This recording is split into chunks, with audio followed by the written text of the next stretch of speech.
Hey guys, welcome back to channel. So today we going to see what if Naruto was Dark Sealed Master and created own village full of lusty girls. Let's start. Chapter 1. La Entrada. His eyes shot wide open. This was particularly unusual since the man had already died. Jinbei had lived a full life. He'd served under King Neptune. He'd committed to piracy in the name of freeing slaves. He'd become a warlord for the corrupt world government to protect his people. He had even joined the Straw Hat crew, seeing Monkey D. Luffy become king of the pirates. All in all, Jinbei was perfectly happy with how he lived and died. Which begs the question, how is he still alive? After standing up, Jinbei felt his face. His thoughts went along the lines of, okay, I'm still a fishman. Looking over more of his body, Jinbei noticed that some of his scars were actually gone. He then decided to test his abilities. Jinbei gave a roar of arabesque brick fist, shooting his fist forward. Feeling the water around him burst into shockwaves, the pirate was satisfied. With a few more moves of fishman karate, Jinbei had confirmed that his strength was that of his prime. I need answers, Jinbei thought to himself. Trying to find people, Jinbei flexed his observation haki, hoping to hear any voices. After a minute, he found it. There were enough voices to indicate a small town's worth of people. Perfect, said Jinbei. With that, he set off at a leisurely stroll towards the presumed town. Now with a destination in mind, Jinbei took in his surroundings. He was by a coastline. Judging from the distance of the voices, he still had a mile or two before reaching the town. Jinbei turned to the water, sensing just the usual presences of typical marine life. He turned forward as he climbed a hill, thinking he might get a glimpse of the town. Once at the little peak, Jinbei found that he was on a mostly forested island, and not a very big one at that. He could see the town at the edge, which doubled as a port. While not particularly busy, it still had around half a dozen ships on the move. Jinbei was too far to make out anyone down there. Still, he noticed that the town had the standard hustle and bustle that comes with a healthy living. Just as Jinbei was about to make his way down, he stopped when he sensed something unusual. He focused his observation haki, and heard two presences heading to the town. Jinbei found himself a bit unnerved by the power emanating from them. For one, this power was completely unfamiliar. Still, Jinbei was more concerned by the barely restrained bloodlust coming from one of the figures. Making a decision, Jinbei starts heading towards the figures, hoping to intercept them before they reach the town. It was at this point that Jinbei finally noticed what should have been obvious. The two were walking on the water. Even though he was a fishman who could bend any water to his will, Jinbei had never seen anyone who could just walk on water. Unnerved, the pirate picked up his pace. 10 minutes earlier, Halibal woke up floating on the water. While someone with her abilities should be used to that situation, the sensation was new. She had lived in the desert of Hueco Mundo after all, where the only water around would be whatever she made and held together. Soaking it in as it were, Halibal was in no hurry to get up. She took a moment to get her thoughts together, recalling her time as queen of Hueco Mundo. The first thing Halibal decided she wanted was to see her three friends again. Still, given that she could sense absolutely nothing resembling their reishi, no luck there. She was so grateful that Apache, Mila Rose, and Sung Sun had stayed with her until the end. Age had caught up with all of them, even though they were technically already dead as Arrancar. Still, she guessed millennia were bound to affect them, as Baragan had so frequently pointed out when he was still around. 1 second, she was falling asleep in Hueco Mundo. The next, she woke up in this strange ocean. Despite all the strange people and events she'd experienced, she was still at a loss as to what to do. Her musings were cut off when she sensed a massive power above her. Getting up, Halibal drew the sword from her back, feeling its weight in her hand reassure her. Her senses on high alert, Halibal heard something come from the source of that power.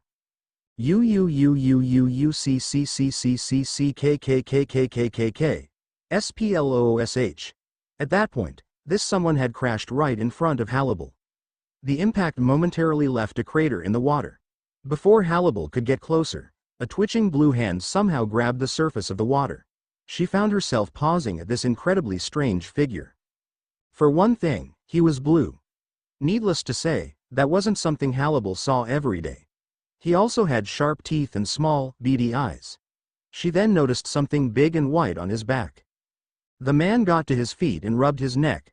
Looking down at his feet standing on the water, he commented, "Well, at least my chakra is working fine." He then saw Hannibal, and gave a vicious smirk. "You're strong. I can feel it." He grabbed the handle of what Hannibal could only assume was some type of sword. Yeah, what of it? Hannibal couldn't help but be reminded of some of the less savory of her fellow Arrancar while serving Aizen. At that, the man chuckled, even though his hand didn't move an inch. "Name's Kisame Hoshigaki, pleased to make your acquaintance, and you are?" "Tear Hannibal. Ya no, while I want nothing more than a good fight, I think I'll settle for some answers." Hannibal mulled it over, and decided to be honest. "If you're going to ask where we are, I get the feeling I know just as much as you." Kisame narrowed his eyes, retorting, "Well, since I woke up in the middle of the sky, forgive me for assuming someone on the ground knew more." Hannibal didn't really appreciate the sarcasm, adding a half-hearted, "Sorry." Deciding to take initiative, Hannibal gave a suggestion. "Mind if you take your hand off your sword? I promise I'll do it too." Kisame still had a suspicious look in his eye. Nevertheless, he slowly released his blade. Once Hannibal did the same, Kisame actually had a more genuine smile. "Well, quite refreshing to meet someone who's actually honest." Hannibal couldn't help but notice a hint of bitterness. "So, if I may ask, did you die as well?" Kisame couldn't hide his surprise at that question, but decided to answer regardless. "Yeah, chose to feed myself to my sharks instead of being a prisoner." Hannibal shuddered at that, thinking of all the hollows she'd seen devoured, and wondering what could push a man to voluntarily choose such a fate. Still, there were more important matters. Hannibal turned around and asked, "Can you sense anyone else?" Kisame closed his eyes for a bit, while the sword on his back twitched, much to Hannibal's unease. He opened his eyes. "Yeah, I sense a bunch of people that way, must be an island nearby. Samahada says there isn't anyone too strong there." Hannibal eyed the white blade. Assuming that it was this Samahada, she nodded, wanting to see if he had similar sensing abilities to her, despite his unfamiliar energy. "How about we find some answers from someone in the town, and then we'll each be on our way." Kisame chuckled, "Ah, so eager to get rid of me already." Hannibal simply scoffed at that. The moment the two had reached land, something slammed down in front of them. Both turned, and looked up, and up, and up. Keep in mind that Jinbei is over 9 feet tall. He was also wider than both Kisame and Hannibal combined. The two instantly drew their weapons, both swinging at the newcomer's midsection.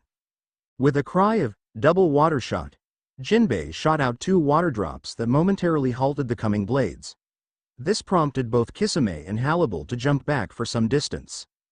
The fishman glared down at the two. "State your intentions." Kisame growled, almost tempted to let loose just for the lack of manners, or because he could feel how strong this giant of a man was. Or just because, still, he couldn't help but wonder why Samahada was unable to sense such a strong being. Hannibal kept a cooler head. "We're looking for answers, unless you've got them." While Jinbei's eyes softened, which both Hannibal and Kisame noticed, his stance still remained firm. "I assume that the both of you just woke up after dying." Hannibal nodded. Kisame shivered at the thought of waking up mid-fall. As all 3 warriors marginally relaxed, Jinbei still gave a wary eye to Kisame, having figured out where that bloodlust came from. "After you have your answers, what will you two do next?" Jinbei cautiously asked. "I'll find those precious to me," Hannibal instantly responded. This prompted Jinbei to recall his own crews, especially the Straw Hats, wondering if they were anywhere nearby. Kisame took a bit more time to answer that, still feeling a bit on guard around these two. "I guess I'm looking for people too," he said in an almost casual manner. Jinbei could still sense that bloodlust, getting the distinct impression that whoever this man was looking for would not have a good day once found. So, intrigued by Hannibal yet cautious of Kisame, Jinbei came to a decision. These two were people he wanted to keep an eye on. "Follow me, we'll get to the bottom of this." Still a little away from the town, Jinbei turned to the two. "By the way, what is that I'm sensing from you two?" Kisame gave a semi-puzzled look, and asked, "You don't know what chakra is?" This prompted Jinbei to shake his head. Hannibal also seemed a bit confused. "Chakra? I just thought you used some kind of reishi." At that point, remembering a co-worker with their own personal dimension, Kisame had a crazy idea spring in his head, and he was compelled to ask. By any chance, have you two heard of the elemental nations or the hidden ninja villages? No, can't say I have, came Jinbei's measured response. Halibal just narrowed her eyes at Kisame. You're making those up, aren't you? Hoping he was wrong for the sake of his fractured sanity, Kisame asked the million-dollar question. Where are you both from? Jinbei went first. I was born on Fishman Island, beneath the red line where paradise and the new world meet. Kisame and Halibal just stared at Jinbei, since what he said didn't make a lick of sense to either. Paradise, are you saying that you lived right next to some sort of heaven? Halibal asked with a visibly skeptical face. Jinbei had to stop himself from chuckling at anyone comparing the Grand Line with the great beyond. At this point, it was starting to sink into the others where Kisame was getting at with these questions. Well, I don't know if this will clear things up for us, but I'm from Hueco Mundo, where the restless spirits called Hollows gather after departing the world of the living. I was queen of the Hollows, Halibal said in reminiscence. Kisame laughed at that. Well, why didn't you say we were in the presence of royalty, he said as he gave an exaggerated bow. Halibal glowered at him. Would you cut that out? Kisami's face immediately went back to serious. I'm sorry, I'm just trying to deal with the fact that I'm seeing and talking to people from entirely different worlds. Let me have my jokes, Your Highness. Halibal was visibly annoyed, more at Kisame than the general situation. Enough, Jinbei commanded. Pinching the bridge of his nose, the fishman got them back on course. Let's just get to the town. I'm sure we're not the only ones from our worlds. Can't believe I just said that. That prompted Halibal to remember who she was searching for, so she turned away from Kisame, earning a smirk from him. Before they knew it, they had reached the town. They turned to a sign saying, La Entrada. Halibal narrowed her eyes at the sign, personally thinking it was a little on the nose. The biggest part of the settlement was the docks, though even those were only capable of harboring a dozen or so sailing ships at best. Right next to the docks were the shops and restaurants. Before the trio got a good look at the rest of La Entrada, they caught a whiff of something strong. It wasn't necessarily bad, but it was still potent and unfamiliar. They turned to see one ship, a sloop to be precise, unloading its hull. A cast of crabs had been caught. Most of it had already been carted off to the various restaurants. That strong scent wasn't coming from the restaurants, but from the boat itself. Jinbei turned to the others and asked, Did crabs ever smell like that where you're from? Both Halibal and Kisame shook their heads, admittedly curious. On top of that, all three of them suddenly realized how hungry they were.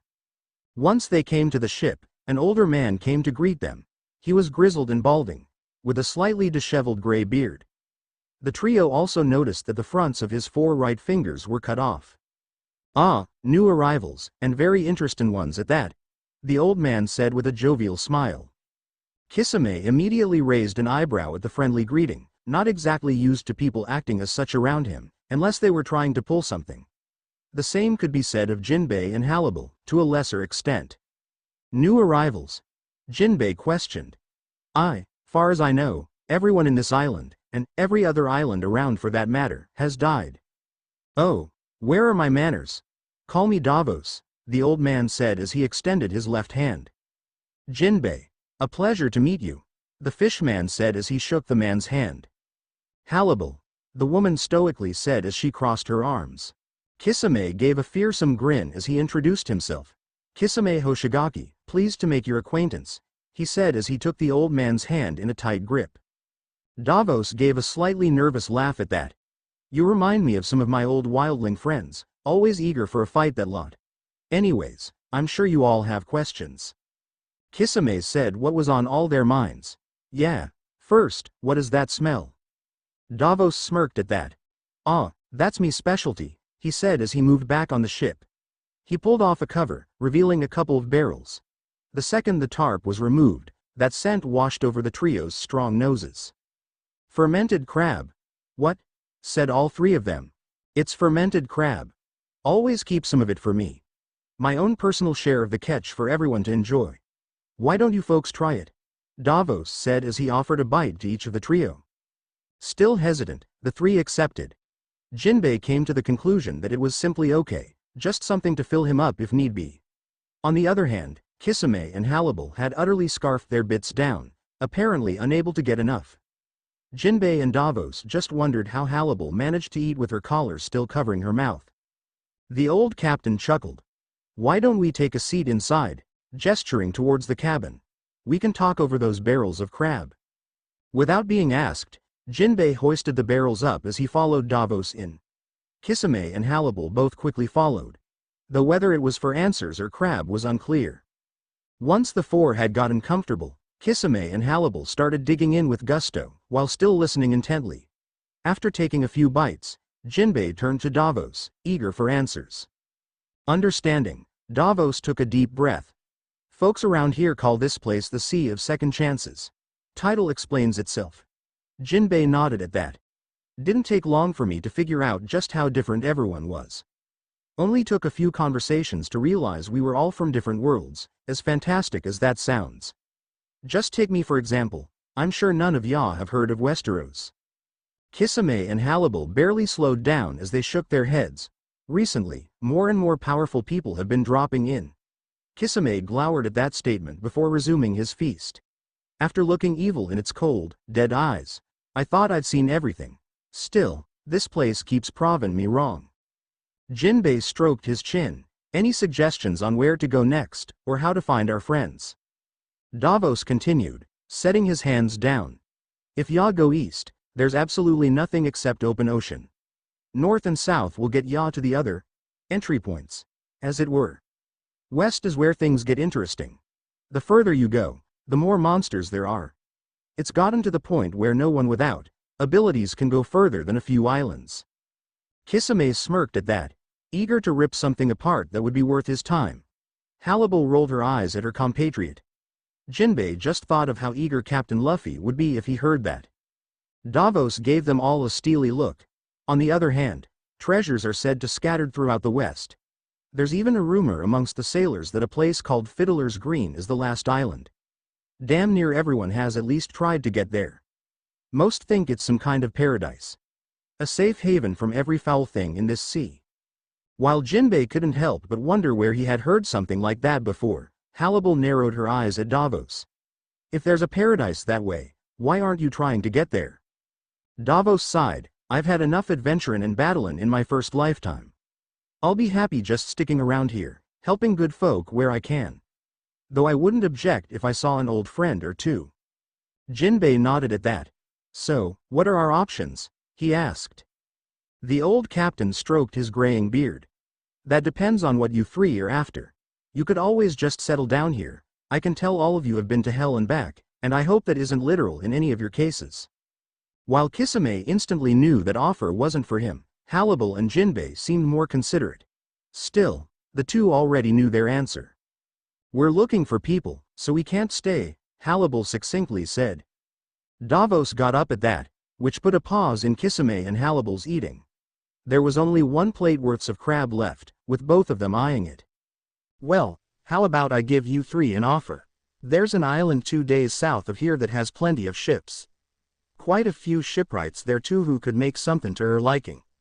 I already have a job to do there, so you're welcome to tag along." Kisame smirked. "And what do you get for generously taking us?" Davos gave a sly smile. "Why, 3 fine deckhands for the journey there. I'll even save that last plate of crab for when we make it." The old captain then grabbed the plate. "Come on, I'll show you the ropes, unless all 3 of you have worked a sailing ship before." Jinbei nodded. "I've sailed for years, what about you two?" Judging by Kisame and Halibal's silence and averted eyes, the answer was no. "Fine," Kisame said as he got up. "But that last bit of crab is mine when we get there." Halibal glared at him. "Excuse me?" she asked in a fairly icy tone. Davos gave a nervous laugh. "How about this? Whoever is the biggest help to me will get it." Kisame smirked at Halibal. "You're on." Halibal just stared back. She didn't agree, but she never said no. Jinbei's sweat dropped at the others, wondering how childish they could get. The captain clapped his hands. "Excellent. Give me a few minutes to get some supplies, and we can leave whenever you want." Later, after a brief crash course in nautical need-to-knows by Davos and Jinbei, the four were ready to set out on their humble sloop. Immediately, Kisame started the competition for that crab. Standing on the ocean, Kisame gave a shout of, "Water style! Water clone jutsu," while completing the necessary hand signs. As 6 clones took shape, Davos's mouth dropped open in shock.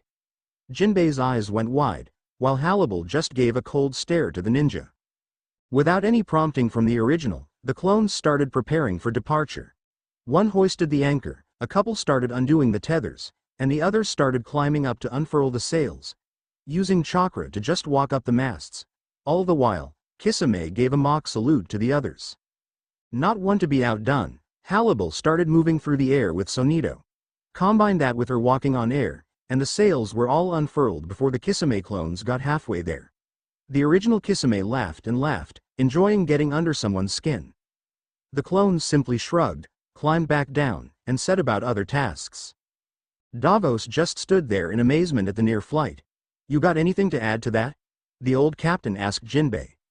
The fishman shrugged. "I could ask any of the fish nearby for directions if you want, though I get the feeling you know the way." That got some chuckles from Davos.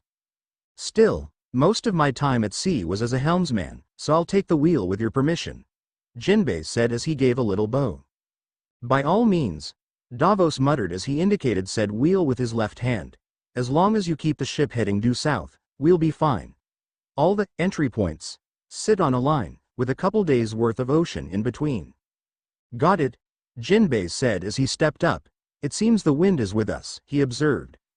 As Kisame, his clones, and Halibal finished adjusting the lines and rigging, the ship was comfortably cruising away from the port. Once the town became a speck on the horizon, Davos spoke up. "Now that we're well on our way and have a chance to relax, I'd be happy to answer any more questions." Kisame took a quick look around. "Yeah, why don't you have your own crew?" he asked in a suspicious tone. "Oh, crews usually come with the jobs in my case. La Entrada hires me every so often to drive their crabbers out to sea. Always did have a soft spot for crabbers. I just bring the ship, and they brought the manual labor. Anyway, I'll probably assemble another crew at our destination," Davos explained. "And what exactly is this destination of ours?" Halibal wondered. "How do I put this?" Davos mused.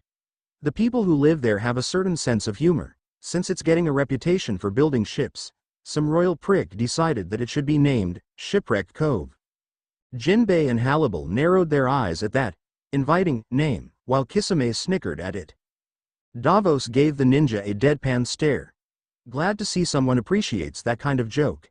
Anyway, I'll be dropping you off right next to Burns. A good word from me should convince him to make a ship for you 3. Halibal raised an eyebrow at that. "Who said the 3 of us would stick together?" she asked with a hint of disdain. Kisame turned to her with a taunting grin.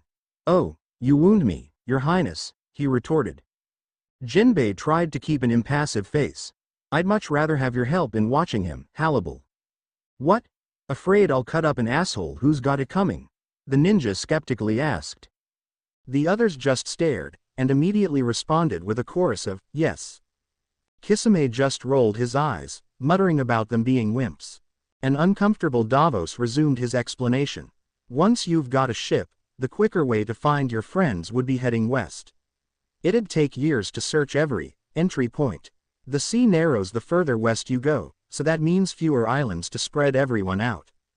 Jinbei chose this point to join in, which would put all the best of the best as the ones closest to this, Fiddler's Green. Reminds me of what happened in the Grand Line.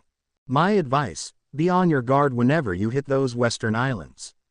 There are more than just sea monsters that way. No guarantee that all your friends are still around," the old captain told the others. "Trust me, I think they'll be just fine," Kisame said with a fierce grin, thinking of Itachi. Halibal and Jinbei were admittedly surprised at the man expressing such faith in anyone. Halibal got up. "Regardless, my path is still clear to me." Davos gazed at her. "Well, I do hope you all find who you're looking for. Anyway, feel free to make yourselves comfortable." Suddenly, the ship violently lurched, with the wood groaning as if in pain, knocking all 4 of them off balance. Halibal caught the tumbling Davos, earning a "thanks" from the old captain. Kisame slammed Samahata into the floor to steady himself. "What the hell?" Jinbei started running to the deck. That wasn't just a wave, something hit us, he yelled. The others quickly followed, looking over the starboard side. A mass of translucent tentacles were pushing against the ship. Some were even snaking their way past the surface. Electric energy was pulsing out of the appendages, even to the point that everyone's hair was standing on edge. The four's eyes traced the tentacles back to their origin. It was an absolutely massive jellyfish. Its head alone was easily twice the size of the mightiest of whales. The tentacles had to have been a quarter mile. Seven hells! Davos exclaimed. Why is something like that this far east? Jinbei rushed to the wheel. We're being knocked off course, he said as he frantically set about corrections. Hannibal turned to Kisame, only to notice that he and his clones were gone. Water style. Exploding water shockwave. A gigantic tidal wave formed beside the ship, and Kisame was right on top. It then started careening towards the jellyfish's head. Hannibal growled as she set off after the overeager ninja, wanting to know what he was capable of. Using Sonido, she managed to get within earshot of him. She was not impressed by what she heard. Ha ha ha ha, finally, something I can tear apart, Kisame proclaimed as he and the clones leapt off his personal tsunami. The wave crashed into the jellyfish with enough force to wrench its tentacles off the ship. Davos and Jinbei barely kept their balance as the sloop was violently freed. Did you know he could do that? The old captain asked. Jinbei simply shook his head. I'm just as surprised as you are, the fishman admitted. As the jellyfish started to respond, Kisame and his clones quickly formed a circle around the beast's head. They all gave a shout of, water style, water shark bomb jutsu, as they slammed their palms down on the ocean's surface. In an instant, the chakra had shaped 7 sharks the size of great whites, and they were all charging at that gelatinous head. The 7 sharks slammed into the jellyfish. Still, the creature only got some nasty bruises, probably due to being naturally water resistant. Clearly unhappy, the behemoth jellyfish raised half of its tentacles out of the water. For some reason, Kisame gave a small smile as he watched the tentacles move, not even moving to avoid what was surely coming. Right as the tentacles touched the water again, an immense blast of electricity surged out from the creature. Gah! The electricity managed to destroy all the clones, while the original shouted as scorch marks blotched his skin. Hannibal stood a few inches above the surface. Have you learned your lesson yet? She asked in an exasperated tone. Kisame glowered at his new companion. Yes, he said with as much sarcasm as possible. In fact, I learned something that you might like to hear, but I'll only tell if you promise to show what you can do. The former Espada was taken aback by that, having assumed the brute would want the fight all to himself. She belatedly realized that she wasn't the only one trying to get everyone's measure. Very well, she thought. I just won't show my resurrection.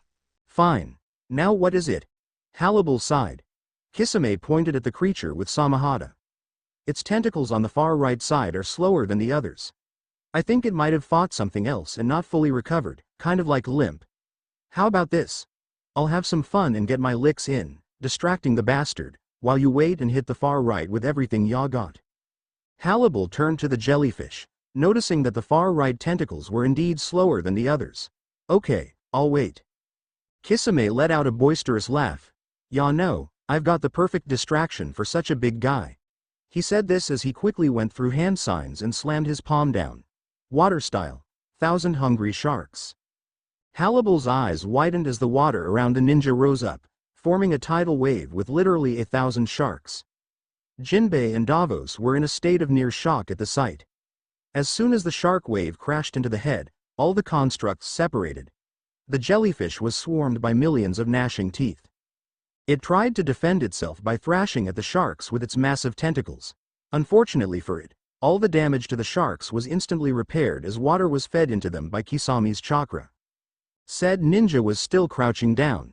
His hand hadn't moved from his position, so as to better maintain a connection with all the sharks. He was honestly lucky that the jellyfish lacked the brain capacity to aim at him to end the jutsu. Then again, jellyfish don't have brains. Still, the jellyfish was starting to instinctively use its electric attacks along with the thrashing.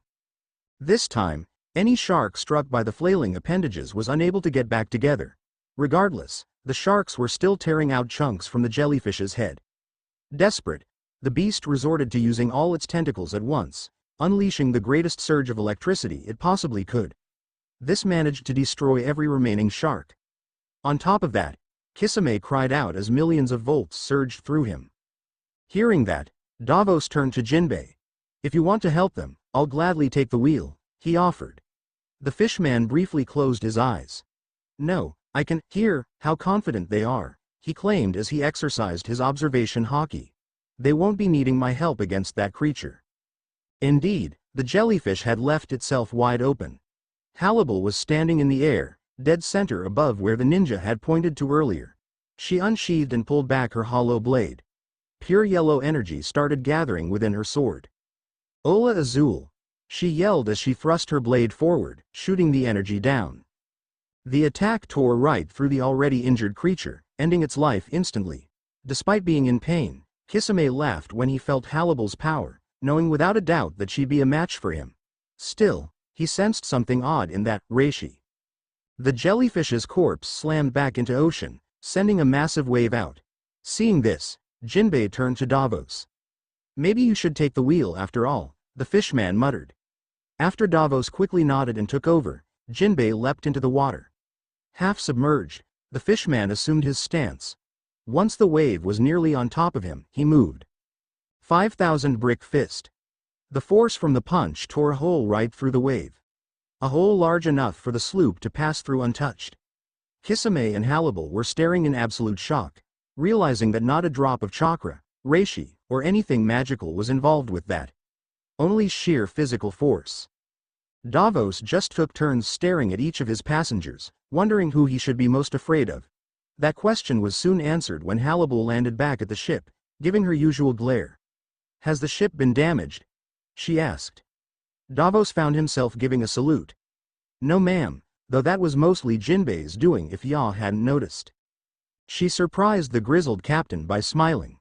Don't ask how he could tell through that zipped-up collar. "Good," she mused. "We'd have been poor guests if we let our host's livelihood get wrecked in our presence. Speaking of poor guests, where's Kisame?" Jinbei had gotten up and started drying himself off. He paused in this endeavor as he pointed back to the jellyfish. Halibal and Davos turned.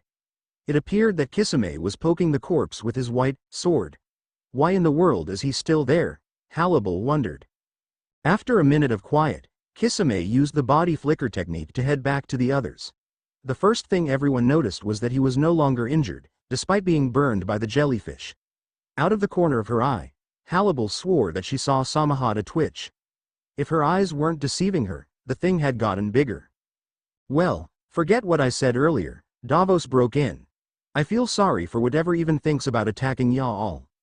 Now if you'll excuse me, I'm going to rethink all my life choices with a bottle of rum."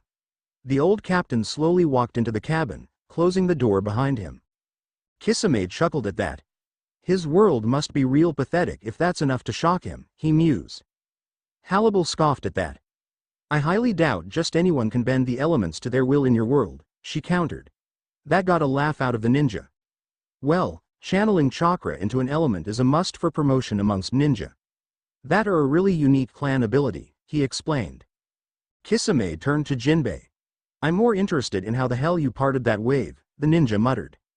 The fishman raised an eyebrow at that, and noticed that Halibal suddenly seemed very interested. "I trained." "Bullshit!" Kisame exclaimed. "Please use your indoor voice," Halibal said as a hand started massaging her forehead. "Oh, but we aren't indoors, Your Highness," Kisame couldn't help but retort. Jinbei decided to nip that argument in the bud. "I use a fighting style called Fishman Karate. The physical force of my punches creates shockwaves through any nearby water." Kisame raised a brow at that. "Just physical force, no chakra, holy crap.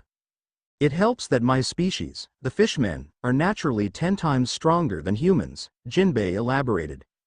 "That looked like a lot more than 10 times a human's strength," Halibal pointed out. Jinbei sheepishly rubbed the back of his head. "Like I said, I trained," he mumbled. Kisame just rolled his eyes at that. "I'm sure that every little fishman could dream of being as strong as you one day." "Not exactly," Jinbei admitted. Not wanting to elaborate, he moved back to the helm, keeping the course due south. "One more thing," Kisame said as he turned to Halibal. "When I sensed your power, why did it feel so old?" Deciding that he wasn't just having a laugh at her age, Hannibal decided to humor him. "I'm a hollow, we can live 1,000 years if we're strong enough." "Wow, you really are an old lady. You must teach me how to keep my good looks," Kisame laughed. To hit or not to hit, Hannibal pondered. While the former would give immense satisfaction, she had the distinct impression that Kisame would enjoy it. And the idea of doing what he wanted left a bad taste in her mouth. "Oh, no advice I could give can fix that face of yours," she retorted. Kisame just laughed at that. "Hey, I did kinda set myself up for that one," he admitted. "Not really original though." Jinbei looked at the both of them. "Can you two please keep an eye out? I'd rather not have to swim the rest of the way," he claimed. "Sure," Kisame offhandedly said. "Although, I'm going to be training while doing that." Without further comment, the ninja leapt back onto the ocean's surface. Before getting started, he did some hand signs and bit his thumb. "Summoning jutsu," he exclaimed as he slammed a palm down. A hefty great white appeared next to the ninja. "Hello Shiro, could you please go under and keep an eye out?" Kisame asked in a polite tone. "Also find out if there's any worthy prey nearby," he quickly added. The shark nodded and instantly submerged. Content. Kisame then started slashing the air and water with Samahata, keeping pace with the sloop. Hannibal decided on her own little stroll on the air, pulsing out reishi to make sure that nothing was coming. She was constantly pushing herself to extend her senses, hoping for something familiar on whatever landmass came within range. Jinbei looked at both of them, muttering about show-offs. Still, his observation haki was on standby, making sure no hostile voices were inbound. Part of it was the fishman feeling a little ashamed at not catching the jellyfish before the damn thing was right on them. So, he was hoping that all three warriors with eyes open would be on top of things. With that, everyone settled in for the long haul. 2 days later, surprisingly enough, the rest of the journey passed without incident. Probably because everyone was smart enough to never say it would be smooth sailing. The conversations never went very far, unless Davos was doing the talking. Once he got used to the idea of the abilities he witnessed, he went back to his usual, amiable self, with the help of some rum. Eventually, the sloop was close enough to Shipwreck Cove for the trio to sense it. Jinbei duly informed Davos that their destination would be in sight within the hour. "Forgive me for saying this," the old captain stated, "but I'm looking forward to some trips without such excitement, and I get the feeling that won't happen with you three around." The fishman laughed at that. "You're not the only one with that feeling. Count yourself lucky you weren't stuck on a ship with my whole crew. They attract danger like flies to old meat." Davos couldn't help but grimace at that lovely mental image. To the starboard, Shiro had returned from his 2-day task. "Greetings Mr. Hoshigaki," the shark growled. "I take it you found sufficient payment?" Kisame inquired. Shiro gave a big grin. "Oh yes, I greatly appreciate the chance to feast on so many new species of prey. One of them even gave a good fight," the summon recalled. "Well, thanks for keeping an eye out when you could," said Kisame. "I'll be sure to let the others know you're back. We've been so bored without a proper summoner," Shiro promised before it returned home in a puff of smoke. With that, Kisame hopped back onto the ship. Hannibal turned to him. "I thought cats were the only animals that could talk," she admitted. Kisame gave her a deadpan look. "I'm starting to think the less I know about your world, the better," he joked. "Anyway, it's only animals that have summoning contracts who can talk in my world, and only like half of them at that." Moving on, Kisame turned towards the town. "I take it you sensed them too?" he asked of Hannibal. She nodded. "Although, it doesn't seem like anyone particularly powerful is there," she admitted. The ninja looked disappointed at that. "Too bad. Guess everyone who can entertain me is west." "Well, at least most of them," he said as he leered at the hollow. "Wanna spar before we reach town?" Hannibal rolled her eyes at that. "To be frank, I will only ever spar with people I trust. You're not one of those people. For all I know, you'll make it to the death, which doesn't interest me when I have people to find." Kisame laughed at that. "Smart. Still, you're honest enough not to stab me in the back, and that's good enough for me." Hannibal raised a brow. "What makes you think that?" she wondered. "If you did want to backstab me, you'd lie about trusting me," the ninja pointed out. "Can't argue with that," Hannibal admitted. "Ya know something else? You and Jinbei are far too interesting to just ignore." Seeing both of you go all out would make a trip worth it, Kisame decided. Hannibal was quiet for a whole minute. Are you saying you want to stick around with both of us just for the sake of a good show? She said somewhat incredulously. Hell, maybe I'll leave if I get a better offer, Kisame teased. That would be such a tragedy, Hannibal said in that usual deadpan of hers, prompting snickering from the ninja. Land ho! Davos interrupted. In Kisame's humble opinion, that wasn't quite accurate. The four were actually seeing towers of ships in various states piled on top of each other. Still, he could see a break in the formations big enough for the vast majority of ships to sail through. So, he assumed that the ships had been placed as such for defensive and intimidation purposes. Whatever land was there couldn't be seen until they entered the cove itself. He was honestly impressed that a stiff breeze hadn't taken out the structures. Hannibal was pulsing out her reishi, trying and failing to find one of her friends. Jinbei had this odd little smile on his face. Davos had a face that was clearly relieved. Alrighty. Could you kindly provide some more clones, Mr. Kisame? We'll probably need them for docking. Plus it should give the good folks there a nice shock. The ninja gave an evil chuckle at that. I like the way you think. It's always nice to see people's faces after I show off. While Kisame created half a dozen water clones, Davos turned to the others. I hope the town is ready for you lot. Jinbei and Hannibal smiled at that. I promise there won't be any significant property damage, the fishman jokingly swore. With that, the trio had completed their first cruise without killing each other, setting their eyes on Shipwreck Cove. Chapter 2. Super ship. Davos couldn't help but chuckle as the ship came to a halt in the sunset. Even from here, he could see the shocked faces of the sailors at his passengers. There was even one particularly jumpy young man who screamed, "Pirate!" at the sight of Jinbei, and dived straight off his own ship. Said pirate noticed the others all looking at him. Kisame was barely holding in his laughter. Hannibal simply raised an eyebrow. I presume you had quite the reputation, she drawled. Jinbei just gave a small, resigned nod. Davos shrugged his shoulders. Surprised he had that reaction. Half the people around here are pirates of a sort. You'd think he'd be used to it. Well, pirates have an incredibly negative reputation in my world, and for good reason most of the time, Jinbei added. Let's hope the shipwrights don't have such prejudice, Hannibal sighed. Don't worry, I'm sure they've dealt with far less savory characters than yourselves, Davos assured them. Speaking of the shipwrights, who was it that you recommended again? Jinbei asked. Ah, that would be Burns. I'll take you to the shipyard now that we've docked, Davos promised. Say, now that the trip is over, did you decide who gets that crab? Kisame asked. Yeah, Davos, who gets it? Hannibal added with unusual eagerness. Ah, the old captain hesitated. Well, the both of you did a fine job taking down that jellyfish. But the crab goes to Jinbei. Both Hannibal and Kisame looked positively demonic when denied their course of crustacean. Why? They both demanded. To his credit, Davos kept his cool, because he's the reason my ship didn't get a scratch. That response instantly took the metaphorical wind out of the two. Jinbei hesitantly picked up the plate, unable to figure out why his new comrades loved the dish so much.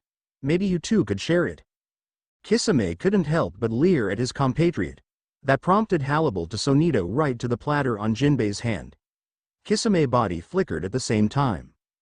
Davos blinked, and there wasn't even a single sliver of flesh left. Jinbei slowly handed the old captain his plate back, noticing the new black eyes on both the swordsmen. Moving on, how about we start heading to Burns? Jinbei suggested. Yeah, Davos quickly replied as he made his way to the dock. As everyone got off the ship, Kisame paused, feeling something vaguely familiar. He put his hand on his blade as he kept walking.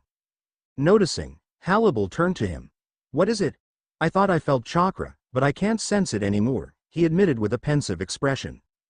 Guess I'll keep my eyes open, she decided. Right, the ninja said as he stepped up his pace.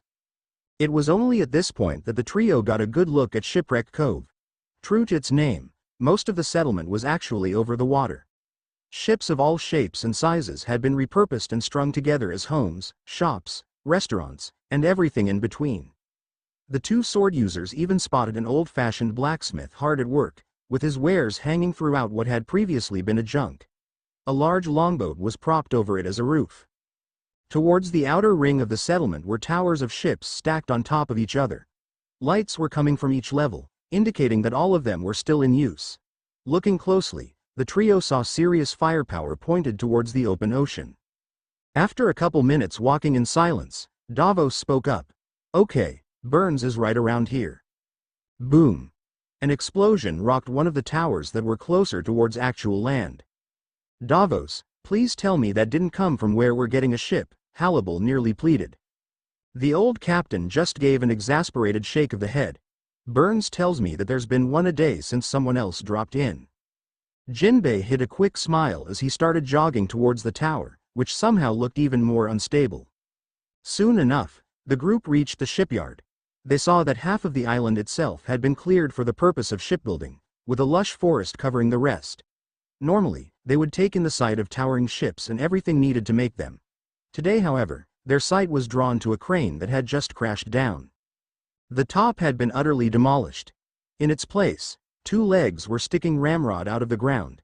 Kisame and Hannibal could not for the life of them figure out why these legs had metal in them, or why there were only speedos on there. Jinbei had this big smile on his face as he grabbed onto the legs, pulling out a scorched and very top-heavy man. Dazed, the man took a long look at Jinbei. Then, it was as if a switch was flipped inside the man's head, which was entirely possible given the man's metal parts, once he was back on his feet. "Wah!" The man embraced Jinbei as tears gushed down his cheeks. "Good to see you too, Frankie," the fishman replied as he patted his friend's back. Hannibal and Kisame were admittedly intrigued at the prospect of meeting someone who knew Jinbei, if only to find out how powers worked in the Grand Line. Their imaginations saw legions of iron men and fishmen sailing the seas. Only time would tell if they'd get a more accurate picture. Frankie finally stopped crying and composed himself. He then slammed his massive forearms together with an almighty yell of, "Super!" Half the nearby dock workers joined him in his pose. Hannibal cleared her throat, putting a pause into the routine. Is this going to be a normal thing with him? The fishman just smiled. "Yep, and I wouldn't have it any other way." Having calmed down, Frankie turned to the group. "I didn't think I'd run into any of the crew so soon," he admitted. Aren't you going to introduce us?" Kisame asked. "Sorry," Jinbei quickly responded. "Frankie, this is Kisame, Hannibal, and Captain Davos," indicating his compatriots. "I woke up on La Entrada, and these three helped get me here." "Y'all have my thanks," Frankie said as he gave them thumbs up. "I'm glad Jinbei met such super people." Jinbei turned back to the others. "This is Frankie. He was the shipwright for the Straw Hat crew, which was the last crew I was part of." Kisame raised an eyebrow at that. "A shipwright, huh, and how good are your ships?" he asked with a taunting grin to the cyborg. Frankie matched the toothy grin with his own. "How about I show you?" "Frankie." A voice echoed throughout the entire shipyard, somehow quiet yet booming with authority. The cyborg paled as he turned back to the shattered crane and then the source of the voice. "Oh, that's the boss. How many times do we have to go through this?" asked a sharply dressed and clean-shaven man as he marched his way towards the group, holding a top hat in his hands. By his side was a dog twice the size of a Great Dane. The collar called him Spot. Frankie frantically held up his hands. "I can expel. I go away for 5 minutes, and I come back to this," the man droned in a deeply disappointed tone. "Well, I was just putting some additions onto the Cutty Sark and—" "What did you do to my ship?" the man resignedly asked as he hurried off towards the completed ships. Frankie quickly followed. Hannibal turned to Davos. "I take it that was Burns." The old captain scratched his ear. "Yep, he's usually louder when angry. Must be used to this sort of thing."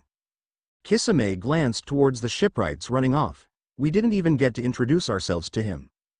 Jinbei started jogging after the two, prompting the others to follow. The trio soon made it to the Cutty Sark, which was already anchored in the bay. It was a 3-masted clipper, narrower than the other ships in the yard. The figurehead was that of a Scottish witch with the tail of a horse in its hand. While there were only a few cannons on the deck, Jinbei could tell that the ship would be fast and maneuverable enough to make up for that deficiency. The beams were over 30 feet, with the hull surpassing 200. "I thought you said you were working on this ship when your experiment went wrong." Jinbei was snapped out of his observations by Burns, who seemed a bit perplexed at the situation. Frankie cupped his hands around his mouth. "Yeah, I flew up with my prototype before it could blow and hurt the ship," he replied. Burns seemed to relax when hearing that. "Well, at least there's a brain in there," he then added a sly smile. "But you still destroyed my favorite crane." "Why do you have a favorite crane?" Davos couldn't help but ask. "That did the trick." Burns turned to the old captain. "Oh Davos, I didn't see you there." Spot gave an eager bark to his master's friend. "I take it your trip went well?" "Well, thanks to these three," Davos replied.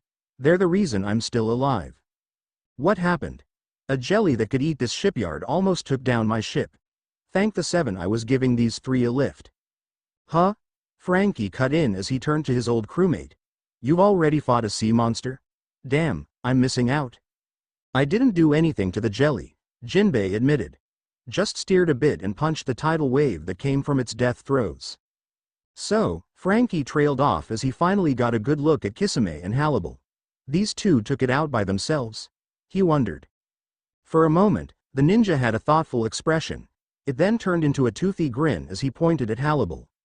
"Oh, I can't take the credit, she killed the thing." While Hannibal raised an eyebrow, Frankie crouched down and shot back up in a pose that was far too close for the hollow. "Yow, you're such a super gal." As the cyborg started revving up his dance routine, whack! The irked woman withdrew her hand from the now collapsing cyborg's skull, glowering at Kisame. "You knew that would happen," she spat out.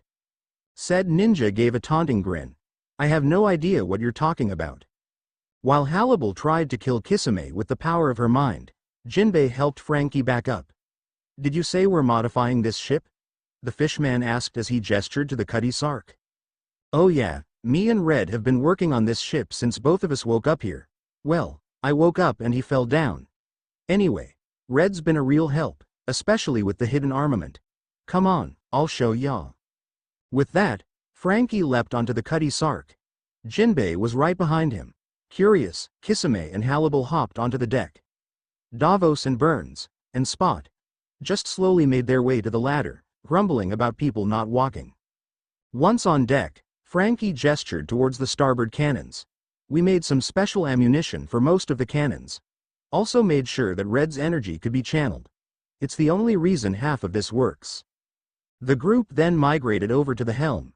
"I've got the gown cannon installed, plus I'm almost done with the ship's coup de burst. Aside from that though, I haven't gotten any of the docking bays finished yet."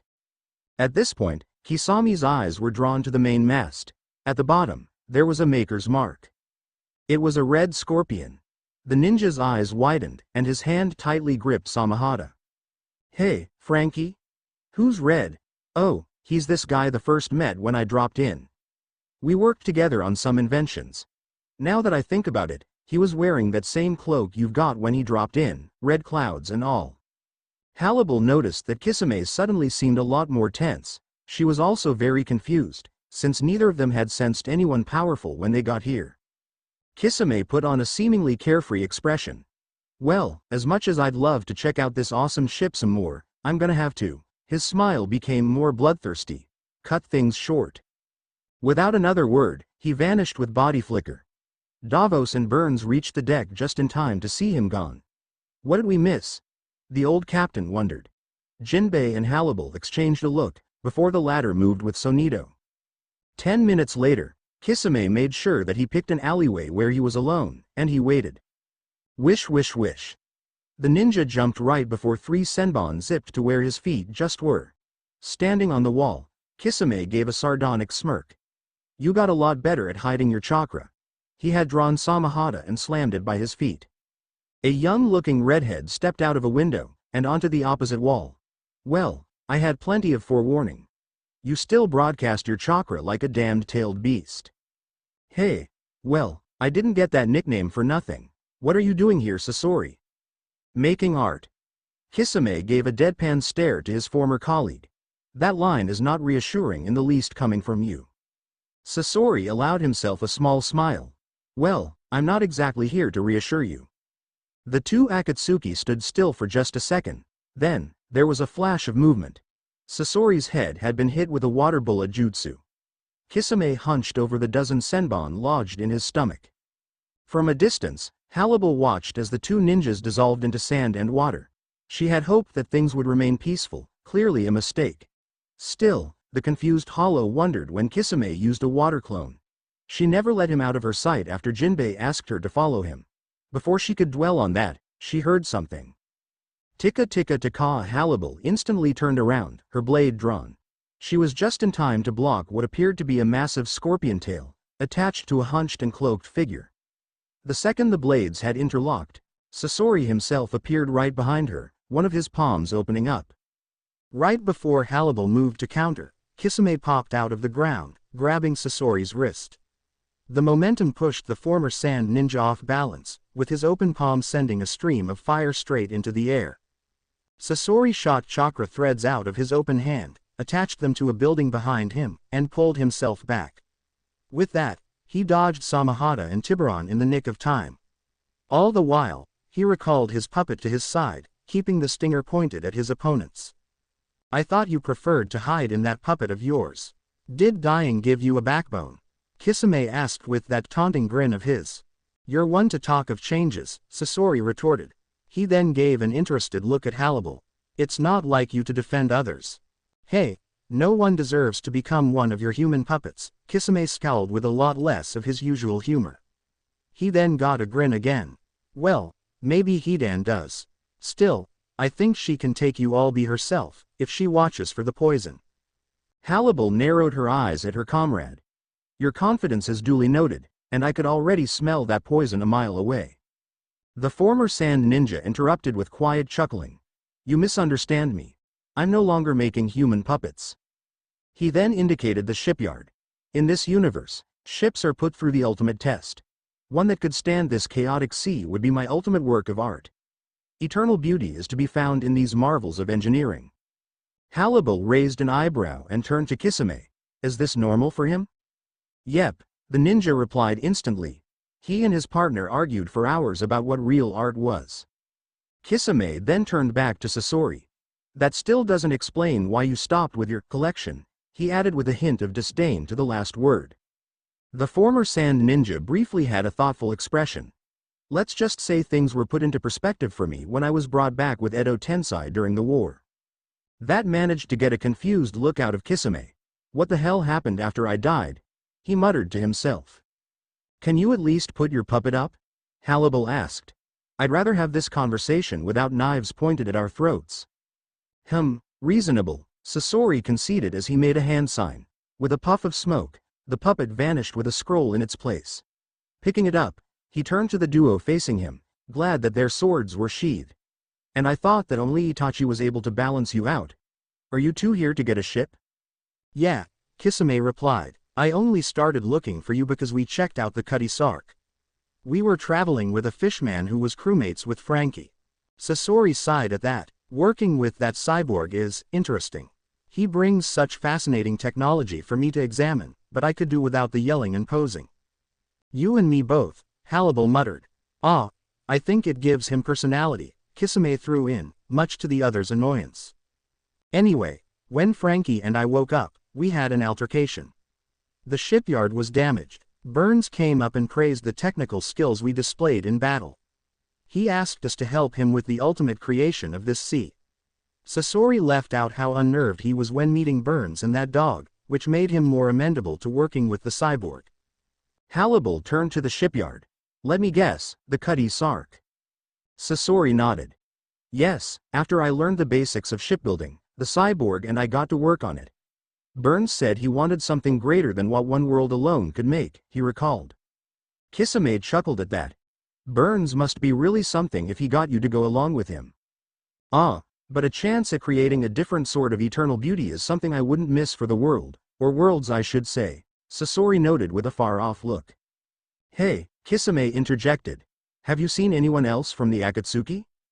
No, and I'm not particularly eager to, Sasori retorted. At the very least, I'll die happy without another word of Jashin, money, or art being an explosion. Hey, they're probably all out west, Kisame concluded. Halibal's head went into overdrive as she processed everything, wondering just what this Akatsuki was. WWWHHHOOO. A shrill siren blared throughout the whole island just as night fell. No way, this is just another drill, Sasori muttered. I'm going to ready Cutty Sark's defenses. You two should head to the defense tower and see what we're up against. With that, the former sand ninja body flickered away.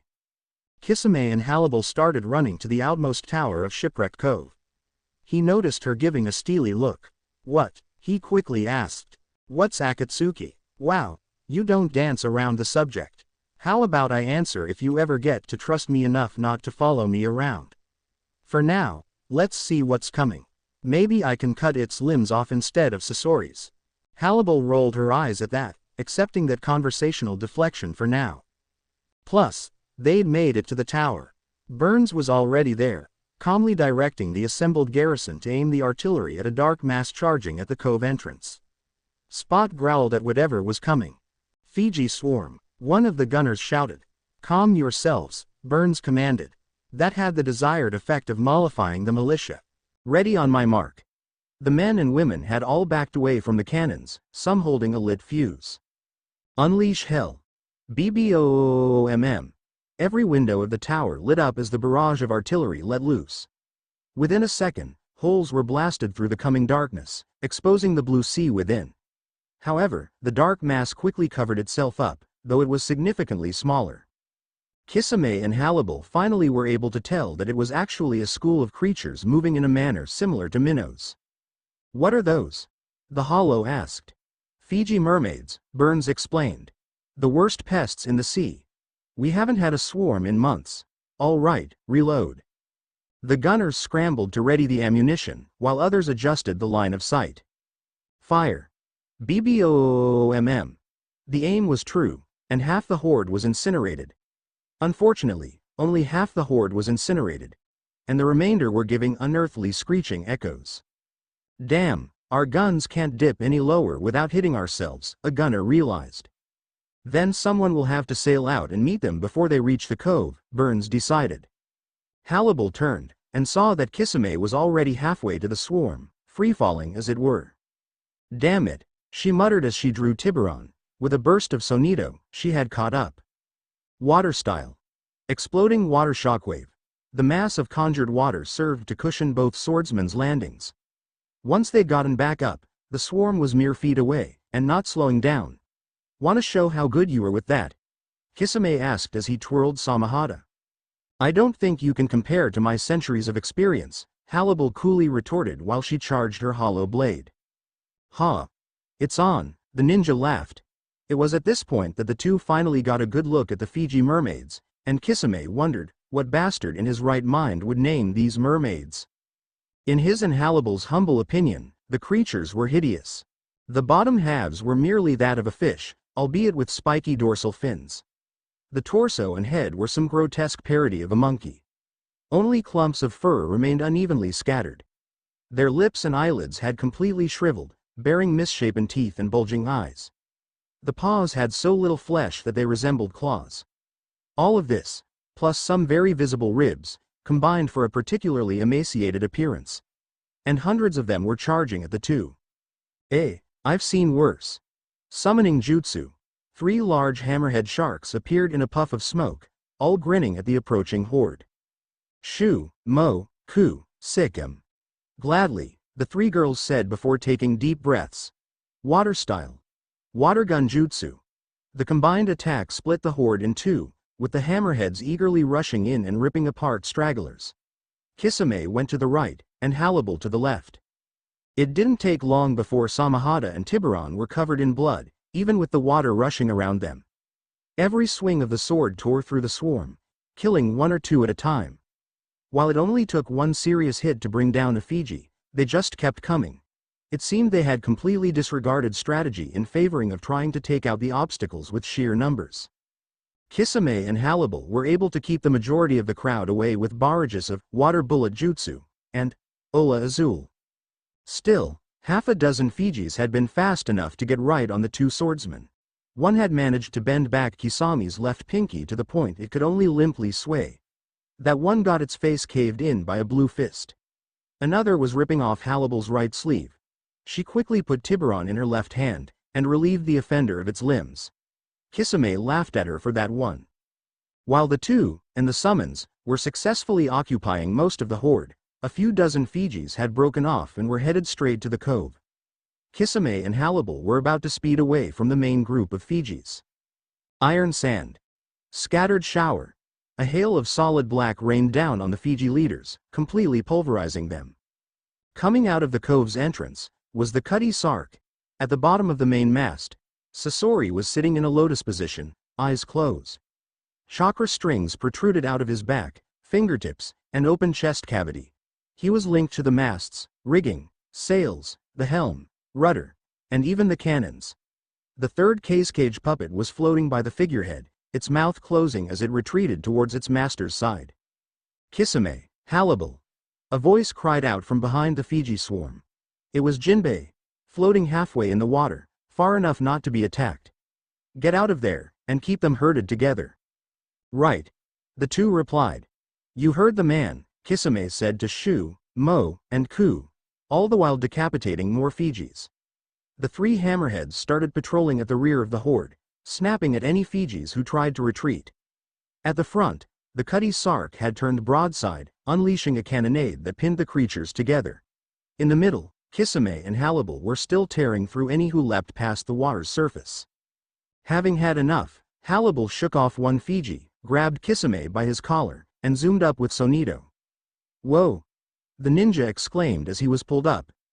As she fired her Ola Azul to pack the Fijis together, she turned to Kisame. Are you just going to hang there and gawk? She asked, clearly irritated. You try using jutsu one-handed and while being dragged around, he retorted. Still, he went through the hand signs after putting Samahata back on his back. Water style. 4 shark shower. The expelled water formed into 4 tiger-sized sharks, jaws gaping as they closed in on the Fijis. One Fiji had the bright idea of throwing another right at one construct to disperse it. Unfortunately for them, each drop became a miniature shark that delivered death by 1,000 cuts to that genius amongst Fijis. On top of the 3 summons and Sasori's barrage, the Fijis were being packed together. Waterheart, came a voice from under the swarm. The swordsmen could barely see Jinbei, but were able to notice a current change. After a few seconds, Jinbei moved. Ocean current shoulder throw. A pillar of water erupted from beneath the Fiji swarm. They'd been so tightly packed that none were able to escape. Every single pest was trapped in the pillar. Now, Frankie! Jinbei roared as he resurfaced. On the Cutty Sark, the figurehead's hand detached, revealing the nozzle of a very large gun. Hope this works, Red, came the cyborg's voice. Gown cannon. A beam of pure energy was seemingly blasted from the figurehead's hand. The entire pillar, and every single Fiji in it, was vaporized. Hannibal couldn't help but compare such power to the most powerful Hollow's Sero. Kisame was in absolute awe at technology being capable of such a thing. Then, he started laughing, exhilarated at the sight. Exhausted by her comrade, Hannibal let go, and started heading to the ship. Ah crap, the ninja muttered when realizing his predicament. Sure enough, gravity did its thing. FFUUUU, SPLOOSH. The 3 hammerheads swam towards their summoner. As his hand grabbed the surface, he glared at them. And the reason none of y'all caught me is, the biggest, Shu, gave a big grin. Because this way was funnier, she said in a deep contralto. Sighing, the ninja gave a good-natured smirk. Yeah, I'd have done the same, now get back home. The smallest, Ku, swam right up to Kisame. Thanks for letting us play with some food, was her higher-pitched reply as she nuzzled his hand. Mo simply shook her head at how unprofessional her sisters were being.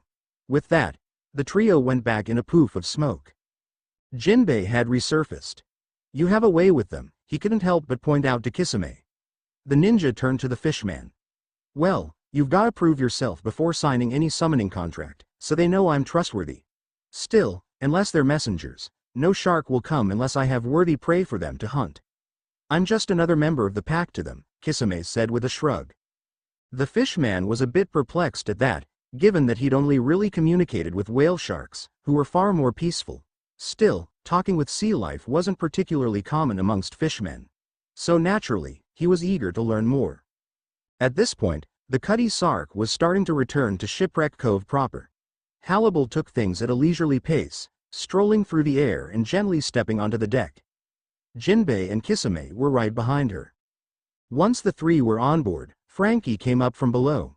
"Yow, that was super," he bellowed as his forearms slammed together. Jinbei actually laughed at that. "I'd forgotten how much I missed that cannon," he admitted. As the ship docked, the strings started to retract into Sasori, their tasks done. He then turned to his old comrade. "Why am I not surprised that you jumped right into that swarm?" he wondered. "Hey, what can I say?" Kisame mused.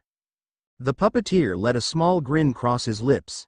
"Still, you and her kept the swarm contained long enough for us to deal with them without any damage to Shipwreck Cove. You have my thanks." Kisame had a thoughtful expression. "Never thought I'd hear those words from you. Guess dying really does bring perspective." He tentatively extended a hand. Sasori raised an eyebrow. Then, he accepted that handshake. Hannibal watched the exchange with interest, hoping she wouldn't have to constantly watch her back with the puppet around. Still, she was kind of feeling left out without anyone from her world here. Back at the tower, Burns looked at the Cutty Sark passengers with interest. Davos turned to him. They could go far with a ship like that. Burns just had an enigmatic smile as he absent-mindedly stroked his dog's head. The old captain gave a thoughtful stare. "You knew those three would come here, didn't you? Is that why you sent me to La Entrada this week?" Burns' expression didn't change in the least. "Davos is a smart man, isn't he, Spot?" "Yes, he is," said Captain, simply rolled his eyes at Spot getting some lovin'. He would have pressed matters if not for the roar of cheering coming from the cove.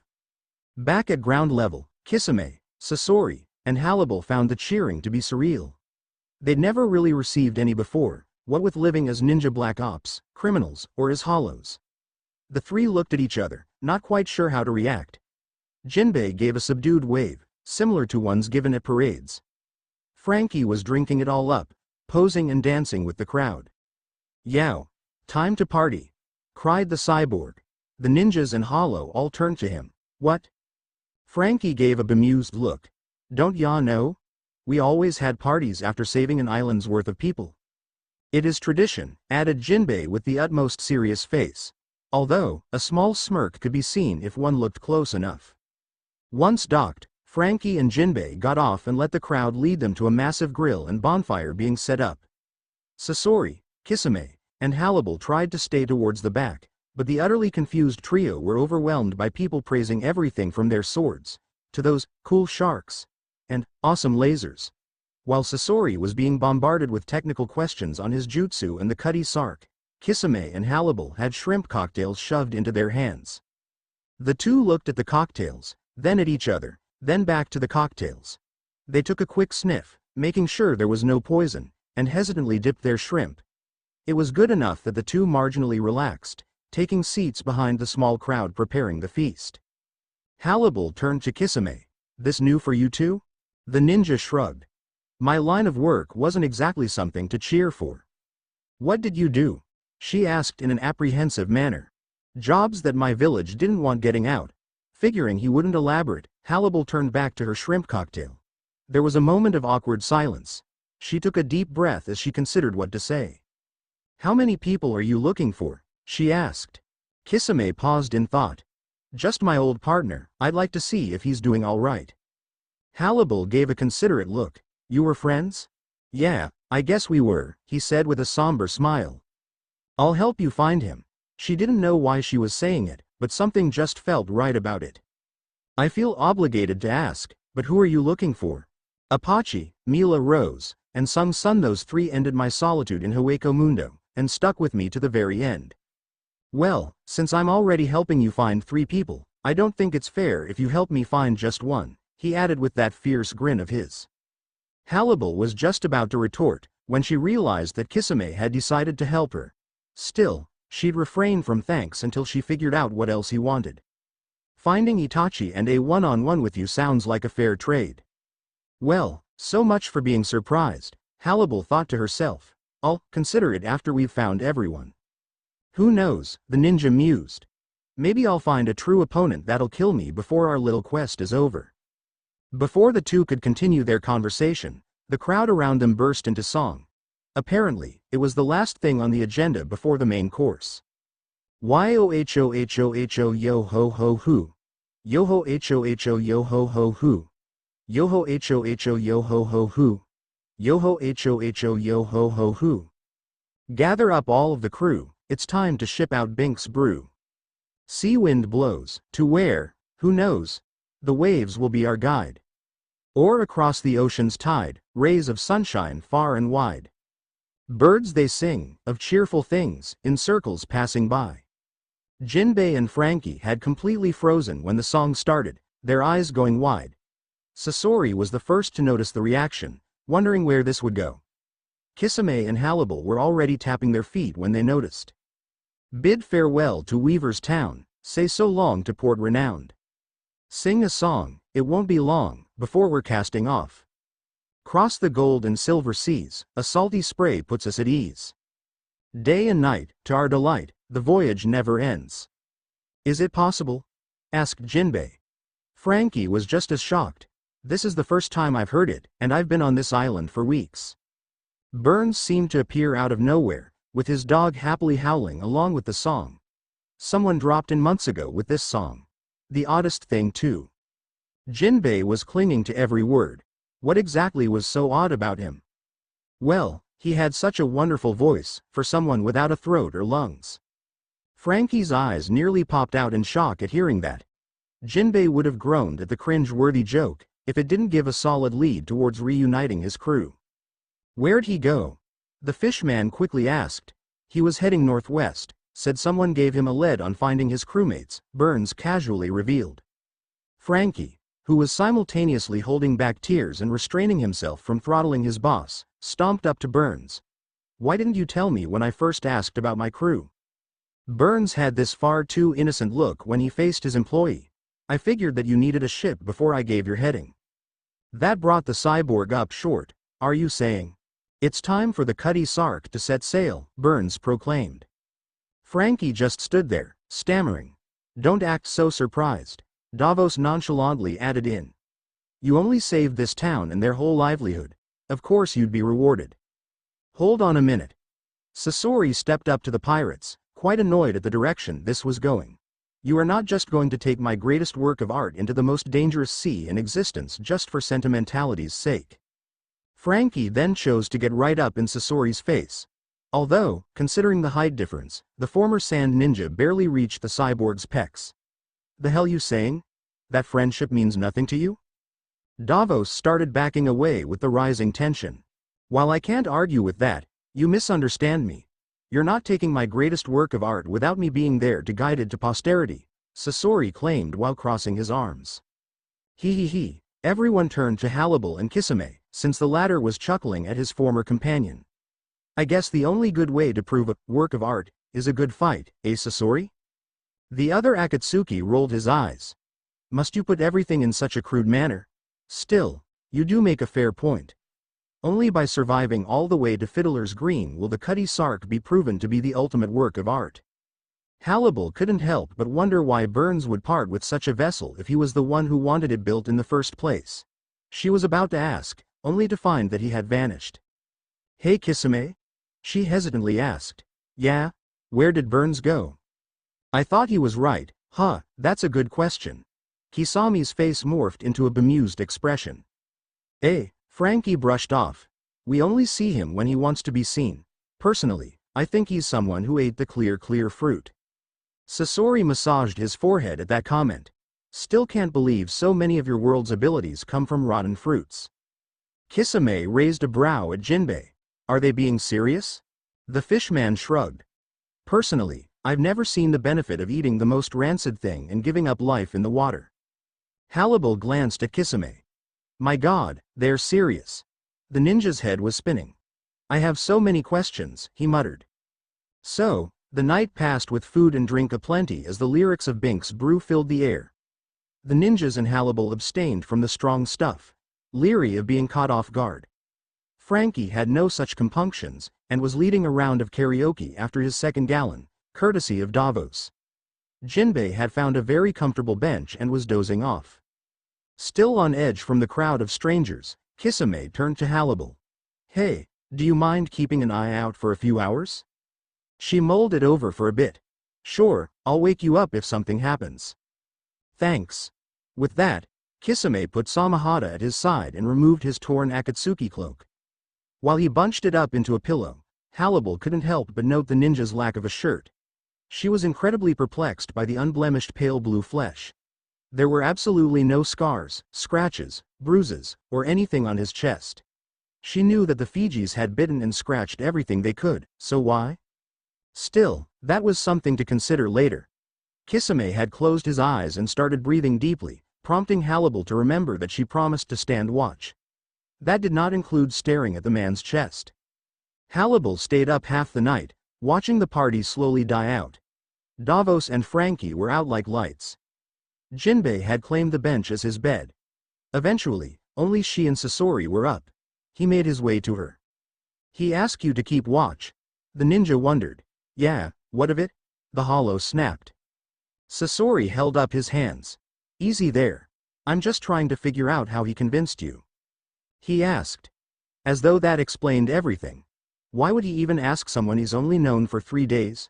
Sasori mused, almost as much to himself as to Hannibal. Maybe it's because she's not from our godforsaken world. Kisami's voice snapped through the tension, startling both of them. Thanks for keeping an eye out. Want me to return the favor? He asked. Hannibal bowed her head, visibly drowsy. Maybe in a little bit. I do have some questions bothering me. Kisame raised a brow at that. Really? Well, fire away. What's Akatsuki? Both ninjas sighed at that.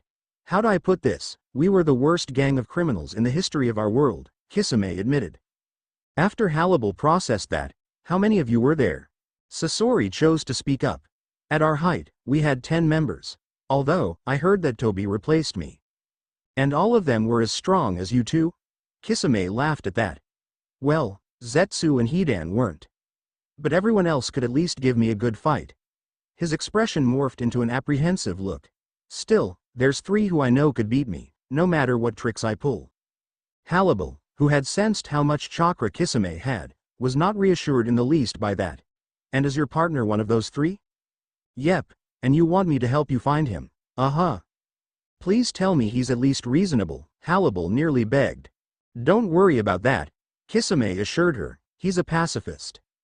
That's rich, considering we are talking about the man who wiped out his whole clan. Sasori couldn't help but point out.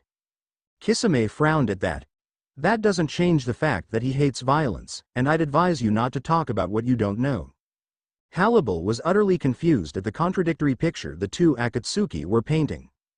Noticing she was about to press the subject, Kisame decided to cut that off. If you want details, you'll have to ask Itachi himself when we find him. I'd rather not have to explain why a complete stranger knows his life story. Fair enough, but you do count him as a friend, right?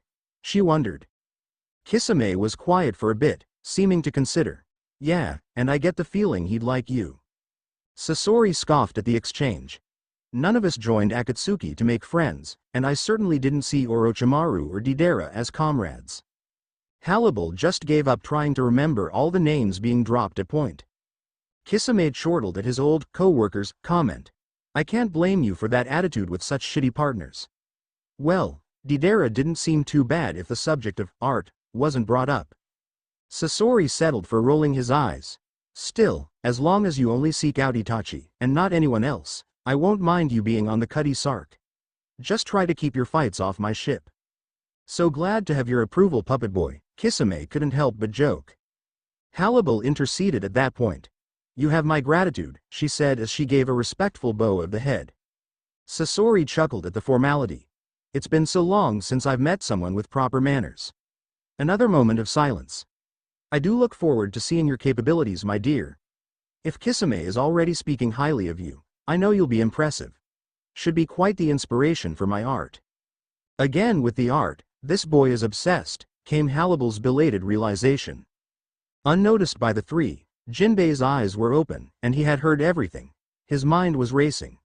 While he was fine with Hannibal tagging along in the Straw Hats' attempt to reunite, he was far more leery of Kisame and Sasori. Unlike Hannibal, the Fishman made a point to remember all the names being dropped. The prospect of possibly running into 8 more people like them was definitely keeping him up. There was something else troubling him. He'd seen organizations similar to what he had heard of the Akatsuki. And he knew that the only way to keep people as different as Kisame and Sasori together was through force of some kind or other. There had to be one person with such strength and drive that they felt they had no choice but to follow. From what he'd seen of Kisame, whoever led the Akatsuki had to at least be equal to an admiral, or maybe one of the emperors of the New World. Jinbei wasn't eager at all to face such a person, not without a full Straw Hat crew and some serious help. Still, it wasn't all doom and gloom for Jinbei.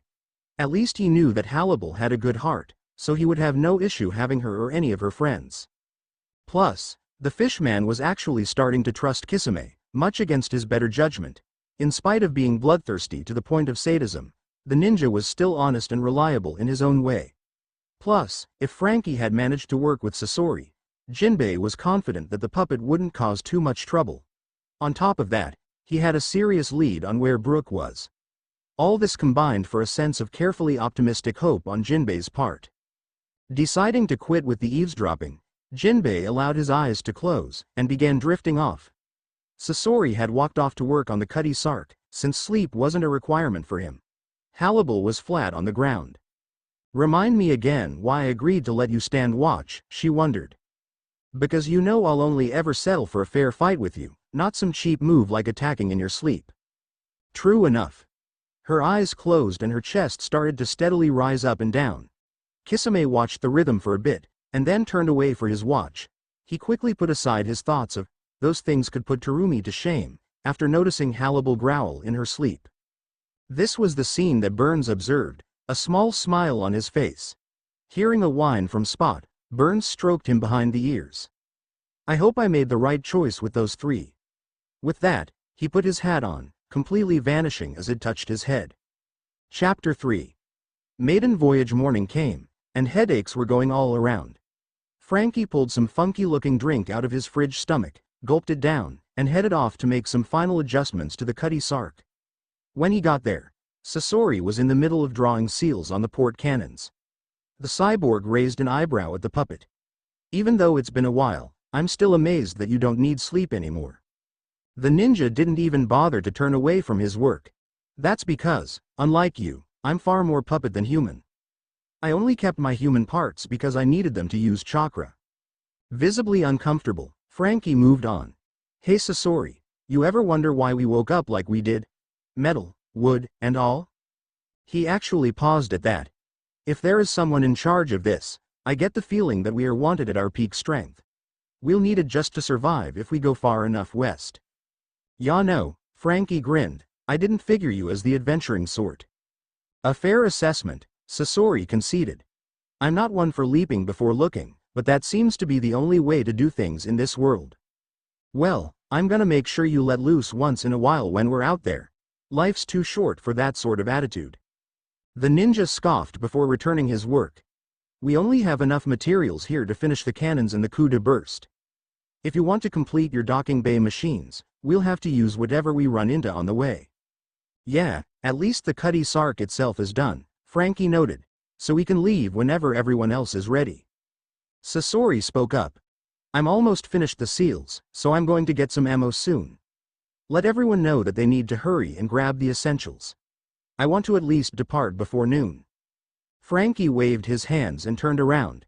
Yeah, I know, you don't like to be kept waiting."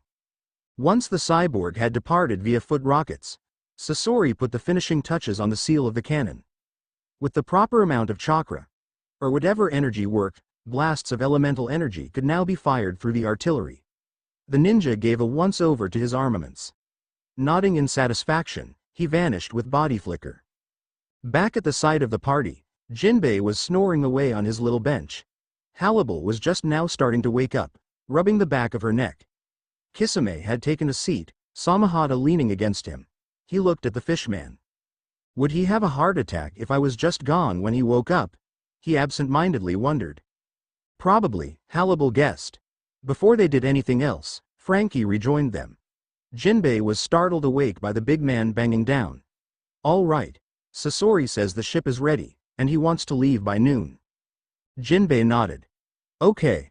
I'll get some provisions for the journey. Frankie walked up to his crewmate. I'll come with you. Kisame took a quick look around. I guess I'll head to the ship, unless any of you want me tagging along. Hannibal considered it. I'm just going to ask around and find out if anyone's seen my friends. Tell me what they look like. I'll ask around the shipyard while you handle the coast, Kisame suggested. We can ask around while we're shopping, that way we can hit the whole town before we leave, Jinbei pointed out. Thank you. Hannibal gave a grateful nod to the both of them. After descriptions of Apache, Mila Rose, and Sung Sun were given, they all went their separate ways. Hours passed, but nobody in Shipwreck Cove had seen the three girls, much to the forming crew's disappointment. The only consolation for Hannibal was that she got a new outfit. Jinbei had kindly gotten both her and Kisame something, since their Espada and Akatsuki apparel had been nearly ripped to shreds by the Fijis. It kinda creeped her out that the fishman correctly guessed their measurements. Still, she appreciated the white blouse. Still, noon came, with the ragtag team either on or by the boat.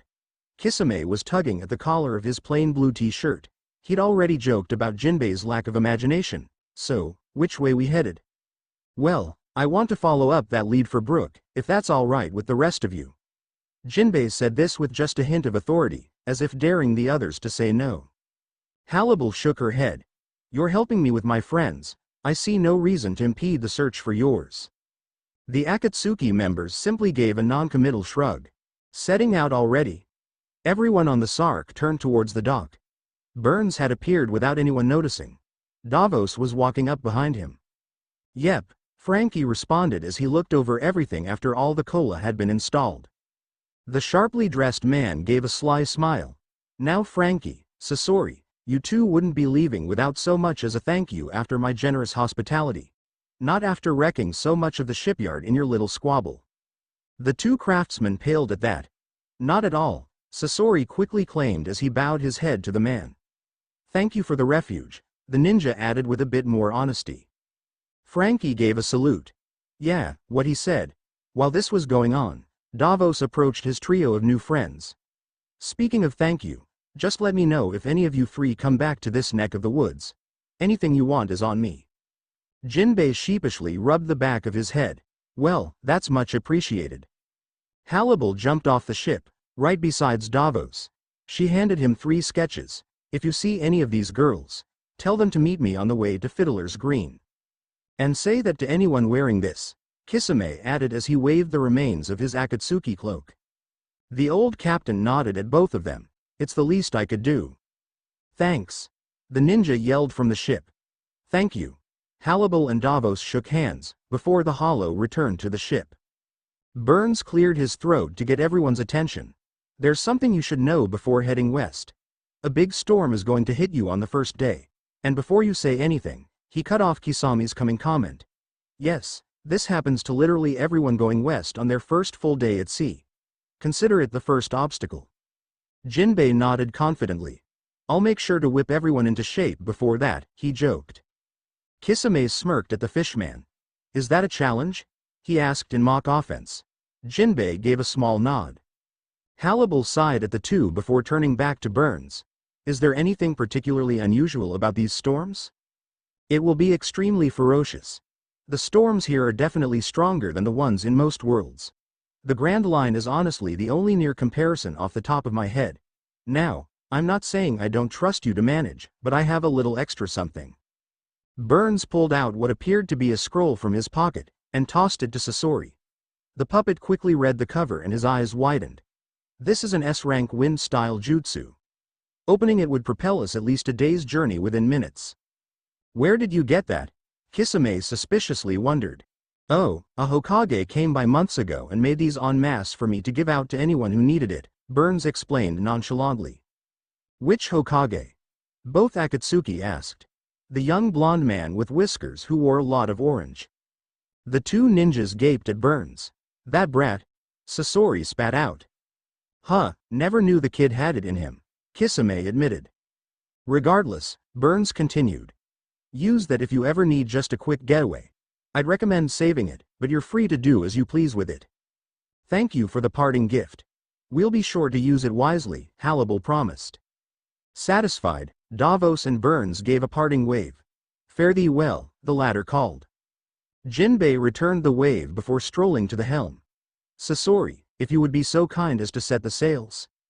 The former sand ninja nodded as he sat into a lotus position beneath the main mast. He opened his right chest cavity, and hundreds of chakra strings zoomed out towards the rigging and canvas. "I assume that you're a competent helmsman?" he asked the fishman. Frankie laughed at that. "Buddy, you have no idea. He could drive us through any storm with his eyes closed."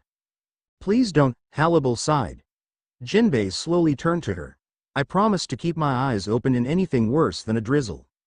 "I'll take what I can get," she muttered while wondering what the fishman defined as a drizzle. "Hey guys," Kisame called out as he pointed towards Shipwreck Cove's exit. It seemed that the entire town had come out to see them off. A solitary voice rang out to the crew in the form of a song. "The king and his men stole the queen from her bed, and bound her in her bones.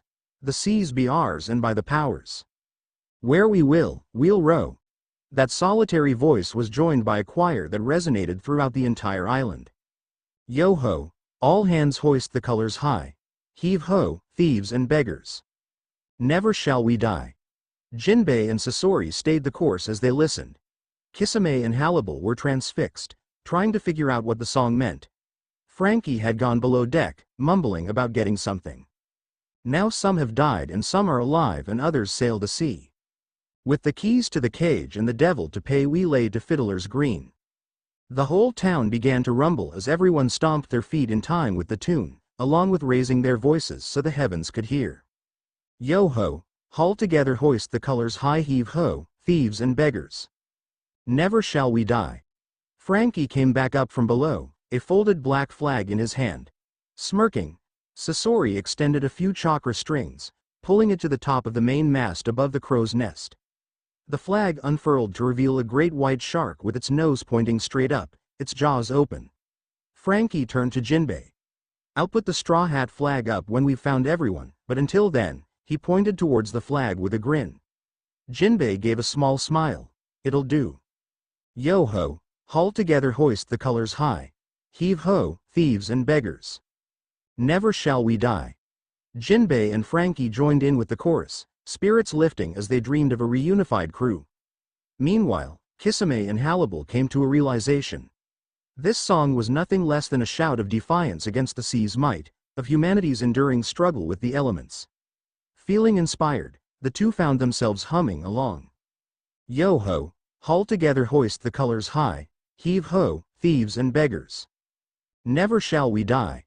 At the farthest reaches of the Sea of Second Chances, as far west as west went, what seemed to be a man sat at the edges of an island. It was filled with lush green fields, and the constant sounds of an almost heavenly orchestra. Despite this, the man was irritated. He had felt the song and spirit emanating from Shipwreck Cove. "How dare they intrude upon my domain without knowing their proper place?" he thought. The man, nay, the god, saw this song as nothing less than humanity's boasting of stripping one of their betters and taking what was never theirs. He was also offended at the mere thought of three mongrels who had the gall to claim lordship over his element. Determined to put an end to it, he rose to his feet, towering over the island. He grabbed a mighty gold trident that lay by his side. With a single swing of his weapon, the god's power surged from one end of the sea to the other. Back at Shipwreck Cove, the Cutty Sark had returned to the sea proper and set a course northwest to follow their lead on Brook. Once the island was nothing more than a speck in the distance, their good mood following the stirring song was broken by the sounds of thunder. "Well, that was quick," Kisame couldn't help but comment as he saw the horizon swallowed by black clouds. The sea itself was swelling up and down. The waves were growing exponentially. Lightning was illuminating the darkness almost every other second. Whirlpools were forming near instantly. Jinbei was forced to put in more effort to stay the course. "Batten down the hatches," he commanded. Sasori immediately sent more strings to secure the ship's various doors and openings. Thick ropes shot out to tie themselves off around the cannons on deck, making sure they wouldn't get tossed around. Once that was done, Sasori shot twice as many strings as before towards the sails, giving him more room to micromanage. Guys," Frankie shivered as he pointed out two gargantuan tsunamis hurtling towards them from opposite directions. All too soon, they loomed over the Cutty Sark. Without a word, Kisame jumped to the starboard railing, and Hannibal to the port. Water style. Water wall jutsu. The tsunami crashed against Kisame's defense, diverting the water safely around the ship. Hannibal simply stood midair, and delivered a single vertical slash. The wave instantly parted enough for the Cutty Sark to pass unscathed. Frankie's eyes bulged in shock at the two, his mouth dropped open. He didn't have long to gawk. Lightning was starting to crackle right above them, and the rain was pouring at an insane rate. The crew could barely see to the other side of the ship. With the obscured vision coupled with turbulent sea, the effect was incredibly disorienting. Figuring he should prepare for the worst, Frankie went below deck to prepare and man the coup de burst. Sasori was barely holding on thanks to his strings, his entire body bouncing off the deck before he would pull himself back down. Still, he never broke his lotus position, in no small part due to not feeling the rain with his puppet body. Jinbei had one hand in front of his eyes as the other struggled to keep the wheel steady. Kisame had rooted himself in place with chakra through his feet, Samahata driven into the ship for stability.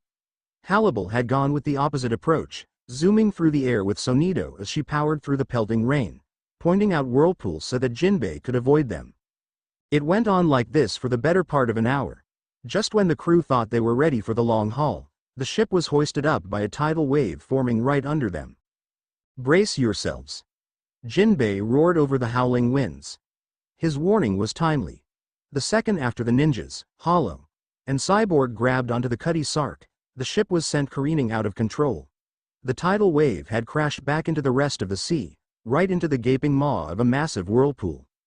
With the water swelling around them, Kisame, Hannibal, and Jinbei felt something, thanks to their own sensitivities toward water. Power. There was energy coursing through the ocean itself. It was absolutely suffocating to the trio, to the point they'd be driven to their knees. Not even the tailed beasts or Aizen or the emperors compared to this sheer presence.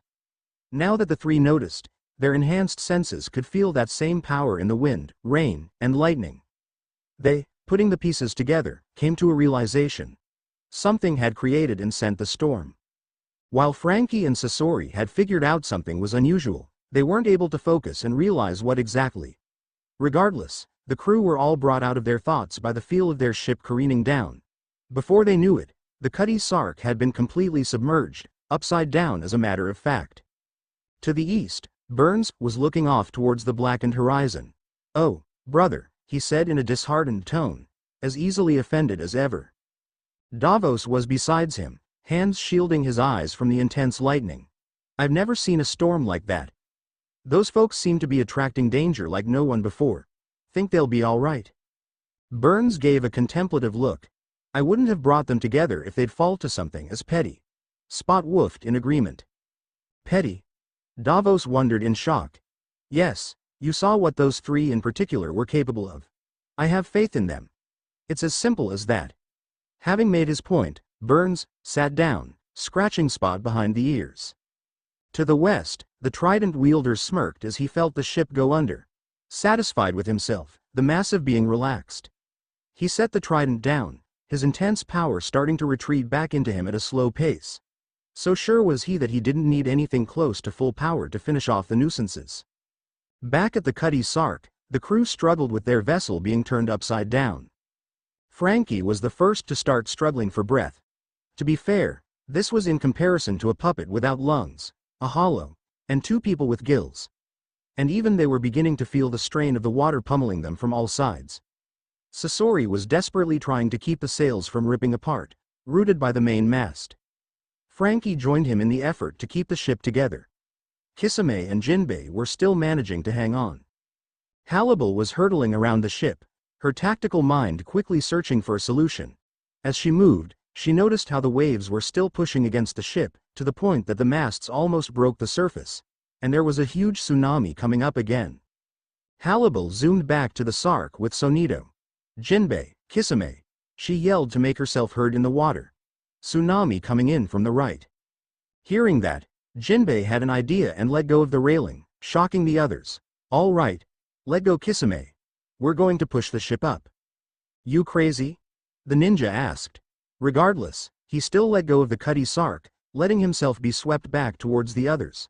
With only a split second to spare, Hannibal grabbed the two men and got into position a few feet beneath the churning surface.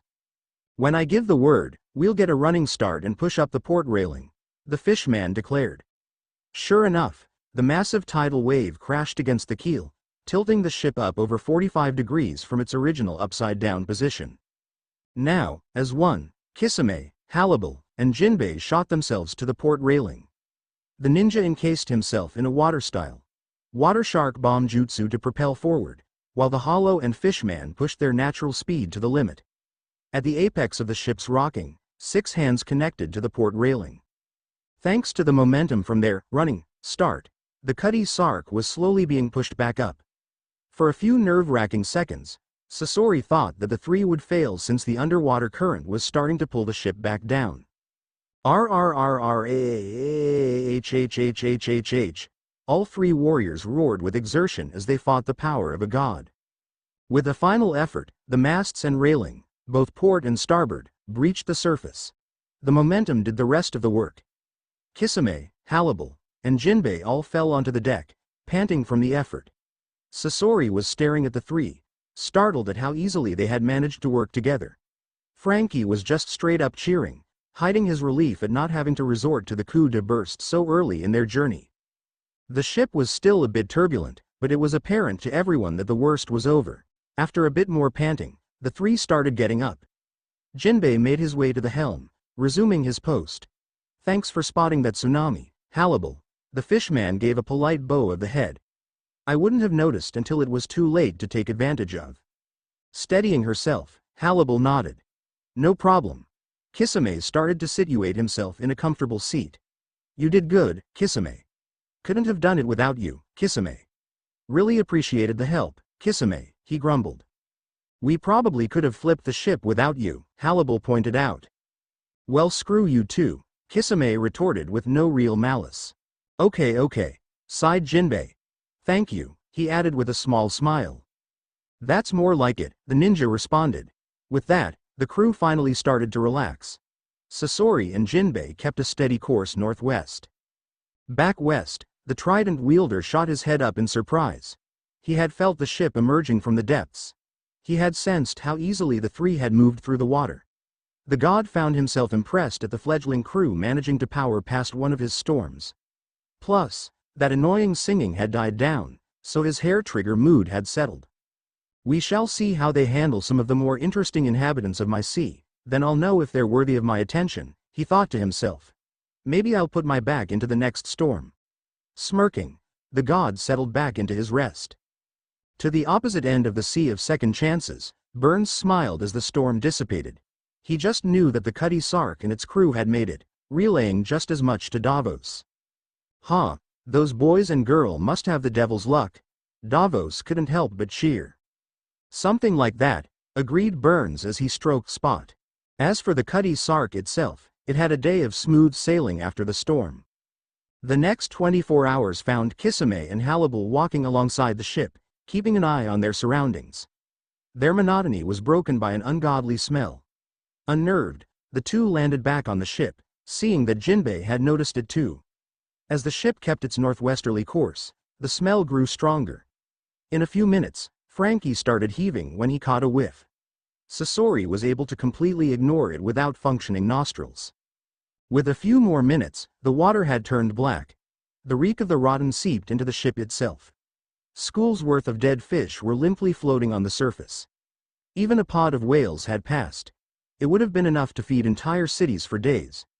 Jinbei had bowed his head, bitter at such a needless loss of life. Frankie looked to be on the point of tears. It was absolutely clear to the crew that the ocean had become poison. Kisame and Hannibal found themselves thankful they had returned to the deck before walking over the horrid mixture. As the ship sailed on, the dead multiplied. The further into the dark mass they went, the riper the bodies. Except, no scavengers were present. The tainted flesh simply fell apart from exposure, sinking into the depths. After an hour of this, Hannibal gave out a cry of land. Aside from the numerous inlets and rivers, a small hill was the only distinctive feature. Before the Cutty Sark got any closer, the crew heard splashing. Everyone dashed to the starboard railing and saw someone coming towards them. It was a woman, clad in a green skin-tight suit, broken goggles strapped to her forehead. Her left arm and right leg had been bent at odd angles, clearly broken. The remaining limbs were doing something resembling a breaststroke, only managing thanks to unusually large hands and feet. An incredibly long tongue was sticking out of her mouth. Green hair was trailing through the dark water. One eye had swollen shut. She was coughing up blood and struggling to breathe. Having seen enough, Hannibal vanished with Sonito. She instantly picked up the girl and brought her back to the deck. Once the stranger was laid down, Sasori rushed by her side. While treatment was a priority, he was also very eager to analyze a poison that could be so widespread and deadly at the same time. Blue. The woman turned over and coughed up a lungful of the poison, her body convulsing. Sasori took a vial and filled it up for later study. He then pushed the stranger onto her back and began applying chakra to stabilize what he could. Hannibal was gripping the woman's hand and keeping her down with the other. "What's your name?" Hannibal asked in an attempt to distract and calm the girl. "Suyu Asui, please call me Sue," she answered in a quivering voice. "Sue, what happened?" Sasori inquired. At those words, Suyu's eyes went wide and she started hyperventilating. A demon. He was a demon. With that, Sasori had heard enough. He pulled out a sedative and injected the girl. Her convulsions lessened and her eyes closed, everything going black for her. Kisame looked at Suyu, to the poisoned sea, and at the distant island. What the hell have we gotten ourselves into? Chapter 4. A frog in need had been touch and go for a while, but Sasori finally deemed Suyu safe to move. Hannibal and Kisame carried her from a makeshift stretcher onto his table, with his usual chemistry set pushed aside. Until the poison had been analyzed, Sasori had advised the ship to halt its advance, maybe retreat if the situation proved dire enough. So, Jinbei and Frankie were still on deck, eyes peeled for any other movement, especially from that desolate-looking island in the distance. Sasori's treatment was painful. He was no medical ninja, but he did know poison. Plus, he figured out that the grimy water was filled with heavy metals, much like his own concoction. While Sasori had deliberately added a paralysis effect on top of drawing out the time of death, it seemed no such refinements were in this grime. Another commonality was that the ninja had put his own chakra into the toxin to accelerate its potency to lethal levels. Whatever sort of energy their new enemy used, it had been applied to the grimy water in the same way. Essentially, Sasori just had to make minor adjustments to the cure for his own poison. The biggest change was due to the toxin being able to enter through both oral ingestion and skin contact. Mid-treatment, Sasori noted the irony. That pink-haired leaf brat must have done something similar after he had poisoned Konkuro. Still, the ninja didn't let this distract him. Another notable variable was the girl herself, Suyu. Sasori was utterly fascinated with his patient. Her features had subtle differences from every other human that the ninja had ever met. Aside from the obvious tongue, her hands and feet were slightly bigger than any human's. Her eyes also seemed to have some frog-like traits. The epidermis revealed a talent for camouflage when tested. Even her skeletal structure seemed more ideal for crouching and leaping. There was also a secreted fluid that Sasori figured out was a few steps short of poisonously lethal. If the Akatsuki had to guess, the girl's frog-like anatomy and her own tolerance of toxins were the only reasons she had even lasted this long. Anyone who was purely human would have died an hour ago. Regardless, the girl had clearly been pushed past her limit, as the occasional convulsion proved. Hence, why Hannibal and Kisame were holding her still. There had been screaming when Sasori basically forced the poison out with chakra, in the exact same way Sakura had. At least, the girl had calmed down and stabilized, giving the ninja enough time to synthesize a cure.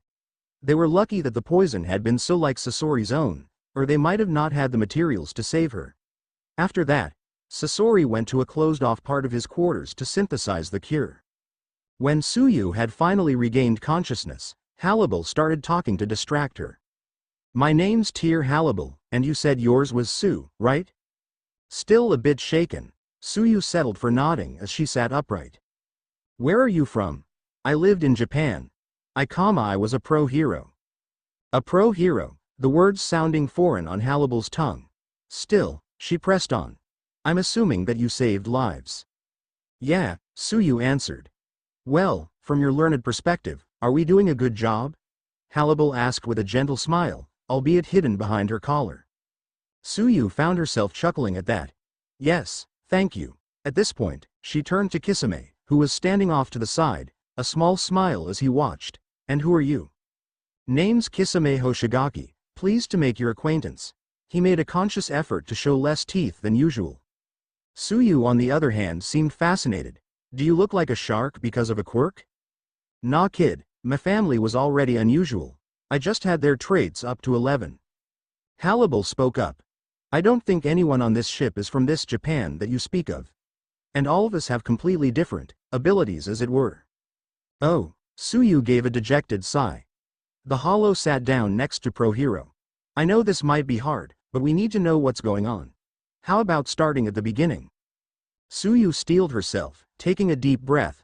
I'd landed a few months ago, after I died. I spent most of that time raising enough to get a boat. I'd heard that everyone with abilities was heading west, so I figured that's where most of my friends were. I just didn't want to face this sea alone, she finished quietly. I understand. I know how you feel, Halibal gently reassured the girl. You can take your time. No, you need to know, Suyu determined. I heard a lead about a friend. People said they saw him by an iron mine. So, I went to the closest one and started asking around. There's a mine on that island? Kisame questioned under his breath. I was getting supplies.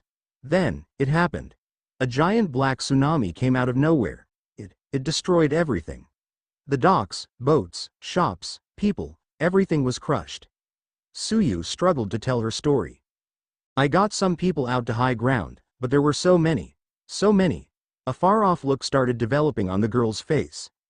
Even when I pulled people out of the water, there was nothing I could do after it got in their systems, she rationalized to herself. Then, I saw him. Suyu froze at the memory. Still, she pressed on, wanting everyone to know about what did this. He was huge, almost as big as your helmsman. His skin was made of dark pink scales. He had a big fin on his head and a pointy chin. He wore a dark brown, fur-lined coat. Halibal and Kisame both made it a point to remember that description, getting the feeling they'd see the perpetrator themselves some point soon. He just swam through like it was nothing. The currents and poison were no issue to him. Suyu put a hand to her mouth as her eyes got watery, recalling the brutal slaughter in the grime. Her two listeners used their imaginations. He pushed everything aside, there was no mercy. He was heading for the mine. I was so angry, all this for a mine. I screamed. Why did you kill all these people like it meant nothing? They were in the way. He answered. I just lost it when hearing that. And you attacked? Kisame asked. Yeah, I know I'm not exactly the best in terms of strength, but he wasn't even trying. He said something about how foolish it was to fight a demon before breaking my arm. Suyu instinctively grasped her left arm. I tried to stay at a distance when I figured out how strong he was, but he was fast and only needed a few hits to get me in the grime. That slowed me down enough for him to knock me out. Halibal and Kisame glanced at each other, both wondering the same thing. Why did he leave you alive? The ninja wondered. I don't know, he probably thought I would die soon enough in the water. I'm not even sure how I'm alive, the girl admitted. Sasori, the man who treated you, says it's because of your frog-like qualities gave you a tolerance for poisons. I'm assuming that's your quirk, you called it? Halibal noted.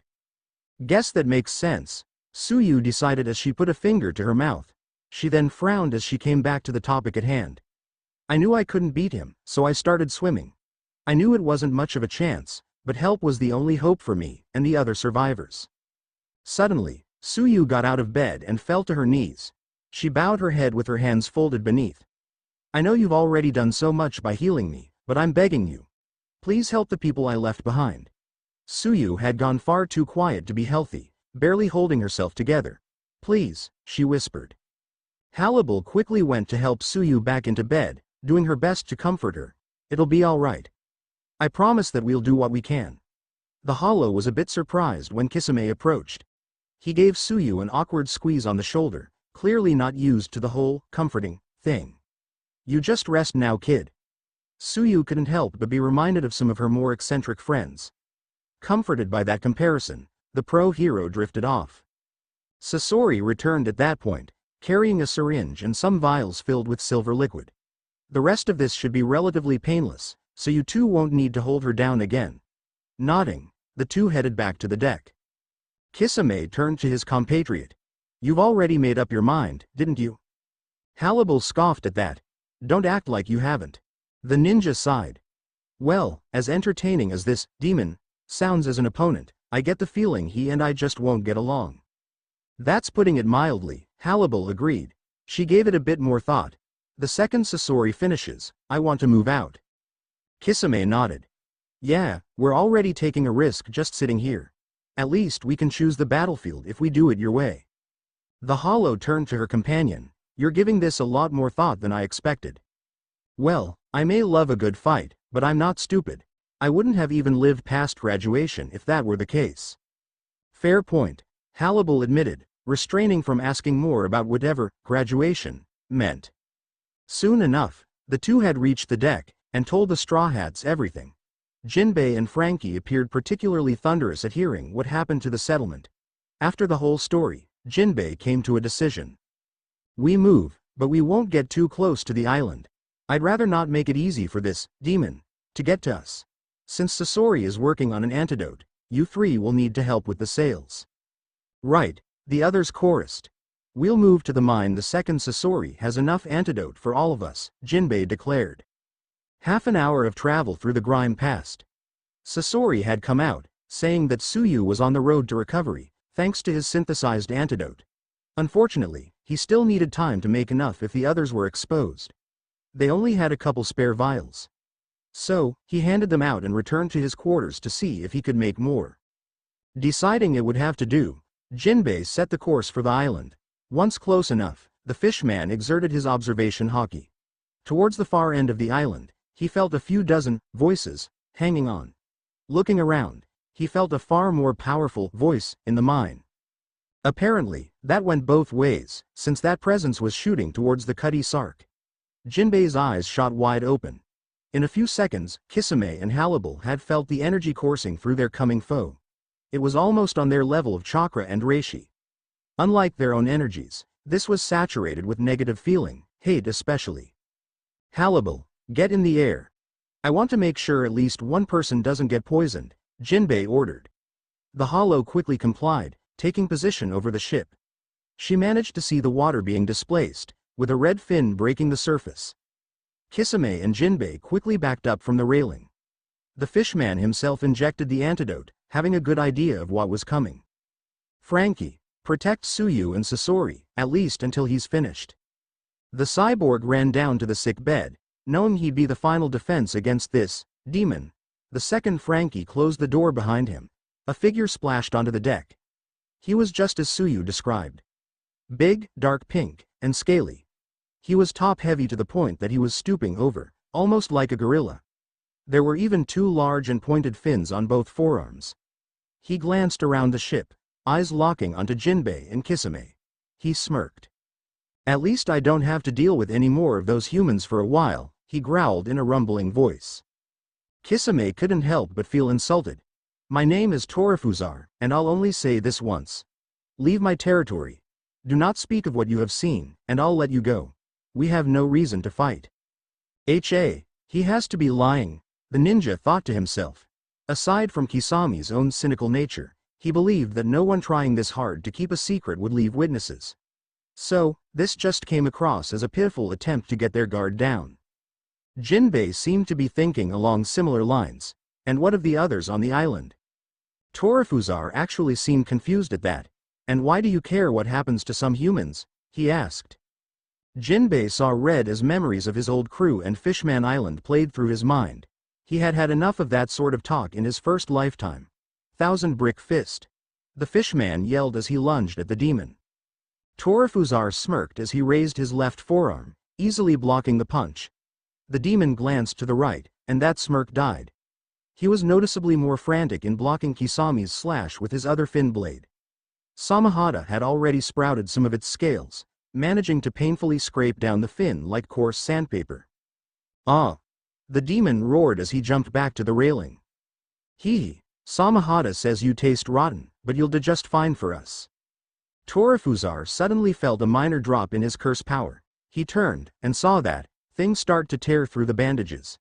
He briefly extended his senses, finally noticing the woman glowering at him from midair, yellow energy forming in her hollow blade. He then sensed nothing from the big one. Fine, divide and conquer it is, the demon decided. So, he took his chances and propelled himself forward, barely avoiding the Ola Azul fired at him. He grunted and grabbed the fishman around the waist. With a mighty effort, Torifuzar had pushed both himself and Jinbei into the grimy water. "Oh dear," Kisame said with no real concern as he hopped onto the black water's surface. "Aren't you going to go down and help him?" Halibal asked as she tried and failed to get a clear shot through the murk. "Nah, did you see how pissed Jinbei was? I'm just going to let our fishman buddy get his pound of flesh for now." Still, Kisame was crouched and ready to gut the demon the second he surfaced. Beneath the waves, the duel was turning into a slugfest after Jinbei had yanked Torifuzar off of him. The two charged at each other, completely ignoring the currents or water resistance. Water shot. Slash arm. The demon wasn't slowed down in the least as he dispersed the attack with his left fin. What a pitiful use of water, Torifuzar derided. Fist met fist with a boom that was felt throughout the ocean. Evenly matched for now, both fighters swam back for some distance. "He's already matching me? One of the elite of Tartarus?" the surprised demon thought to himself. "No, calm down, I just need to draw this out enough for the poison to take effect." Jinbei himself had simply remained in place, much to Torifuzar's confusion. "Fishman karate," he rumbled as he assumed position. "Arabesque brick fist." For a second, the demon was perplexed at his opponent punching nothing. That is, until he felt his insides shoved back. "Uck!" Torifuzar was sent hurtling back, Jinbei pursuing. "The hell was that? He didn't even touch me," the demon frantically thought before coming to a realization. He stopped his backwards trajectory and smirked at his opponent. "You can affect the water inside a person with that fishman karate of yours, can't you?" Jinbei simply narrowed his eyes, still charging. "You've shown an impressive skill set, but it won't do any good against me," the demon boasted as he met the charge. With that, the duel descended into a brutal brawl. Shockwaves bellowed out whenever fists clashed. The two exchanged dozens, scores, and hundreds of punches. Jinbei saw the first opening, bending his opponent's already bruised right fin at an angle with a powerful punch. Hissing, Torifuzar retaliated with a rib-breaking punch to the fishman, on top of a slash arm that cut across the stomach. Both ignored the pain as they continued their fisticuffs. A knocked-out tooth there. A chipped scale here. Torifuzar forced the fishman back with a headbutt, leaving a gash in his chin. Jinbei returned the favor by slamming his joined fists on the back of the demon's head, forcing him down a few feet. Torifuzar was barely phased, zooming back to pummel the fishman. While it was hard to tell on Torifuzar's dark scales, both fighters were starting to get heavily bruised. It had gotten to the point that even blocking direct punches were starting to take a toll on both. "I shouldn't have let him drag me under like this. I let things get personal. All right, time for a change in tactics. I'll need to get some distance for my more powerful attacks," Jinbei realized. As if in answer, a flash of blue zoomed right past Torifuzar's back. Uck! Blood leaked out of the new wounds on the demon's back. It looked like the skin had been shaved off. By the time Torifuzar turned around, the perpetrator was gone. Not one to waste an opportunity, Jinbei pushed himself back, gearing up for one of his stronger moves. At the surface, Kisame was already drying off whatever skin had been exposed to the grime. Halibal raised an eyebrow at her comrade. "I thought you said you'd let Jinbei handle this." "No, I said Jinbei should get his licks in, and I think a few hundred punches more than qualifies. Besides, I can tell that he wants to get serious now, so I figured I'd give an opening," Kisame explained. "Plus, I have been meaning to feed Samahata, and this demon has been the only opponent with a decent amount of energy so far." Halibal noted the half-exposed Samahata, blue hooked scales jutting out of the bandages, black blood and grime dripping. She then turned back to where the two fighters were, just itching for the chance to nail the demon. Torifuzar returned his attention to Jinbei, who had just finished his preparations. The fishman shot forward, too fast for the demon to dodge. "He's been holding back?" the demon realized to his horror. Shark Brick Fist. Ow. The demon was nailed in the midsection, his mouth open in pain, arms splayed out. The force then propelled Torifuzar towards the surface. Ola Azul. Halibal nailed him right in the wound Kisame had created, earning a roar of agony. On top of that, Kisame was running at the demon, bloodthirsty grin apparent. Sure enough, the ninja cut him on the side, managing to take around a quarter of his power. Desperate, Torifuzar quickly submerged, dodging what would have been another devastating slash from Samahata. Hey, if I know his type, he's going to pull out the big guns real soon, Kisame chuckled. Halibal for the life of her couldn't figure out why her new friend looked forward to such a thing. Back below, Torifuzar had finally noticed something about the fight. Why hasn't anyone succumbed to the poison? The big one should have been weakened to the point of death by now. Then, something caught his eye. The man walking on the surface. He was racking his brain trying to figure that Sorcery Out had taken something out of his pocket. Kisame quickly injected the vial into his exposed left forearm, emptying it of its silver liquid. He then turned to Torifuzar, eyes meeting. The ninja gave a jolly wave as he showed off the empty vial. That pushed Torifuzar over the edge. Panicked and enraged at the thought of his greatest strength meaning nothing, he began to change. He grew larger, his bulging arms now bearing a resemblance to gauntlets. Two fins grew out the side of his face, while the one already present extended down the top of his back.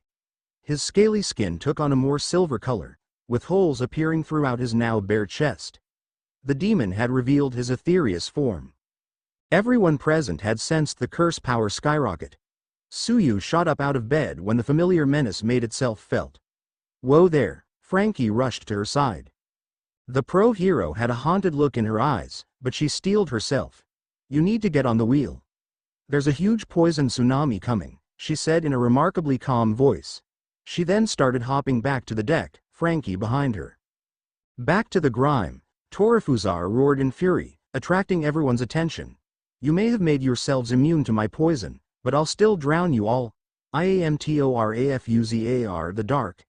Tenchi KAIMEI. Waves of black water materialized out of nothing, merging with what was already present. Then, with a gesture of his arms, the poison tsunami charged forward. Instead of at his opponent, Torifuzar had aimed it right for the Cutty Sark. There's no way this crew has seen land since making that cure, meaning that everything they have is on that ship. I have to make sure no one can counter my curse ever again. I won't let you, Jinbei screamed as he charged the demon. Shark Brick Fist. This time, Torifuzar matched the fist with his own, his enhanced strength now equal to the fishman's. Smirking, the demon shot up above Jinbei. Deep impact. Torifuzar slammed a fist into Jinbei's midsection, sending the fishman down into the murk, out of sight. Moving before his opponent could recover, the demon turned his attention back to the wave. Within moments, it was bearing down on the ship. Water style. Exploding water shockwave. Kisame jumped in front of the grimy wave, belching out a lake's worth of clear saltwater that pushed back the Cutty Sark while delaying the poison. Having bought enough time, the ninja readied a proper defense. Water style. Water wall. His clear water stopped the crashing wave. Unfortunately, this was only a temporary measure. The grime was melding with the jutsu, diluting Kisame's control over it. Torifuzar was not impressed. He made a pushing gesture, urging the wave on. This is the black water of darkness. No mere humans can halt it. Well, I have been called the monster of the hidden mist. How about I show you how I earned that? Kisame retorted. While the ninja was seriously tempted to charge forward, he had no intention of simply letting the demon do as he pleased to the ship. Please stop. Everyone's attention was diverted by a scream from the ship. It was Suyu, who was leaning over the railing. Haven't enough people been hurt? Torifuzar glared at the girl. So you survived. I'm impressed. You must be how this crew managed to make a cure. The demon realized. I won't make the same mistake again. He put more energy into his dark wave, managing to push Kisame's defense back. Please stop, no more, Suyu mumbled. Halibal turned to the young girl, seeing her on the point of tears. She had had enough. No more innocent girls would suffer on her watch. The Queen of the Hollows unsheathed her sword, pointing it down. Hunt, Tiburon. Reishi burst around Halibal, completely encasing her as she began to change. Everyone's eyes were drawn to the water materializing around her. Soon enough, the water parted. She was now holding a patta that looked like a massive shark tooth. In fact, it seemed that her new form strongly invoked a shark, with her shoulders resembling dorsal fins. Transformation complete. Halibel raised her Tiburon. Cascada. An absolutely massive deluge of water formed from the air, crashing down to combat the grime. Combined with Kisami's jutsu, the clear water managed to bring down the tsunami of poison. What? Torifuzar quietly asked. With the demon stunned in disbelief, Kisame started spinning Samahata through the water Halibel created, absorbing enough reishi to completely tear through the remaining bandages. Satisfied, the ninja used body flicker to take Torifuzar by surprise. The demon managed to jump away in time, mostly. Samahata had grown so large that it still managed completely separate Torifuzar's right foot. Ah. Huh, I'd hoped to get both feet. Still, I got enough chakra, reishi, and whatever the hell you used to have some fun. Kisame laughed as Samahata's handle started to wrap around his right arm. Sensing the massive amount of energy pouring into the ninja, Torifuzar backed away, starting to realize that this was a crew he couldn't beat. Still, the demon refused to leave empty-handed. So, he swam as fast as he could to the Cutty Sark, determined to destroy whatever it took to make the cure to his poison. Shay, damn coward, Kisame muttered as he started his own transformation, fins growing out of his elbows and head, tearing through his t-shirt. Oddly enough, he wasn't worried for the safety of his crew. Weapons left. Frankie unleashed a barrage that forced the demon to take evasive action. Before Torifuzar could get any closer, Halibel appeared in front of him with Sonido, easily blocking a punch with the flat of Tiburon. The demon's eyes went wide, his irises shrinking as a look of utter rage consumed him. Get out of my way. Torifuzar raised his free right fist. Before either fighter made another move, Torifuzar was stopped, his forearm covered by long tongue. Suyu had wrapped herself around the main mast, gaining leverage against the mighty demon. Having been inspired by the others apparently giving their all for her sake, Suyu shouted her resolve. I won't let you hurt anyone else. Halibel smiled at the girl. Well said. With her own free hand, the hollow pointed at her opponent, yellow energy forming into a ball. Knowing what was coming, Torifuzar immediately disengaged, swimming away as fast as he could. Sero. An insane amount of reishi charged forward, roaring as it destroyed everything in its path. Torifuzar hadn't gotten out unscathed. The rest of his right leg had been blown to smithereens. It was a miracle he had still been fast enough to protect his main body. Knowing that, the demon was finally ready to retreat, tail between his legs, or leg as it were. Unfortunately for him, a monster had swum up right behind him. You're mine now. Before he could turn around, Torifuzar was overwhelmed by the energy emanating from it. There was even a bit of his own curse power in that potent feeling. This is as bad as Master Marred Gears, the demon thought in horror. The transformed Kisame grabbed Torifuzar by the throat, and quickly dragged him back to the clean water made earlier. I really must thank Halibel for all the water and reishi. I wouldn't have been able to do this so easily without her, the ninja chuckled. Water prison shark dance. The words sounded like a death sentence to Torifuzar. All the clear water formed into a massive sphere, with Kisame himself at the center. Not a drop of grime was close enough for Torifuzar to manipulate. Seeing this, the demon frantically tried to wrench himself from the monster. Surprisingly enough, Kisame let Torifuzar go. His relief turned to dread as he saw the ninja's bloodthirsty grin. You're going to find out what it's like to be prey. Suyu and Halibel grimaced at hearing that. Ya no, Kisame really sounds like a villain right now, Suyu couldn't help but observe. You have no idea, Halibel added with a shake of the head. Desperate, Torifuzar swam as fast as he could, hoping against hope that he could at least get back to his element. After a few seconds, the demon realized that he wasn't getting any closer. He turned back to the pursuing Kisame with a look of growing fear. Oh no! That monster is moving this entire ball of water, keeping himself at the center, he thought in near panic. Right at that moment, Kisame zoomed forward with a push of his newfound tail. The Akatsuki then sprouted spikes from the fin extended from his left arm. He swam right past the demon, leaving gaping gashes in his side. As Torifuzar gasped in pain, Kisame smirked as he took more curse power. The ninja quickly turned around for another curse-draining run. Over and over, Torifuzar groaned in pain as he was sucked dry. Halabal's eyes wandered to the horizon. She noticed that the mass of black grime was shrinking. It was clear to her that it was only the demon's power keeping the poison active. If he was knocked out, the poison would vanish. Suyu also saw the grime contracting. She was utterly shocked that this crew was managing to take down an honest-to-goodness demon. Torifuzar himself had been pushed to the brink, both physically and mentally. Physically, he only had enough curse power left to pull off a couple moves, on top of maintaining the grime. As for his mental state, no, I did not die and come back just to be defeated again. I came to this mine to better myself and show my strength to all who wronged Tartarus. I will survive and defeat that damned dragon slayer, no matter what it takes. Seeing an opening, Torifuzar made his move. Chokugai. Air shot out of the holes in the demon's chest, the bubbles obscuring him from view. Regardless, Kisame charged, knowing he just needed to take a little more to end the fight. The ninja shot forward. Unlike the other times, Kisame was stopped dead in his tracks. Torifuzar had completely covered himself in what appeared to be solid steel. All the bones in Kisame's right arm had shattered thanks to how fast he'd been moving. Son of a bitch, that's tougher than Kakuzu's, the Akatsuki observed as he slowly healed himself. Taking his chance, Torifuzar shot towards the grime as fast as his remaining leg could push. Before he had a chance to relish victory, a very angry fishman swam up and blocked his path. Damn it! The demon yelled as he raised his left arm to defend, having completely forgotten about this opponent. Fishman Karate's secret technique, Vagabond Drill. Jinbei roared as he slammed into Torifuzar. The move utterly pulverized the demon's arm, turning it into a useless appendage.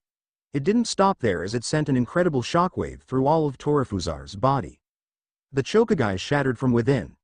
Right at his most vulnerable, Kisame and Halabal appeared before him. This is for my arm. Kisame grabbed Torifuzar's limp left arm and pulled. Then, Halabal brought Tiburon down. Crunch. The combined strength of Akatsuki and Espada had torn off the demon's left arm, shattering the bone in the process. Torifuzar could only scream in pain as he clutched his new stump. On top of that, Kisame had left only bits of curse power. The grime had completely vanished. As one, Jinbei and Kisame brought back their fists, spikes protruding from the latter. Halabal raised Tiburon in tandem. The three warriors slammed into the demon's chest with all their strength, and a mighty "Whoom" was heard for miles around. Finally, Torifuzar lost consciousness as he was sent hurtling miles away by the sheer force of his foes. Suyu's mouth had dropped open in sheer shock, reminded of All Might defeating the Nomu when she faced a villain for the first time. Once she believed her eyes, she gave the biggest smile she could manage. True, there were some tears, but a wave of relief was washing through Suyu. She wasn't even fazed by Frankie's dance of joy. By now, the three had returned to the ship, brushing themselves off. Suyu eagerly hopped to the three, hearing them mid-conversation.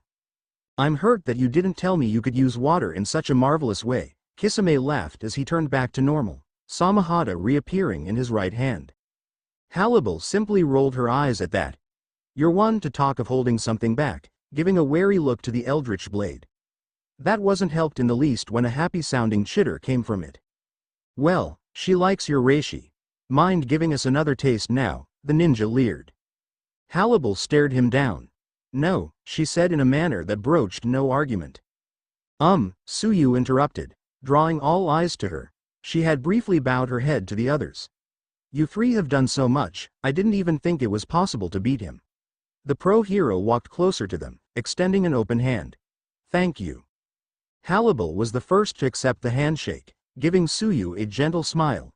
Jinbei was next, his hand almost completely engulfing Su's. Kisame hesitated for a bit, eyeing the open hand. Suyu just stared at the ninja, blushing at the sight of his bare blue torso, hand still extended. Sighing, Kisame accepted the handshake. "Think nothing of it, kid." Suyu seemed to relax, before turning her gaze back to the island. "I know it's a lot to ask, but the survivors will need help.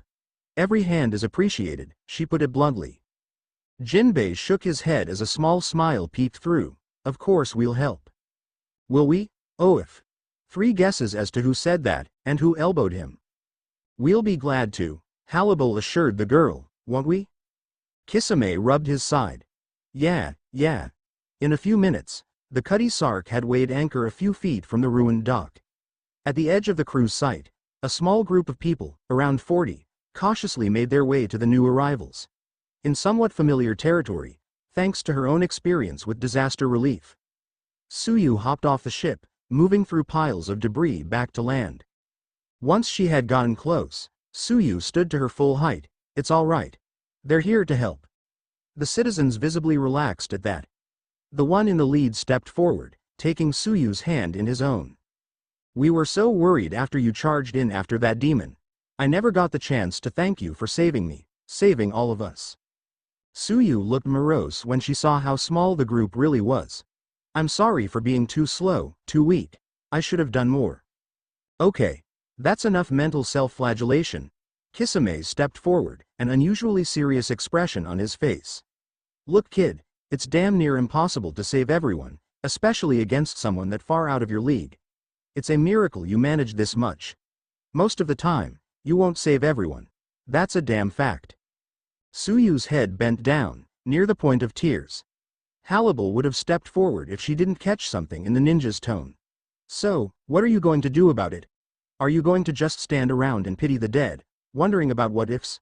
Or will you actually put in some effort to be better for those who are still around? The pro-hero was silent for a moment. Well? Kisame asked with a hint of impatience. Suyu glanced up, looking more determined. There was something else in there. Is that admiration? Feels weird to be on the receiving end, the former Akatsuki thought. Unnoticed by the ninja, Halibal was smiling. Pleased with the change in demeanor, Jinbei felt it was time to get back to the reason they came. Suyu here convinced us to lend a hand to you all. Our services are yours, the fishman humbly offered. Thank you. Sir, you have no idea how much this means to us, the leader graciously accepted. Please, follow me. So, the crew was led to the other survivors, who were suffering from lingering effects of the poison. Thankfully, Sasori had managed to make enough of his antidote, providing treatment for the civilians. He'd also snuck in some adrenaline to get the people moving. After all, he hated waiting. Afterwards, everyone present had enough energy to start helping.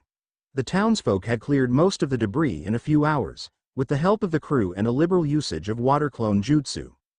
By midday, the people were already working on putting up the biggest homes, so they'd at least all have somewhere to sleep tonight. It was truly remarkable how quickly things were coming together. This was no doubt helped by the near half-dozen superhumans pitching in. Jinbei and Frankie certainly earned their due just from the heavy lifting alone. The cyborg was a miracle worker once all the materials had been brought together, assembling the pieces at speeds thought impossible by the civilians. Sasori contented himself with giving the occasional chakra string to hold some structures together. Halibal just zoomed through her tasks with Sonito. Plus, being able to stand in the air makes it much easier to hold something up. Kisame had done double duty with his small army of water clones giving aid all over. He noticed Suyu holding things in place with her tongue. The ninja shuddered. That thing could put Orochimaru to shame. By sunset, enough shelter had been made that the people could just focus on making dinner before turning in. Thanks to some great planning against tsunamis, the foodstuffs had all been stored on high ground, avoiding the poison from Torifuzar's Tenchi Kaimi. Once the fires had been built, the people kept it simple with kebabs. Kisame had built himself a small fire, keeping his distance from the crowd gathered around the bigger bonfire. He saw Jinbei turn down countless offers of more food, and Frankie showing off his robot parts to a fascinated Suyu. As he watched this, slowly roasting his own stick of red meat, Halibal took a seat across from him. The ninja smirked. You going to make this a habit, sticking with me whenever we have a fire? The hollow let out a tired sigh. That depends on how you answer my question. Kisame paused, and indicated that he was listening. Why do you go to the effort for Suyu? Halibal asked, genuinely curious. When she had first met Kisame, she brushed him off as simply a brute looking out for his next good fight. Now, she knew that there was more to him. It was just a question of what. The ninja glanced at the girl, seeing how much Frankie's antics were cheering her up. He then turned back to Halibal, staring at her across their little fire. She said she was too weak, and she was blaming herself for what happened. It reminded me of Itachi, My partner. I just knew he constantly blamed himself for what happened to his clan. Hell, he was probably thinking those exact same words for a while. Hannibal was instantly transfixed. And did you say something similar to him? No, Kisame glumly admitted. I didn't even think of it until after he had died. For years, all I could do was watch him march on. He was never the most durable person, but he got sick. His condition just kept getting worse, to the point he was coughing up blood after anything strenuous. Eventually, he just committed suicide by a fight with his own brother. Hannibal was uneasy at how quiet Kisame's voice had gotten. Looking back, I wish I had said something like that to Itachi. Maybe he could have fought his illness if he actually had the will to live. Maybe I wouldn't have had to watch my only friend wilt away. I just don't know. All I know is that no one should have to go through that. The two were completely silent for a long time. Only the smell of Kisame's burning kebab snapped them out of it. The ninja quickly removed his dinner from over the fire, and started digging in as he changed the topic. Now that you mention Sue, I did notice something, Kisame noted. Hannibal instinctively tensed at that. You only changed into that stronger form of yours after she came out screaming. Can I ask why? Hannibal actually seemed thoughtful at that. I don't know, she admitted.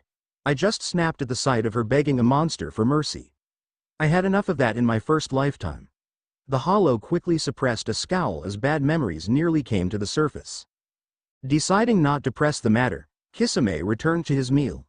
Hannibal cooked her own stick a while longer. I don't feel like dealing with a crowd. Do you mind me spending the rest of the night by your fire?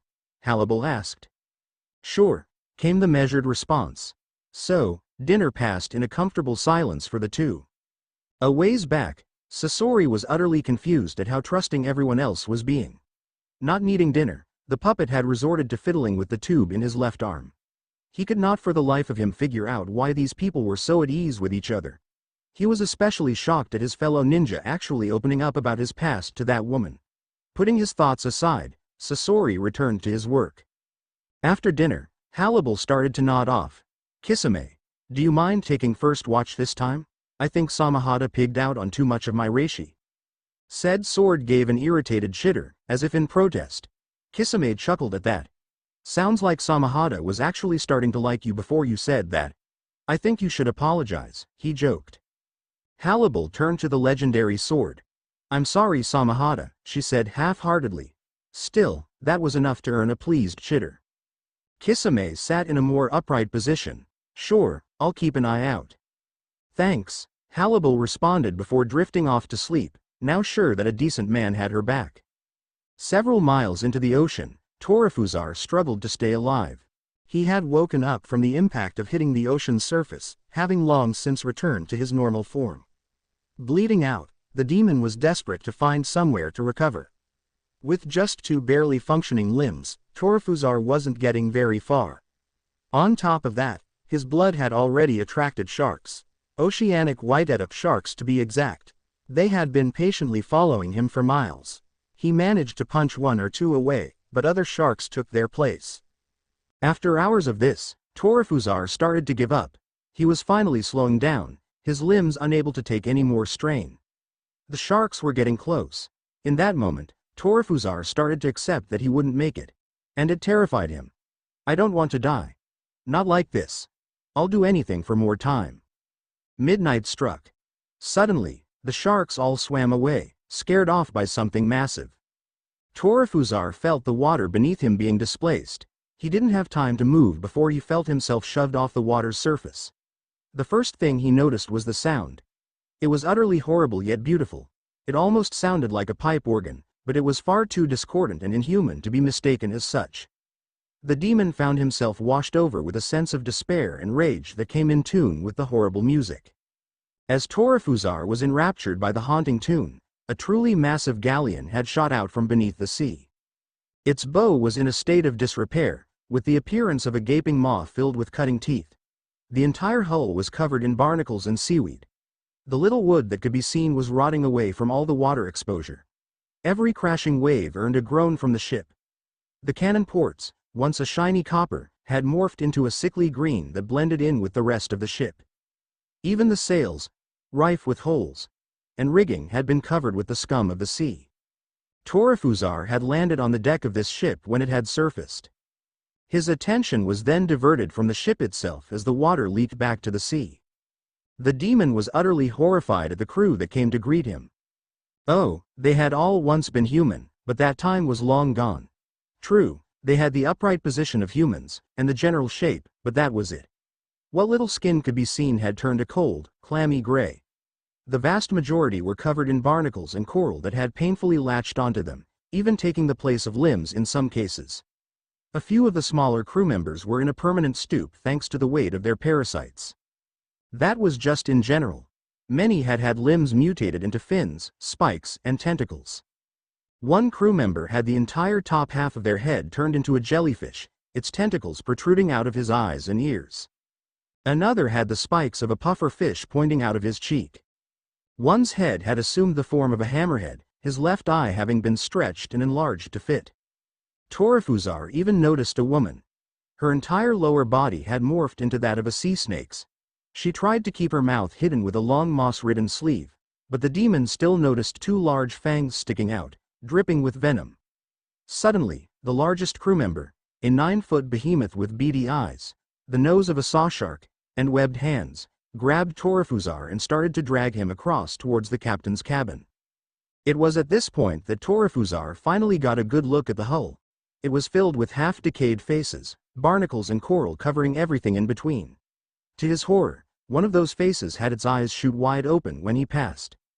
The creature then yanked itself off the wall with a sickening squelch, joining the rest of the crew. The demon nearly wretched at the sight. Suddenly, the music came to a stop.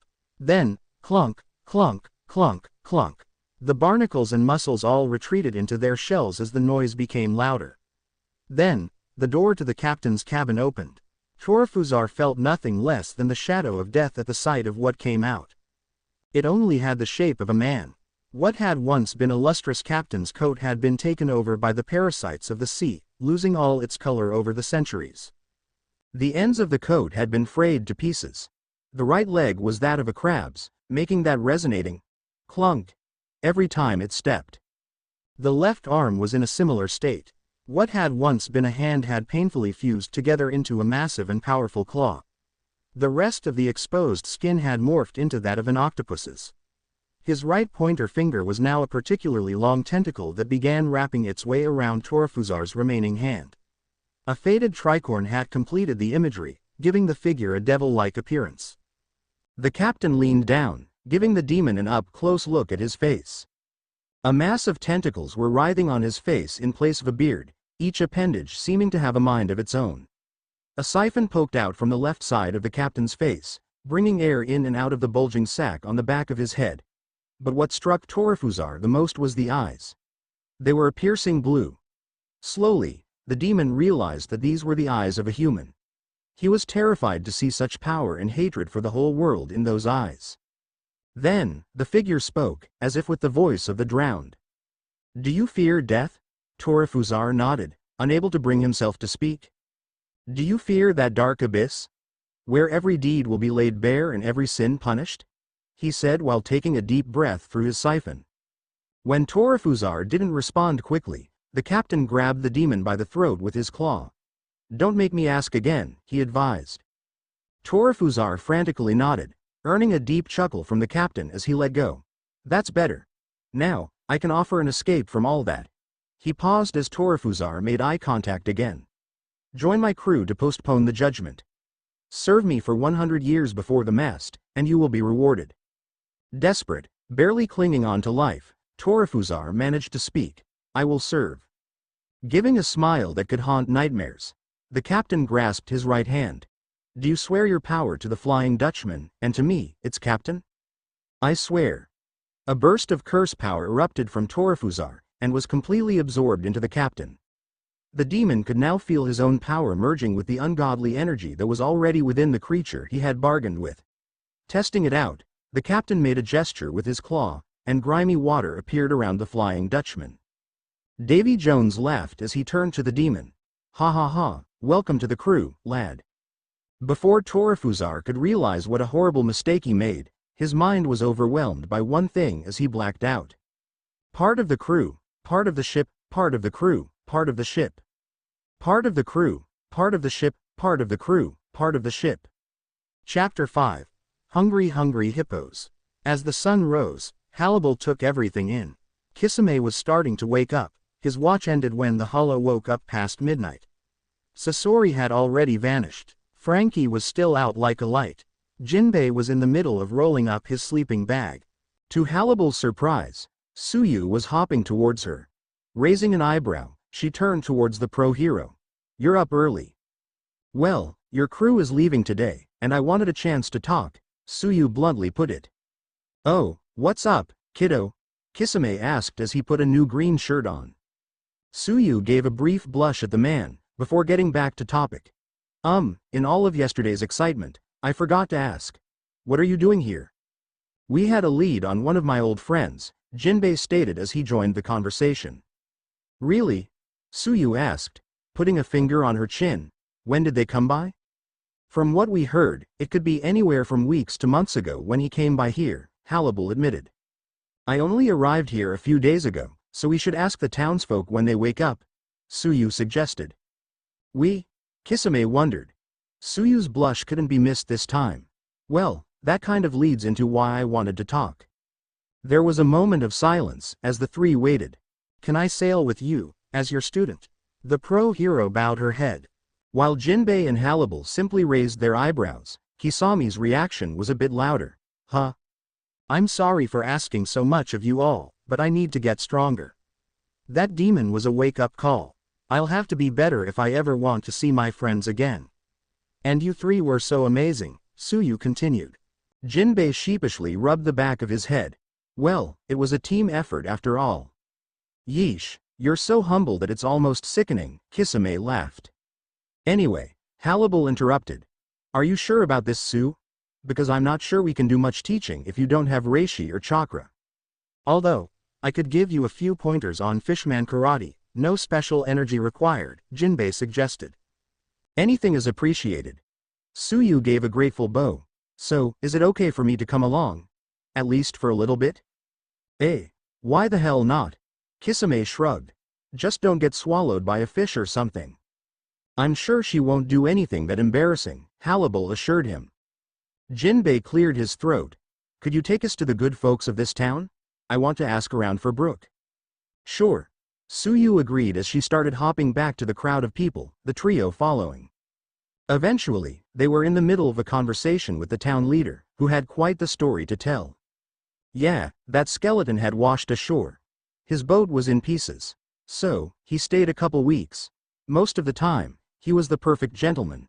Until the last day, that is. "What happened?" Jinbei asked, clearly concerned. "Well, he came up to me and my wife, and said he had a question he'd been meaning to ask." The man paused. "He wanted to see her panties." Hannibal's eye twitched at that. "Please tell me he got what he deserved." The man smirked at that. "Yeah, my wife knocked him on the noggin real hard." The hollow visibly relaxed. "When I went in for a swing, he started running off. Lucky for him, his boat was ready. So, he just ran on and set sail, laughing out of his ass." "And did he say where he'd go?" A mildly amused Kisame wondered. Well, he did mention heading to New Nile Island. It's a couple days sailing due west," he informed them. "Why would he go there?" Jinbei quickly asked. "He didn't say," the man shrugged. "So, anyone know anything about this New Nile place?" Kisame wondered.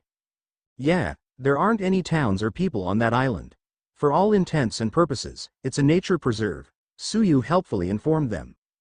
"Well then, we have our heading," Jinbei decided. "Frankie," he called out.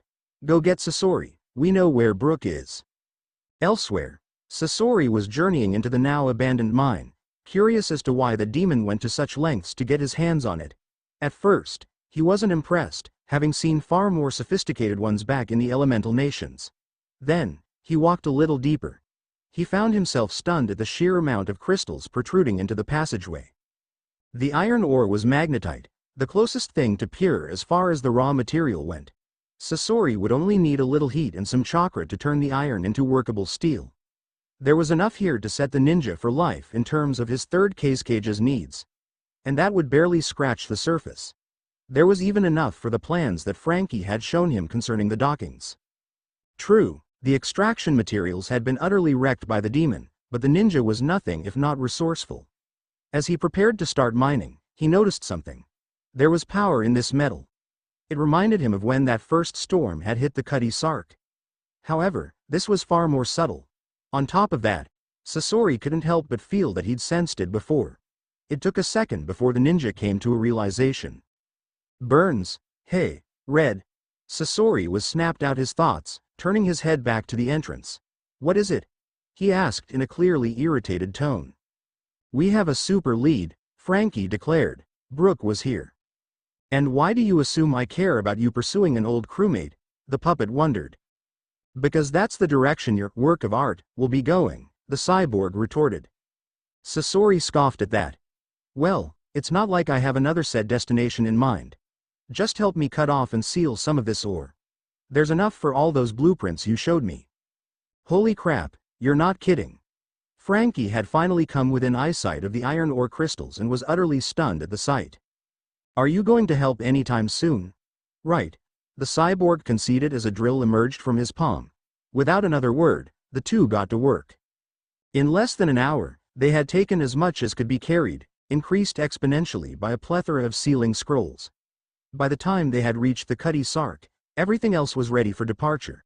Sasori couldn't help but be impressed with the lot.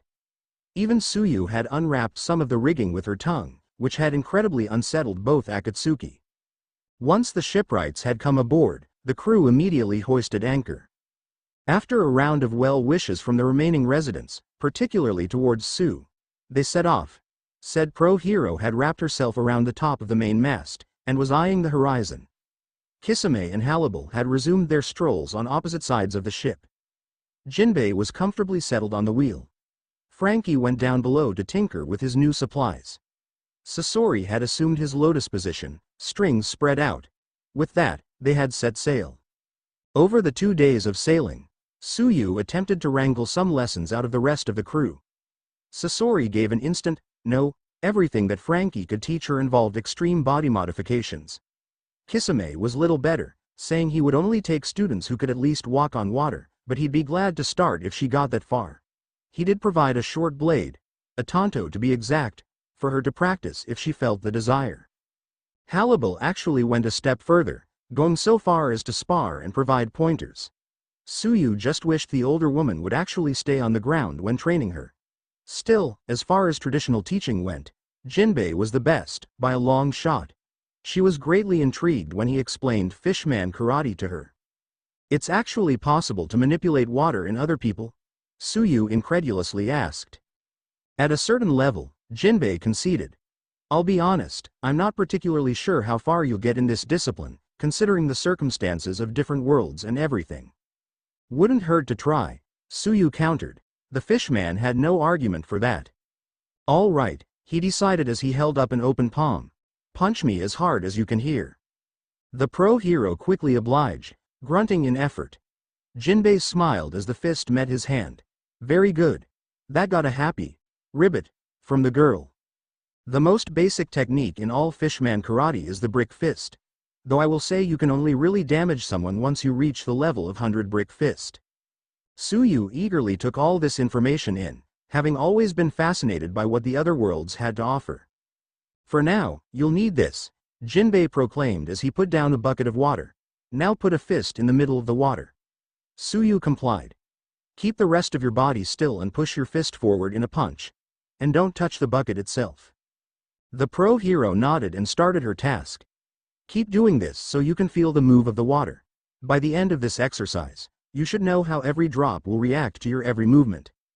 Yes, sensei, Tsuyu obediently said before getting back to it. The fishman found himself pausing at the title, before allowing a small smile to form. After another hour, Hannibal sensed something.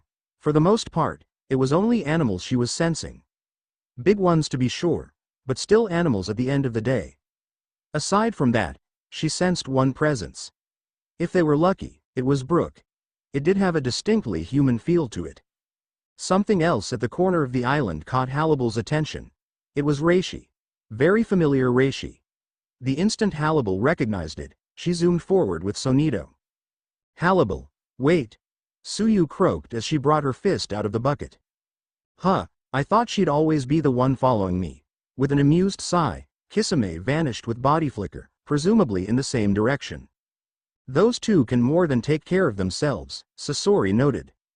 We must be close to land, assuming her range of sensing hasn't drastically improved, Jinbei commented. Why do you think she ran off like that? Suyu asked.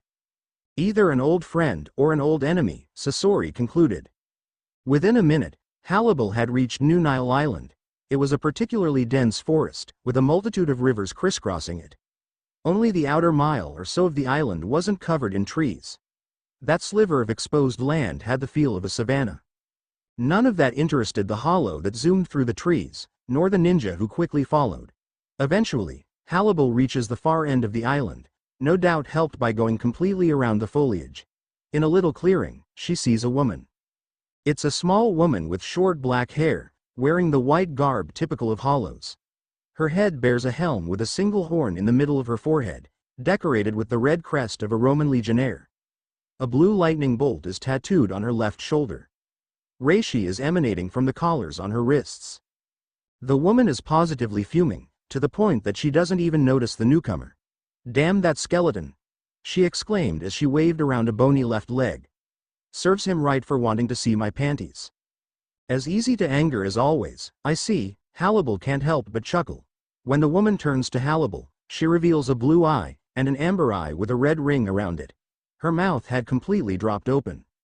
Apache, it's good to see you, she quietly admitted. Emilo Apache rushed towards Halibal, tackling her in a hug. I've been going absolutely crazy without you. It's been weeks since I've woken up, with nothing but perverts, idiots, and perverted idiots for company, she started to ramble. Huh, and here I thought it'd be tougher to find your girls, Halibal. Apache jumped in surprise, scowling at the new figure leaning against a tree. Who the hell are you? Kisame chuckled. Are all your friends so rude? Still, I suppose I should answer. I'm Kisame Hoshigaki, pleased to make your acquaintance, he said with a slight bow of the head. Halibal sighed at the girl. Apache, you can relax. Kisame is a colleague of mine. Colleague? That's all I am after our dinners together? You wound me, Halibal, the ninja said with no real hurt in his voice. Apache's mouth dropped open at that. Huh? A tick mark popped onto Halibal's head. I don't appreciate the false impression you're giving to my friend, she growled. Apache regained her usual composure, which is to say none at all. You lying to me, shark boy? Kisami's smirk instantly died at that as he flared his chakra. You calling me a liar? He asked with a distinct lack of humor. Apache was shocked by the sheer amount of chakra. Holy shit, this is worse than yammies on a bad day, she thought incredulously. Halibal immediately got in front of Kisame, which had the effect of raining in that chakra. Calm down, she didn't mean anything by it. Isn't that right? She asked, turning to her friend. Apache got back to her feet, growling. Fine, sorry, came her half-hearted reply. Well, it's a start, the ninja shrugged, almost instantly back to his good mood. Anyway, may I ask whose leg that is? He pointed to the bony left leg, which Halibal had finally noticed. The younger hollow scoffed at that. I was making my way to this island for a break. There was a storm and I needed to land. That was when I saw this little dingy start capsizing. Against my better judgment, I rushed in and scooped up the only guy there. It was just pathetic seeing the struggle. If you're gonna try getting through this damn sea, the least you can do is know how to swim or fly. Halibal cleared her throat to get Apache back on track. Anyway, I grabbed him and zoomed to this island. Once he woke up, I thought things were starting to look up. At least he showed some damn gratitude and manners. Considering the stray limb, I'm sure that didn't last long, Kisame couldn't help but comment. The piece of shit just wanted to see my panties, she yelled. I promised to kick his ass, so the little coward started running. Apache then gave a malicious grin. He didn't get very far. Halibal was pinching the bridge of her nose at this point, while Kisame was snickering at the mental picture. And then what did you do to the little pervert? The ninja eagerly asked. I did promise that his ass would get kicked. So I ripped this off, she recounted as she waved the left leg, and delivered. I kicked him in the ass so hard with this that he fell apart and the pieces started rolling away, she smirked. Kisame had given up the ghost and was just laughing. Oh, that's just too good. I wish I could have seen his face. You. He pointed at Apache. I like you. Anyone who can come up with something like that is okay in my book. Apache seemed perplexed at that, before she started laughing too at the memory. Hannibal brought an open palm to her forehead. Please don't encourage her, she glared at Kisame. That response seemed enough to cow Apache. Then, it was as if lightning struck Hannibal's brain. Kisame. She slowly asked. What did Jinbei say his crewmate looked like? That he was a skeleton with an afro and wearing a very nice suit, he replied as realization dawned for the ninja. And why did that mineworker chase him off again? Kisame sighed before answering, because he asked to see his wife's panties. Apache froze at that. Wait, you already know the bastard? To be honest, he's actually the reason that we came this way, Kisame explained. Seeing her friend's confusion, Hannibal picked up the slack. The two of us woke up and set sail with a fishman. We both agreed to help him reunite with his former crew. It appears that this skeleton, Brook I believe, is one of that crew.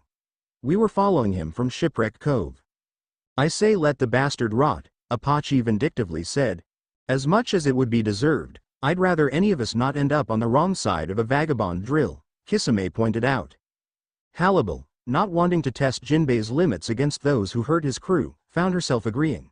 Apache, where's the rest of him? The younger Hollow huffed before she started walking into the jungle, obviously in no hurry but not wanting to upset Hannibal. At some point, Kisame noticed that they were following a river towards the middle of the island, walking opposite the current. It wasn't before long that they reached the Lake of Origin. It was huge, and there were hundreds of pastel-colored hippopotamus cruising through the fresh water. They were far larger than any ordinary hippos. Then, against all the laws of common sense, the hippos started singing. It's a race, it's a chase, hurry up and feed our face. Who will win? No one knows. Feed us hungry hip-hip-paws. Hungry hippos. Open up and there it goes. While the three were baffled at the outburst of song, a submerged green hippo crept up on them. In an instant, it surfaced, massive jaws gaping before it tried to chomp down on all three. The hollows and ninja scattered. What the hell? Kisame and Apache wondered. Midair, Hannibal watched as a cloud of green smoke wafted from the side of the hippo, eventually assuming a form that vaguely resembled a face. Good madam, could you perhaps get me out of here? You, Apache screeched, confirming the other's suspicion. Brook, I presume? Kisame asked. Before a clearly shocked Brook could ask how he knew his name, we're with Jinbei, Hannibal quickly informed him. He should be here within the hour. Ah! The floating ethereal head exclaimed. Such good news. Now, back to the matter at hand. Before Brook could finish, Kisame had already used body flicker to get by the green hippo. He then swung Samahata into the creature's belly hard enough to lift it off the ground. That sent the mammal into a coughing fit. Soon enough, a skull with an afro came hurtling out, covered in various bodily fluids. In the instant Hannibal caught the skull, she quickly dunked it in the water, spinning Brook like he was in a washer. When she pulled him out, all the bodily fluids were gone. Blow. Brook coughed out the last bit of water. Thank you, madam. I greatly appreciate the assistance. Now, I hate to ask this, but could you find the rest of me? He questioned, clearly embarrassed. I don't think we have to worry about looking, Kisame pointed out. The rest turned towards the herd of hippos approaching. From that day, the ninja would swear those mammals had an evil glint in their eye. It's a race, it's a chase, hurry up and feed our face. Who will win? No one knows. Feed us hungry hip-hip-paws. Hungry hippos. Open up and there it goes. The tone of the vocalizing hippos, they were all baritone, was distinctly more menacing, no doubt aided by their massing on the group. What in the actual hell? Apache wondered. Well then, I think this calls for some assistance. Summoning jutsu. Kisame slammed a hand on the water. In a poof of smoke, 4 bull sharks had appeared, all looking particularly ill-tempered. Brook's mouth dropped open in shock. The hell? You summon us to deal with filthy hippos? The biggest asked. Oh cool it, May. You know it's been ages since we've had a good hunt, the smallest argued. Jiro's right, plus this is a chance to one-up those damned Hammerhead sisters, another agreed.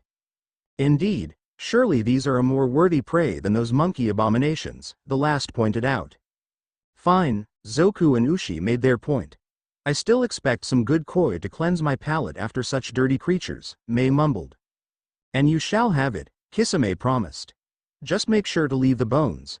We need to put this idiot together after all. Hey, it'll be done, Jiro assured him. Behind the ninja and sharks, Apache leaned towards Hannibal. What else can he do? Oh, just instantly create and control a lake's worth of water, absorb the chakra and reishi from his enemies, make clones. Hannibal started listing off. Apache gaped at that. I need to meet more ninja, she decided. Alrighty. How about we wrap this up before the others get here? What Jinbei doesn't know can't hurt us, Kisame suggested. Right, Hannibal agreed as she drew Tiburon. Hey Squirt, show me how good you are. The ninja yelled at the younger Hollow. Oh, you're asking for it, Apache said, fierce grin in place. Eager, Apache took aim at the nearest pink hippo. Bala. A barrage of red reishi orbs were unloaded onto the creature's stomach. Sure enough, a ribcage was hacked up. That set of bones instantly gravitated towards the sitting skull. Excellent. You all just need to get my bones released. Then, I can take care of whatever remains for you. I'm gonna hold you to that, the ninja shouted as he pushed a yellow hippo into the pack of bulls. When taken from all sides, the hippo stood no chance. Although, the bulls made a point to spit out the unnaturally black bloodshed.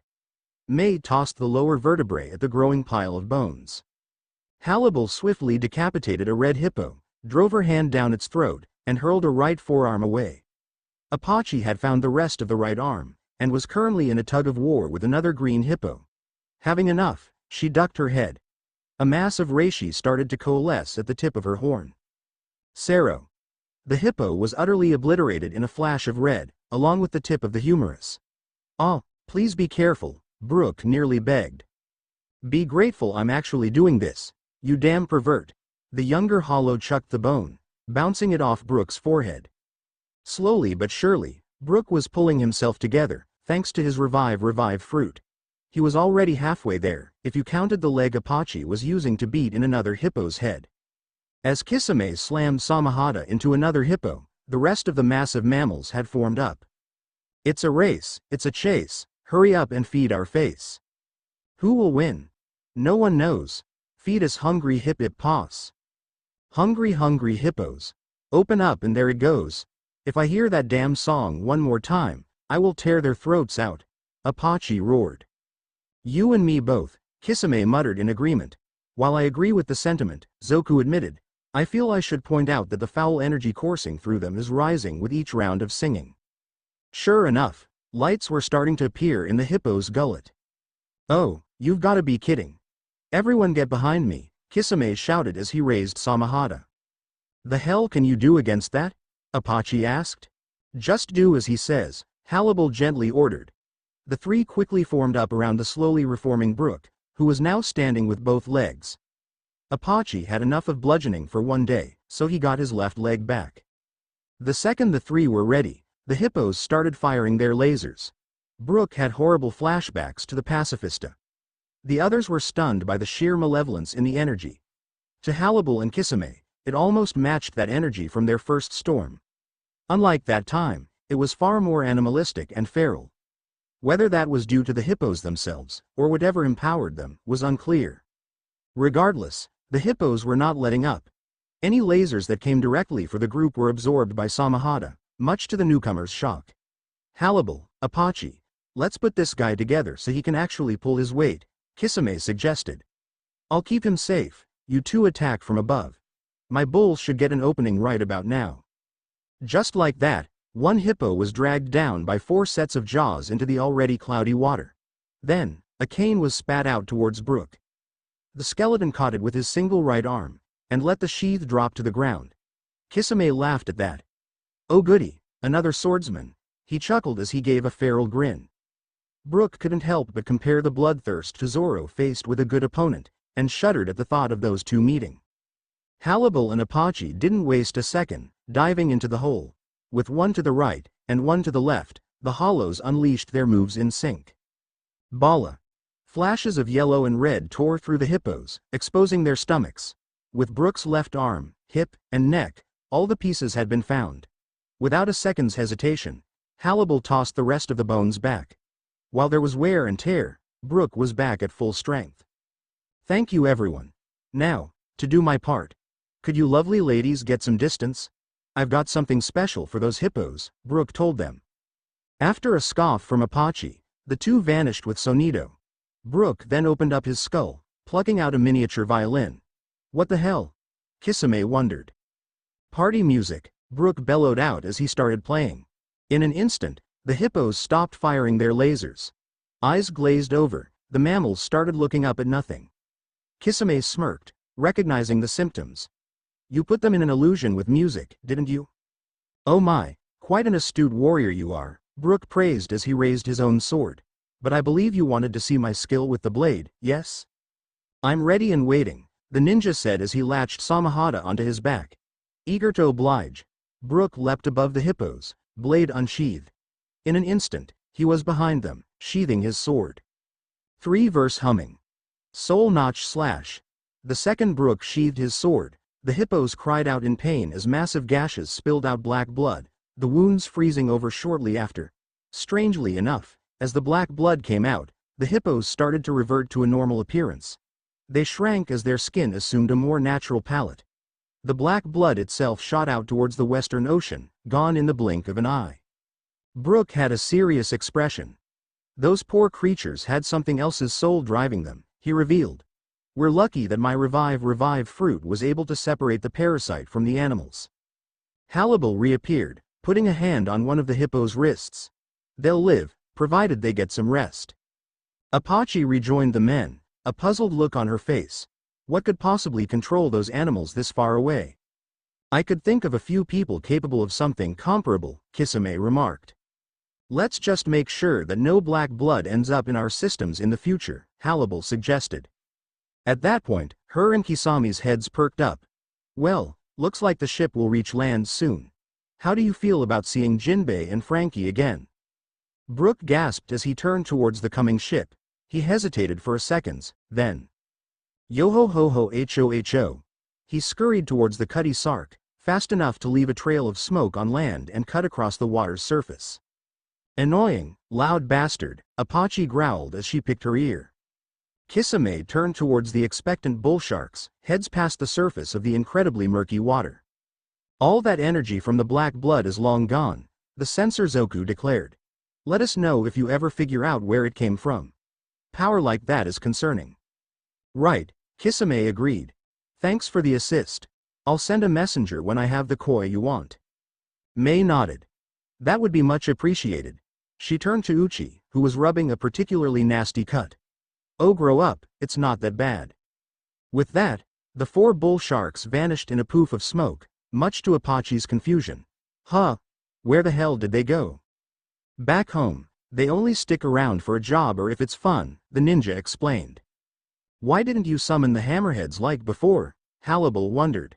The bulls are the only ones who can survive freshwater. Plus, they have experience with hippos and are great in real murky water, he stated. I noticed that they were angry when the hammerheads were mentioned. Why is that? Hannibal asked, genuinely curious. The sharks aren't actually united like the other summons. They've been split into tribes for centuries. The strongest and smartest species carved out their own turf, with the weaker ones trying to avoid the crossfire. You have to earn the loyalty of every single tribe before they accept the contract. Only one strong enough to pass all the tests is worthy of summoning them, at least from their perspective. It took me years, but I managed, Kisame shrugged. Wow, Apache lamely put it. She was fascinated by the story no doubt, but her mind was more occupied with processing that fight. She noticed something that was still sticking out to her. Hannibal had trusted this Kisame. Apache was utterly bemused at that. She turned to the ninja, still answering Hannibal's questions about the shark summons. What has he done to earn her trust? She couldn't help but wonder. Did your partner have the shark's summons too? Hannibal asked, snapping Apache out of her thoughts. Wait, partner? Kisame chuckled at the mental image. Nah, he had crows. Trust me, those were far better for him, considering his personality and techniques. He wouldn't have lasted a second in some of those tests, especially with his poor health and endurance. His smile shrank, seemingly deep in thought. "Ya know, I'm kinda jealous. You and Jinbei have already found some of your friends, and we haven't even been at sea for a week," he chuckled. Halibal put a hand on Kisami's shoulder. "I'm sure we'll find something leading to him soon," she assured him. "I hope you're right." With that, the trio started making their way back to the Cutty Sark, already hearing a tearful shout of, "Super." Back in the waters around Shipwreck Cove, Davos was making his way back after another crabbing trip in La Entrada. Before he reached the harbor, something caught his eye. It was a human, falling from the sky. 7 hells, that's the 3rd time this month, he grumbled as he turned the ship, ready to pick up and debrief whatever poor soul had been dumped this time. Then, the oddest thing happened. There was no splash. The person had barely left a ripple when their feet touched the water. Odd, considering they'd been going at terminal velocity. After a few minutes, the figure had walked to the side of his boat. If this had been a month ago, Davos might have been a little shocked at a man walking on water. But alas, he's already becoming jaded with the insanity of the sea of second chances. It was a young man, with a slim face. Long dark hair was tied in a ponytail. His black eyes looked like they had seen hell, earning Davos' sympathy. However, all that paled to what the old captain's eyes were drawn to. The man was wearing a black cloak, with red clouds decorating it. "You recognize this coat?" the stranger asked in a deep voice. "Yeah," the captain replied. "My name is Davos Seaworth, what's yours?" "Itachi Uchiha." Davos visibly relaxed at that, extending a hand. "Do you want to come aboard and have a seat? I have a message for you." Itachi suspiciously eyed the hand. Who was it from? Someone else who wore that cloak. Big, blue fellow by the name of Kisame. The Akatsuki froze at that. "You met Kisame?" "Yeah, he and a couple others actually saved me and this very ship from a monster," Davos recalled. Kisame saving lives. Itachi couldn't help but wonder, what was the message? "He wants you to meet him," Davos simply told him. "Where?" Itachi asked, betraying the slightest sense of impatience. "Fiddler's Green. He started heading towards it with the others about a week ago," Davos explained. "What others?" an increasingly bewildered Itachi questioned. "Oh, they weren't anyone from your world." That response wasn't what Itachi expected, so he was silent for a few seconds. "What?"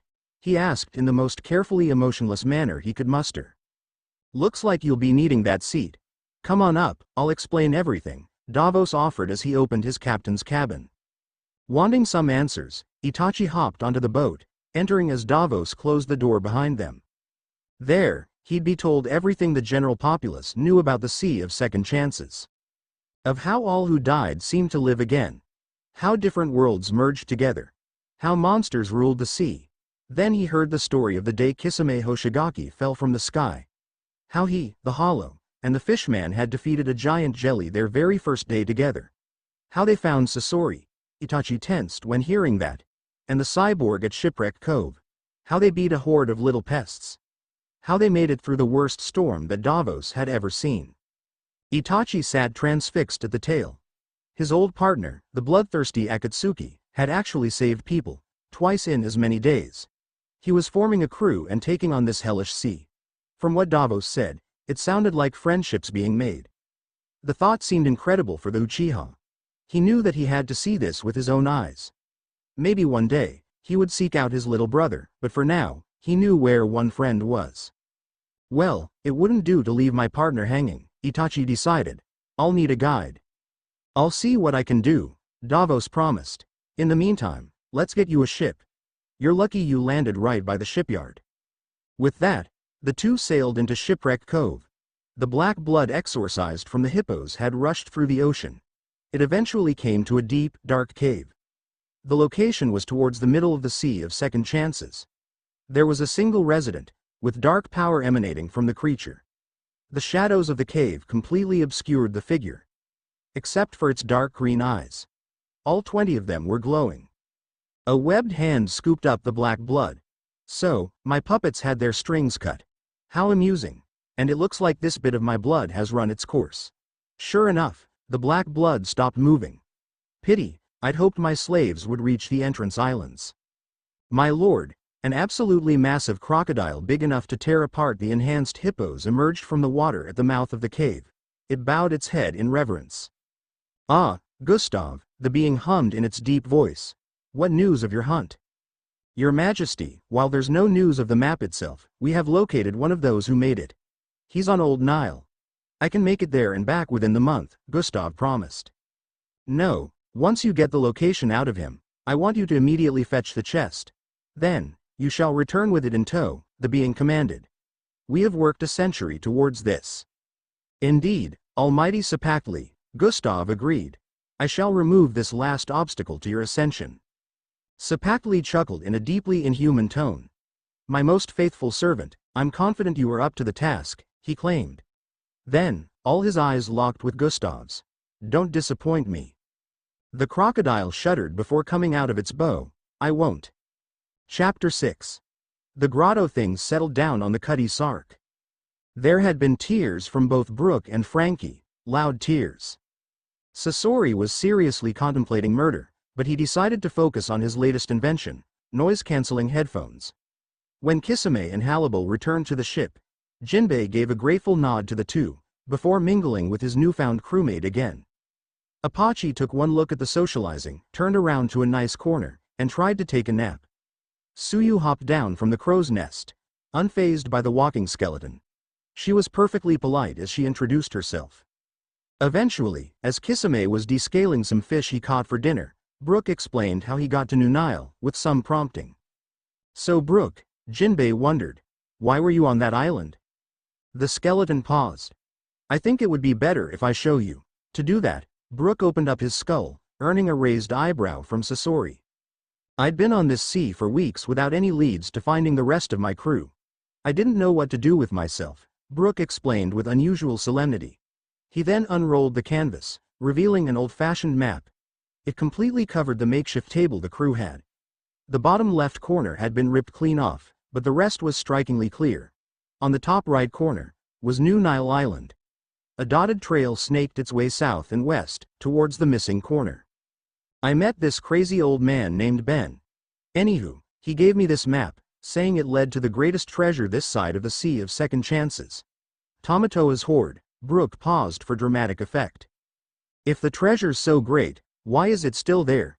Kisame pointedly asked, just waiting for the catch. The smarter crew members had similarly disbelieving looks. Brooke cracked a smile, or whatever counted for it on his skull. Well, the rumor is that the guardian of the treasure is so mighty that none have beaten him. That got a smirk out of Kisame, and Apache too. And why did you decide to go? Jinbei asked. Well, in hindsight it sounds flimsy, but I thought I'd see some sign of Nami if there was any treasure like this nearby. Maybe even Luffy if he heard about this guardian, Brooke admitted as his head turned down. I truly was desperate for anything at that point. Suyu gave a sympathetic look. Don't worry. You made the right decision. After all, would you have met any of your crew if you just stayed where you were? Brooke moved with more energy. Young lady, you're absolutely right. Thank you for that.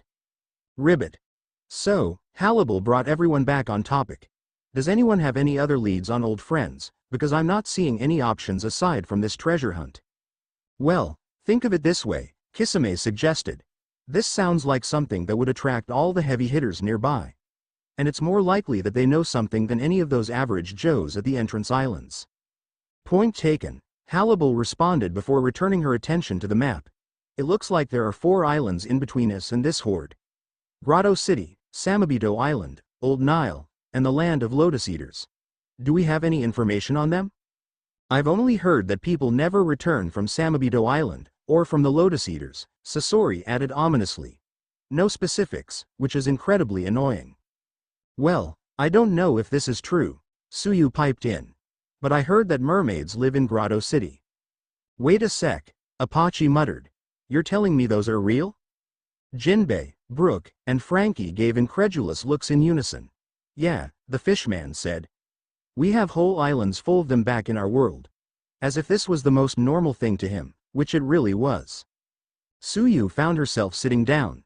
Well, I certainly need to rethink what's possible, Ribbit. Regardless of whether we go treasure hunting or not, Sasori stated. I think it would be best to stock up as much as we can at this grotto city, considering how little the last island had after that demon's rampage. I don't see any reliable settlement beyond on this map at least. Jinbei got up and headed for the helm. Okay, I'm setting a course for due west. Judging by the map, we should reach Grotto City within 3 days. Right, Halibal nodded as she leaned back on the railing by Apache. Well, Kisame finished descaling his little school of fish. I'll be hogging the kitchen for a bit. Y'all are welcome to some of this later. He headed off below. I'll take you up on that offer, Halibal followed, her stomach giving a tiny growl. Frowning, Apache followed. Ooh, I'm so hungry it feels like my belly is empty, Brook chuckled. But you don't have a belly, Suyu responded. Yo-ho-ho-ho-ho, skull joke. He quickly started leading Suyu into the kitchen. Count me in, Frankie declared as he followed them. Jinbei and Sasori sat in an awkward silence, still not comfortable with each other. The fishman had raised an eyebrow at the virtual party. I heard Kisame was a decent cook, but I don't think he'll appreciate that many people looking over his shoulder, and in such a confined space, Sasori mumbled. He then started a countdown, much to Jinbei's confusion. 3, 2, 1. Bang! Brook and Frankie came flying out of the door, landing on their rears. I said I would cook, not host a damn party, came the irate ninja's voice. Suyu and Apache walked out with a little more urgency to their step. Halibal simply strolled out, before turning back. Just one fish is enough for me. Let me know if help's needed. Sure. The 3 days passed without incident, if one didn't consider a pack of 100 Fijis attacking an incident. Suyu was the only one who was nervous at the horde, to be perfectly honest. Still, some good came out of those little pests. They would have been torn apart if Jinbei didn't get an idea. After Halibal split them in half with a barrage of Ola Azul, Kisame and a score of water clones trapped the remainder in a series of water prison jutsu. Now Suyu, came Jinbei's voice. You'll have to feel the water in the creature itself. Right, the girl responded at the edge of the starboard side. Ya ready? Kisame called out as he stood by a water prison. The pro hero narrowed her eyes, assuming her stance, bring it on.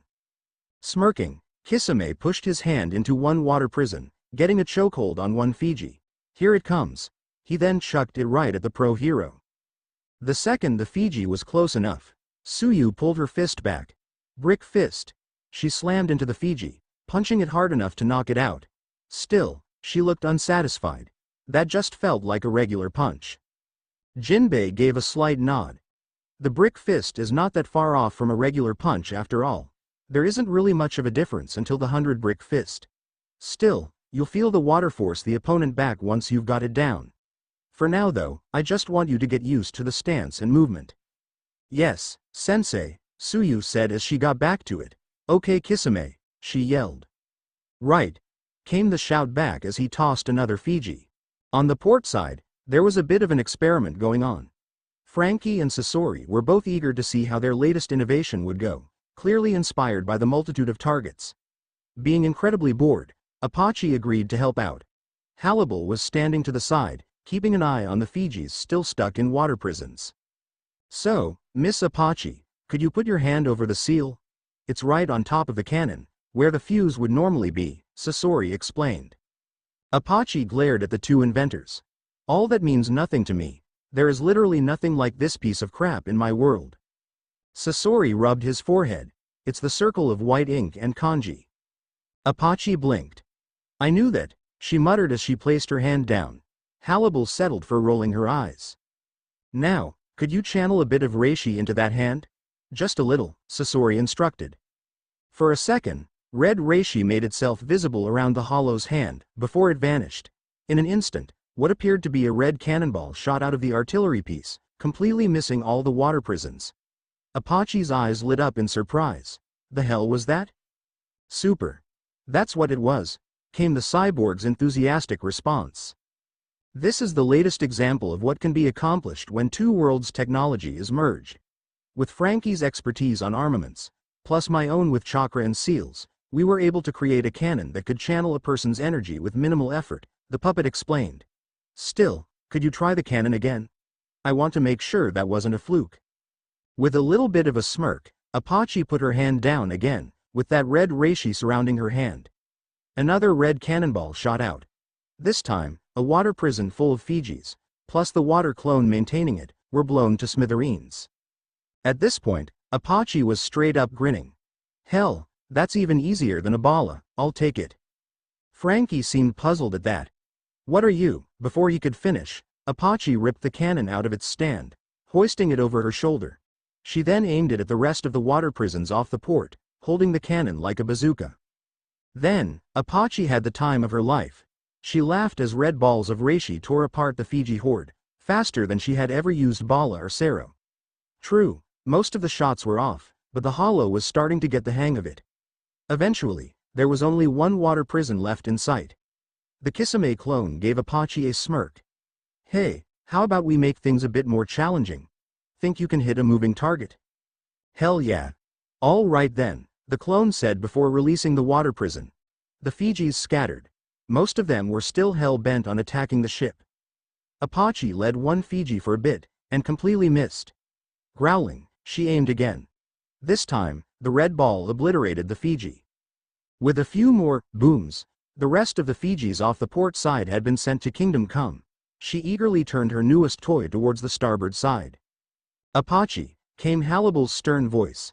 Not until after Suyu finishes her Fishman karate lesson. The younger Hollow scowled. Fishman karate. Yes, it's how Jinbei is as strong as me, Halibal commented. That brought Apache up short, her eyes widening a bit. You serious? Yes, and he doesn't even need reishi or chakra or anything magical to keep it going, the former Espada noted. So, anyone could do it, even humans? Apache wondered. Well, it seems that it doesn't matter, but those with a proclivity to moving in the water are best suited for this, the older Hollow explained. Does that mean you could learn it? Came the question. Halibal actually seemed to consider it. Possibly, I'm sure Kisame and I could manage if we felt the need. To be perfectly frank, I think it'd be superfluous to us. Speaking of which, Suyu had finally gotten the brick fist down. Just to be sure, she asked the last Kisame clone to toss a Fiji. Once it was close enough. Brick fist. This time, Suyu could feel the water in the Fiji move before the rest of the creature was sent flying back. Very good. Jinbei was clearly proud of his newfound student. Once you're up for it, we'll talk about making that the 100 brick fist. Panting in exertion, Suyu turned and gave the fishman a thumbs up. Still, she had reached her limit. So, she took a seat, trying to keep her panting under control. So, asked Kisame. What do you want to do with the rest? Boom! A red cannonball tore through the final water prison, scorching the ninja. Watch it! Kisame shouted. He. Apache actually sounded sheepish. Sorry, thought you were a clone. Oh, he was, came a reply from right behind her. Gah, don't do that. The Hollow railed as she nearly smacked the real Kisame with her new cannon, only for it to be caught. Halibal just shook her head at the ninja riling up her companion. Well, at least the cannons were a success, Sasori mumbled as he wrote something in a journal he had out. Still, I should see what happens if a stronger Hollow used it. Maybe some other time, Halibal suggests. Frankie just had an unusually pensive expression. I still don't understand why those won't work for me. Well, no one I've met from your world actually has an energy like chakra or reishi, at least from what you told me, Sasori responded. What about hockey? Jinbei asked. Sasori sounded confused at that. Frankie never brought that up when we were discussing our worlds. All the others were looking on in interest now. What is this hockey? Halibal wondered. To demonstrate, Jinbei blackened his exposed right arm with armament hockey. I'm basically channeling my willpower to act as an enhancer to my fishman karate strikes. It's also my best defense against powerful attacks. As he said that, he placed the blackened hand on the cannon, but nothing happened. Well, Zoro always was better at channeling hockey out than I was, Jinbei said with a bit of resignation. Wait, this hockey can even extend over foreign objects? Sasori asked as he scribbled away in a journal. Yeah, Zoro managed to coat his swords in it, meaning he could cut through anything. Kisame started chuckling at that. Oh, you simply must tell me more about this swordsman of yours. Of course that's what would catch your attention, Halibal mumbled. So the rest of the day passed with Jinbei and Frankie regaling the crew with tales of the Straw Hats' exploits, of devil fruit users and hockey masters, of emperors, warlords, and marines, of going up to the sky and beneath the waves. Needless to say, everyone was transfixed, even the normally disinterested Sasori. A day after the Fiji target practice, they came across what appeared to be a barren mountain in the middle of a mild rainstorm. This prompted Frankie to look at the map, then to the mountain, and back to the map. "Well, are the rest of you seeing this?" Unfortunately, came Sasori's droll reply. "Wait a sec. How the hell does that?" Apache pointed to an opulent-appearing city on the map. "Equal that." She pointed to the barren mountain. "It is quite the conundrum," Halibal couldn't help but comment. "Hold on." Kisame narrowed his eyes towards the easternmost ridge. "Is that an opening?" "Yeah," Jinbei confirmed. "Looks like the cave is big enough for the ship to go through." "Ain't that awfully convenient?"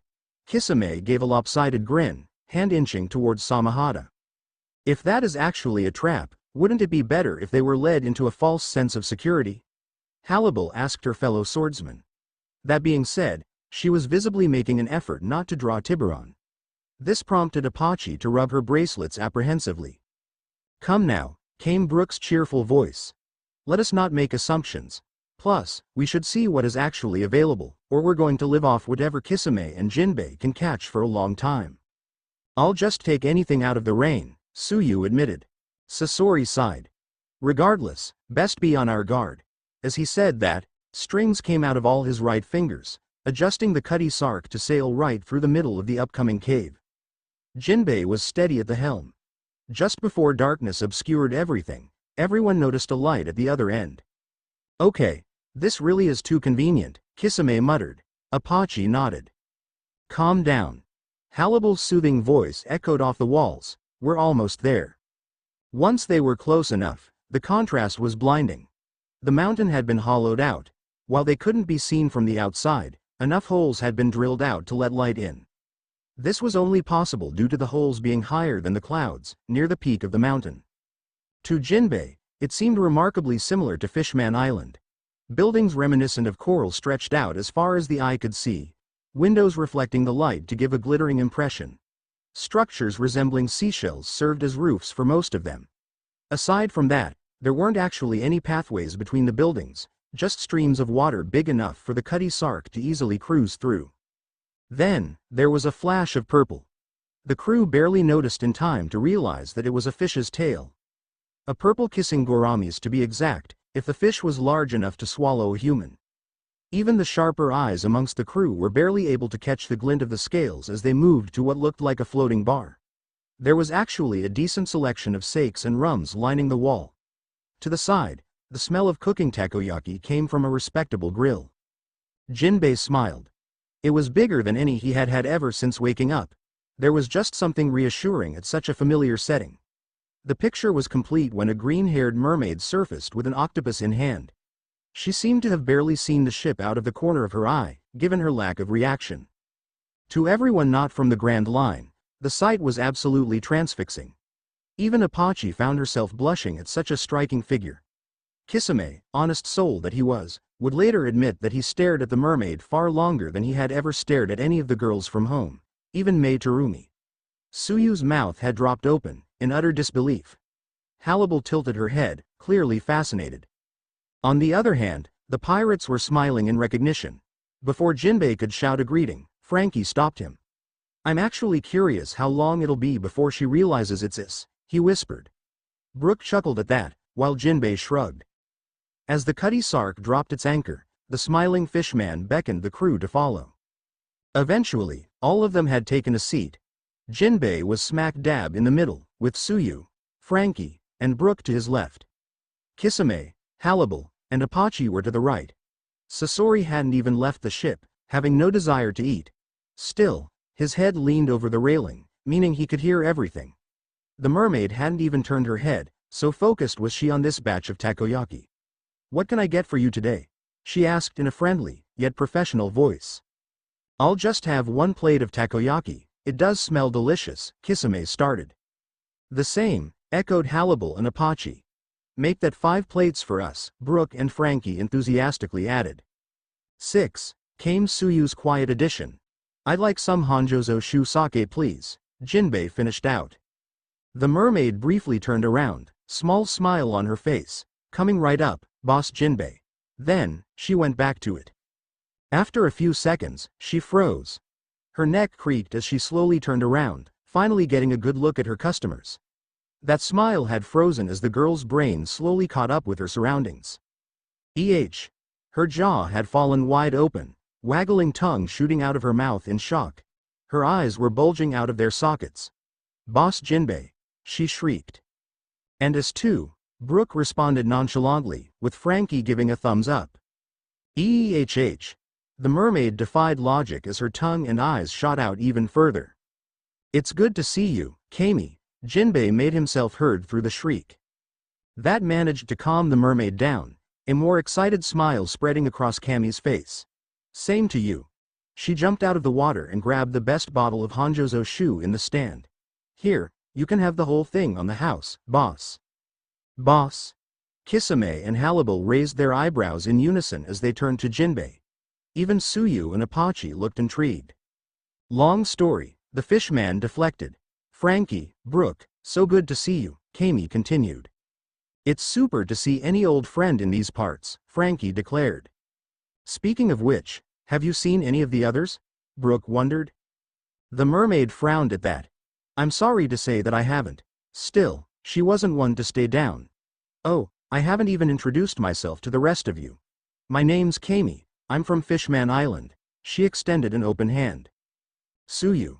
The girl accepted the shake, her own oversized hands wrapping around the mermaid's dainty ones. I'd heard there were frog people, didn't think one would be so cute, Kami said absent-mindedly, earning a blush from Suyu. I'm Halibal, and this is Apache. Neither Hollow accepted the handshake, though the latter did give a half-hearted wave when introduced. Knowing that was the end of the matter, Kami turned to the last stranger. Kisame Hoshigaki, pleased to make your acquaintance. He gave a firm squeeze to her hand, flashing that grin of his. Kami wasn't unnerved in the least. I'm sorry, but I don't recognize you. I never did hang around the Fishman district. Kisame started laughing at that, confusing the poor girl. Kami, Jinbei spoke up. Kisame isn't from Fishman Island. Oh, Kami sounded a bit dejected at that. Must have been hard living on the surface your whole life.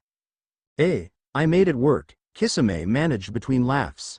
Kami, Halibal was starting to sound exasperated. Kisame isn't a fishman. Huh? And there's the face again, Apache couldn't help but observe. But, Kami stuttered. Someone really should push the poor girl's mouth shut, Halibal said quietly enough so that only Apache and Kisame could hear. Naturally, the two found that hilarious. You're saying that other worlds have fishmen? Did she not hear what I just said? Halibal's head hit the bar, completely giving up on the ditzy girl. Apache, despite laughing, was giving reassuring pats to the back. Shouldn't someone be watching the grill? Suyu pointed out. Sorry. Kami's face returned to a normal-looking panic as she resumed cooking. Thankfully, nothing was burnt. In under a minute, the mermaid had prepared 6 plates of takoyaki, laying it out like the culinary expert she was. Apache suspiciously poked one before giving an exploratory taste. Eyes widening in surprise, she started digging in with gusto. The others received their plates just as warmly. Everything all right? The mermaid asked. Jinbei gave a gentle smile. Just as good as always. Hachi would be proud. Kami sighed. I know he would. She looked back up to the others. So, are you all new straw hats? Apache started choking on her takoyaki, having heard enough stories of the other straw hats to know she wanted no part of that particular brand of insanity if she had a chance. Halibal slapped her back to unchoke her. Not necessarily, Suyu hesitantly explained. I wouldn't call us pirates. Well then, how'd you all meet? Kami asked curiously. He fell out of the sky on me. Halibal pointed at Kisame, who shuddered at the memory. Fought a giant jellyfish with him. Built a ship and beat a bunch of Fijis. Saved me from a demon. Got pulled out of some hippos. Kicked him into those hippos. Kami just stared at everyone, and fell into a giggling fit. You're all so interesting. At this point, She noticed that all the plates had been cleaned, though Suyu was still slowly chewing on her bit of takoyaki. You went through that fast. The mermaid turned back to her grill. Want some more takoyaki, or one of my more exotic recipes? Such as? Kisame raised an eyebrow. How about shark fin soup? Kami asked in a deceptively innocent manner. Jinbei, Halibal, and Kisame all paled at that. I'd rather not, the hollow muttered. It took a second, but, oh, I'm so sorry. That was so rude of me. She scrambled to make plates of crab legs. Here. In the time it took everyone else to blink, Kisame and Halibal's legs had been picked clean. Kami was gaping at the two. It looked like they hadn't even moved. Hell, there wasn't a single scrap on Halibal's collar. She hadn't seen her meals taken down with such gusto since Luffy. So, what brings you to these parts? She asked. Tamatoa's hoard, Kisame informed the mermaid. Oh, what's that? She asked. Brook took the map out of his skull, laying it out as the others nibbled on their crab legs. Our next stop is Samabito Island. Kami looked incredibly troubled at the mention of that. So, you're actually going to Samabito Island? Yeah, you know anything about it? Jinbei wondered. She nodded. We sent a few people over there some time ago for exploring, and we lost contact. We tried sending a few ships to see what happened, but all of them vanished. Sounds inviting, Apache snarked. How about we stick around and get as many essentials as possible before heading off? Suyu suggested. I honestly don't see any other settlements nearby, unless Kami knows about any other towns. Unfortunately, the mermaid answered. There's not really much aside from some small settlements. As far as I'm aware, this is the last big city to the west. At least, a big city that's lasted. How has this place lasted? Frankie absent-mindedly wondered. I mean, how was this even made? He gazed up at the ceiling of the mountain. Kami stared off for a bit. I honestly don't know, although there is a legend. Apparently, someone who wielded the power of a god carved out this mountain to give shelter to those he favored. Other than that, there's nothing to go on. Really? Kisame asked. Nothing to explain why it's suddenly getting dark? True enough, the light was starting to dim. On top of this, rain was starting to come down. Kami's eyes started going wide. Come on, follow me. There's a shelter this way. She dived out of the bar, surfacing as the Cutty Sark crew returned to their ship. Kami then started leading them towards another hole leading out of the city itself. Once the Cutty Sark had gotten out of the rain, flashing lights started to appear from behind, the feeling of power creeping up on the crew. Kami, is there someone else in here? Jinbei cautiously asked. Oh yeah, belated realization hit the normally ditzy mermaid, there's a witch here. And why the hell did you think this was a good shelter? An exasperated Apache shouted, her patience nearly spent. She's actually just kept to herself. Although, when people around here run out of options, they go to her, Kami recalled. Just yesterday, this girl came into town, looking for her husband. She asked around the whole day, but no one had seen him. So, this morning, she went to the witch. And this girl that came by, Kisame interjected. Did she have any special abilities? He wondered if she was the one responsible for the pulsating power instead of this witch. Well, Kami put a finger to her hand. It was like she had a water logia. All of the pirate's eyes widened. Seriously? Jinbei looked paler as he processed the implications of a water fruit, especially in a world like this. Hey. Apache spoke up. Could the non-pirates get clued in here? Logia are devil fruits that allow someone to create, manipulate, and even become one element, Brook explained. They're incredibly rare, even by devil fruit standards. And why would a water elemental be such cause for concern to you three? Halibal asked what was on everyone else's mind. Because everyone who consumes a devil fruit loses the ability to swim. Someone being able to use water like any other Logia would go against all the established rules of devil fruits. Brook had a particularly troubled expression. Anyone who could just merge with and dump the ocean wherever they wanted would be a death sentence to every other devil fruit. Kisame actually looked eager at that. Is that right? No, Kisame, Halibal replied, nearly by reflex at this point. He muttered under his breath after that. Before they could discuss things any further, the brightest light yet shone from the back of the cave, and it wasn't subsiding like the previous lights. A thought occurred to me. Sasori spoke up for the first time in a while. Yeah? His fellow Akatsuki was all ears. Kami? When did the raining start? The mermaid paused. The rain came when she did, a look of concern growing on her. And did it ever get bad enough to reach in here before?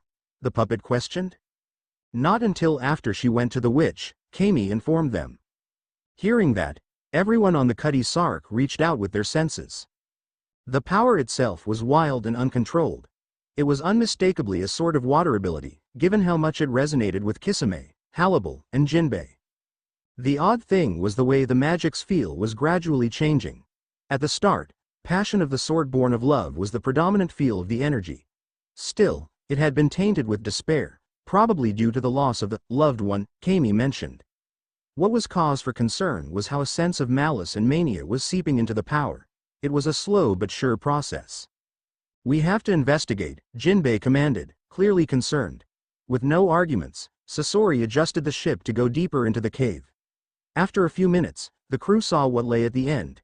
It was an absolutely massive skeleton of what looked like a barracuda.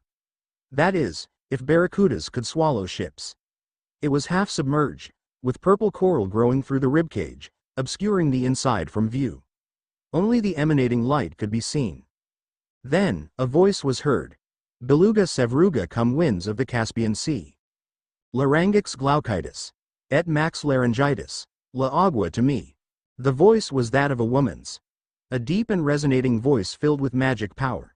The more perceptive members of the crew could tell that she was the source of the manic malice they had felt earlier. The voice cried out again. Now, scream with all your power, she commanded. A second, higher-pitched voice did so. Her scream was so intense that the walls of the cavern started to rumble. Magic power was shooting out all over the place. Currents of water were in complete disarray, sending the ship this way and that. The whole crew struggled to keep their footing. As quick as it happened, the magic shot back into the skeleton, and then, there was laughter from the deeper-sounding voice. It was such an evil-sounding laugh that Tsuyu actually found herself afraid, before she quickly composed herself.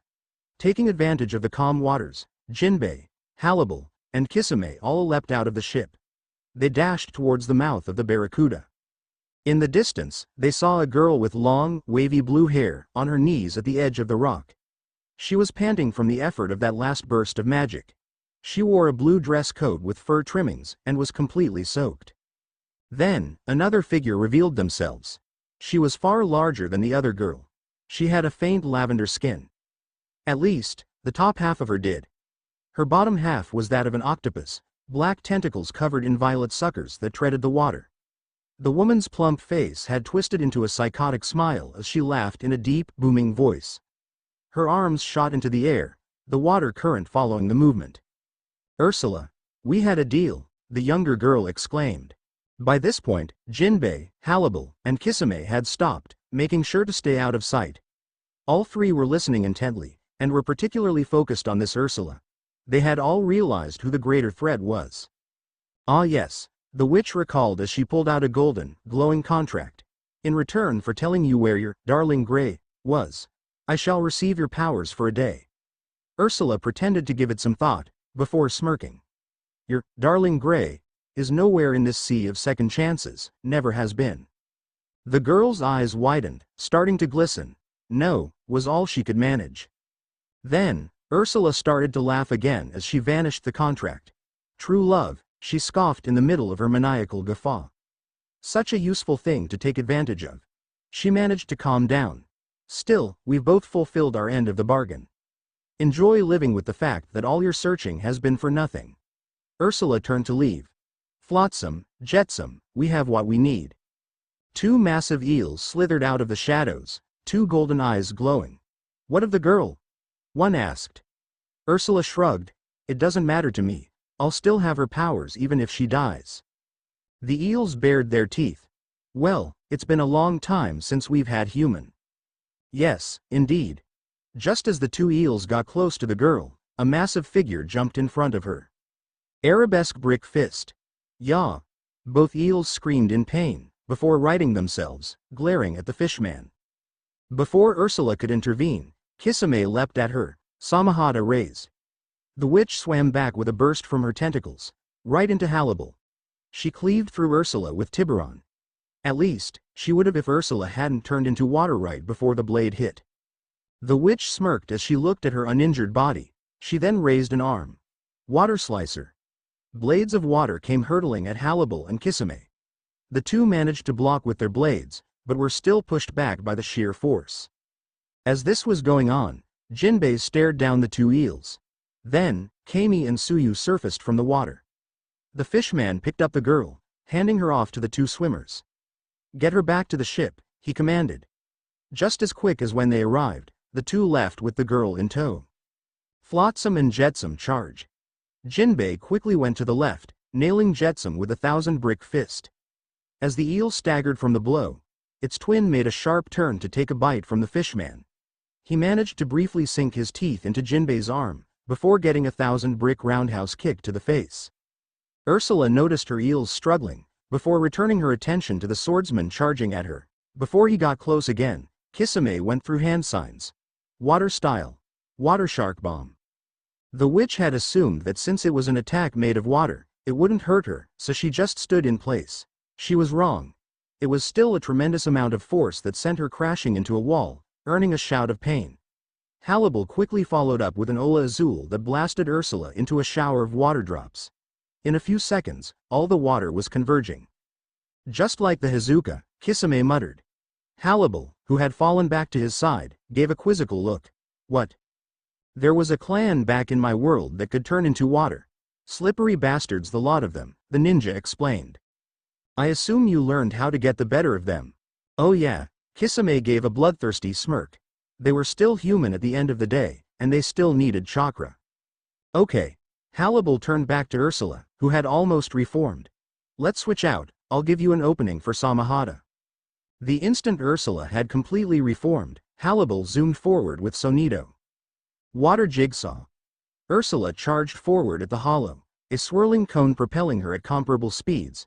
It was enough to match Hannibal, stopping her forward momentum. The witch punched the hollow in the face, with enough force to actually give Hannibal a nosebleed. After jumping back for some distance, she pointed at Ursula. Bala, unleashing a flurry of golden reishi balls. Still, the witch was able to easily evade them, the spiraling cone still going strong. Kisame got right in front of her using body flicker. You think such a basic strategy will work on ME? Ursula boomed as she gathered water around her hands. Water claw. A deluge of water shot out towards the ninja. Kisame simply grinned, and slashed Samahata right through the attack. Ursula's eyes widened as she realized how easily he tore through that. The ninja scoffed as he zoomed towards the stunned witch. She's clearly never been in a real fight, if it's so easy to catch her off guard. Ursula regained composure, transforming back into water, sure that she couldn't be harmed. However, at the last second, she started moving to the right, sensing danger. Sure enough, Samahata tore through Ursula's left arm. It reformed, but the witch felt something off. Her magic was dropping. She turned to the sword, which had already shed some of its bandages. Its blue scales were starting to peek out. The ninja laughed. You're not used to that magic. It's showing. You don't know its drawbacks. As the enraged Ursula started to aim another attack at Kisame, Hannibal appeared at her side. Sero. The witch was absolutely obliterated, along with the entire Barracuda's ribcage. At this point, the swordsman turned to Jinbei, seeing that he had the eels well in hand. Flotsam and Jetsam were still managing to hold their own, being agile enough to avoid most blows. They had even slapped the fishman a few times, but the resulting damage was negligible. By now, Ursula had reformed, though it took visible effort this time around. I can't beat these three, at least not yet. She came to a decision. Flotsam, Jetsam. We're leaving. The eels immediately returned to her side. Oh no, you don't, Kisame yelled as he leapt towards her. Ursula had dived towards the bottom of the cave, her two eels around her arms. Then, a cloud of black ink completely obscured the witch. The ninja slashed. There was a cry of pain, but only a single tentacle had been cut off. Kisame tried to follow up, but he hit nothing. When the three focused, they sensed Ursula hightailing it out of the cave, right towards Grotto City. Come on, Hannibal shouted as she pursued with Sonido. Kisame kept up with body flicker. Jinbei brought up the rear. Unfortunately, none of the three were the best sensors from their worlds, so they could never quite zero in on the witch. Plus, none of them wanted to use their stronger techniques in the middle of Grotto City. As time went on, Ursula's magic faded. She was clearly out of the city, long gone. In another few minutes, the ink had vanished. Having no other option, the three returned to the Cutty Sark.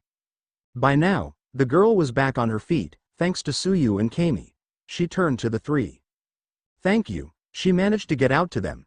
"You're welcome," Hannibal gently replied. "What's your name?" "Juvia Loxer," the young girl answered. Jinbei kneeled down to her eye level. "Juvia, I'm sorry, but I'm going to have to ask what happened." "I understand. There's something you all should know." Everyone else on the Cutty Sark paused. Ursula was after a trident. Kami's eyes widened at that. "Do you mean Poseidon's trident?" Juvia gave it some thought. She didn't say anything about Poseidon, just that it was a trident.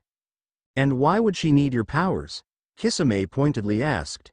When she thought I wasn't listening, she said something about a defense that she couldn't get past, Juvia informed them. "Kami, what can you tell us about Poseidon's trident?" Hannibal turned to the mermaid. "Well, some people think it was what made Grotto City. After that, the legend says that the ocean claimed its own." The crew thought about how much of the mountain had been gutted, and were understandably concerned about that witch getting such power. "There's no way it isn't the same thing," Apache realized. "And who the hell is this Poseidon person?" "Well," Suyu interjected. "I heard some people say Poseidon was the god of the sea back in their world. Beyond that, I didn't find out much." "Kami?" Jinbei quickly got the mermaid's attention.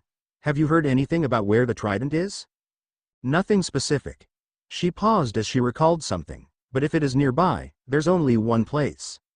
"And?" Sasori asked, rather impatiently. "It's called the Devil's Wall," Kami explained.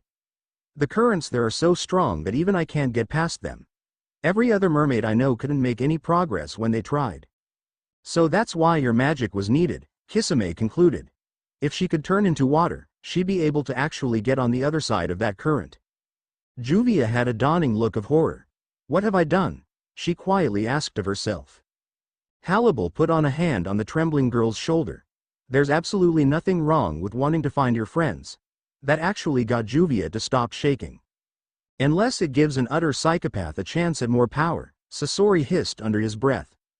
"Dude," Frankie hissed back, exasperated by the puppet's sheer disregard of the girl's state.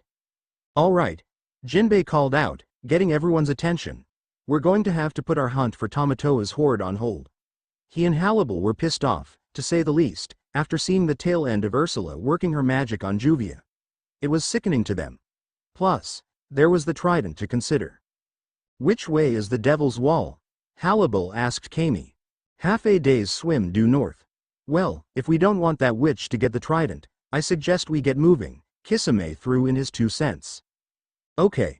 Sasori gave a begrudging nod as he took his position beneath the main mast. "Frankie, once we're out to sea and pointing due north, you know what to do." "Hell yeah." The cyborg gave a thumbs up before heading below. After heading back out the way they came, the ship was met with rays of sunshine. "The storm's gone?" Hannibal was admittedly taken aback. Juvia looked morose at that. "I'm sorry. I was the one that brought it," she revealed. Kisame turned.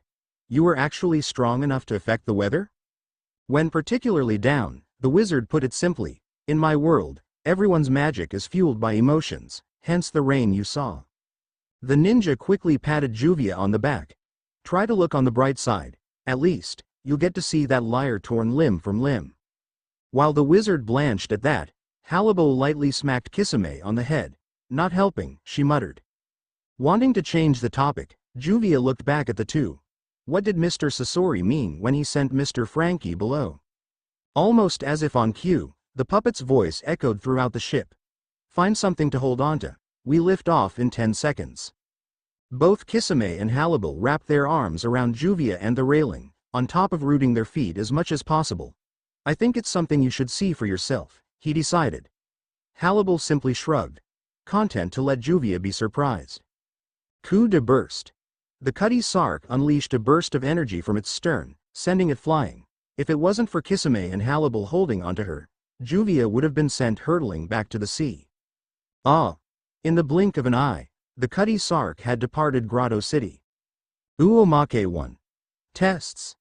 Hannibal walked up to Kisame, who had decided not to wear a shirt as he walked on the water. I want to summon sharks. The ninja paused, and then gave a lopsided grin. All right, give me a sec. One summoning later, a wrinkled saw shark appeared. Do my old eyes deceive me? Did you bring us a contender? Yes, Master Noko. She's as strong as I am. That remains to be seen, Noko the saw shark argued as he lifted his elongated snout. On the bottom, 3 names could be seen, written in blood. While the first was faded to the point of illegibility, the second could be read as Byakuran, with a little, first Mizukage, underneath. Lastly, Kisami's own signature and fingerprints were in the middle of the snout. Give me a head start, Noko said before diving straight down. What now? The hollow wondered. Now, you need to find and catch him, Kisame put it simply. Give him a few more seconds, then get down there. Hannibal threw off her shirt and pants, leaving just the bare minimum of coverage. Kisame had to make an effort to hide his nosebleed. With Tiburon in hand, she dived in. Apache walked on up. Hey, how quick do you think she'll SPLOOSH? Noko was hanging by his tail, struggling futilely before realizing how far up he was. She had sheathed her sword, holding a few crabs in her other hand. You can fly without jutsu. More or less, the hollow shrugged before squeezing the tail. Now, let's get this over with.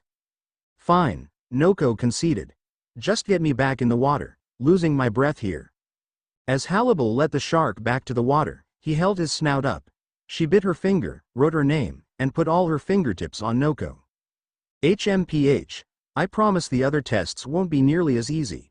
Give me a couple of weeks to get word out to all the tribes. After that, you'll be reverse summoned when they're ready. You may bring Kisame with you, since he already knows our ways, but no one else. He grumbled as he vanished into smoke. That's it? Apache asked. Yep. Kisame nodded. Oh, by the way, Hannibal was now holding up her crabs. Lunch? Thought you'd never ask, the ninja cheered as he opened the door for her. In a bit. The two closed the door behind them. Apache looked at the closed door for a while. And she thought about the two sitting there, alone, without any shirts. Hell no, she opened the door to below.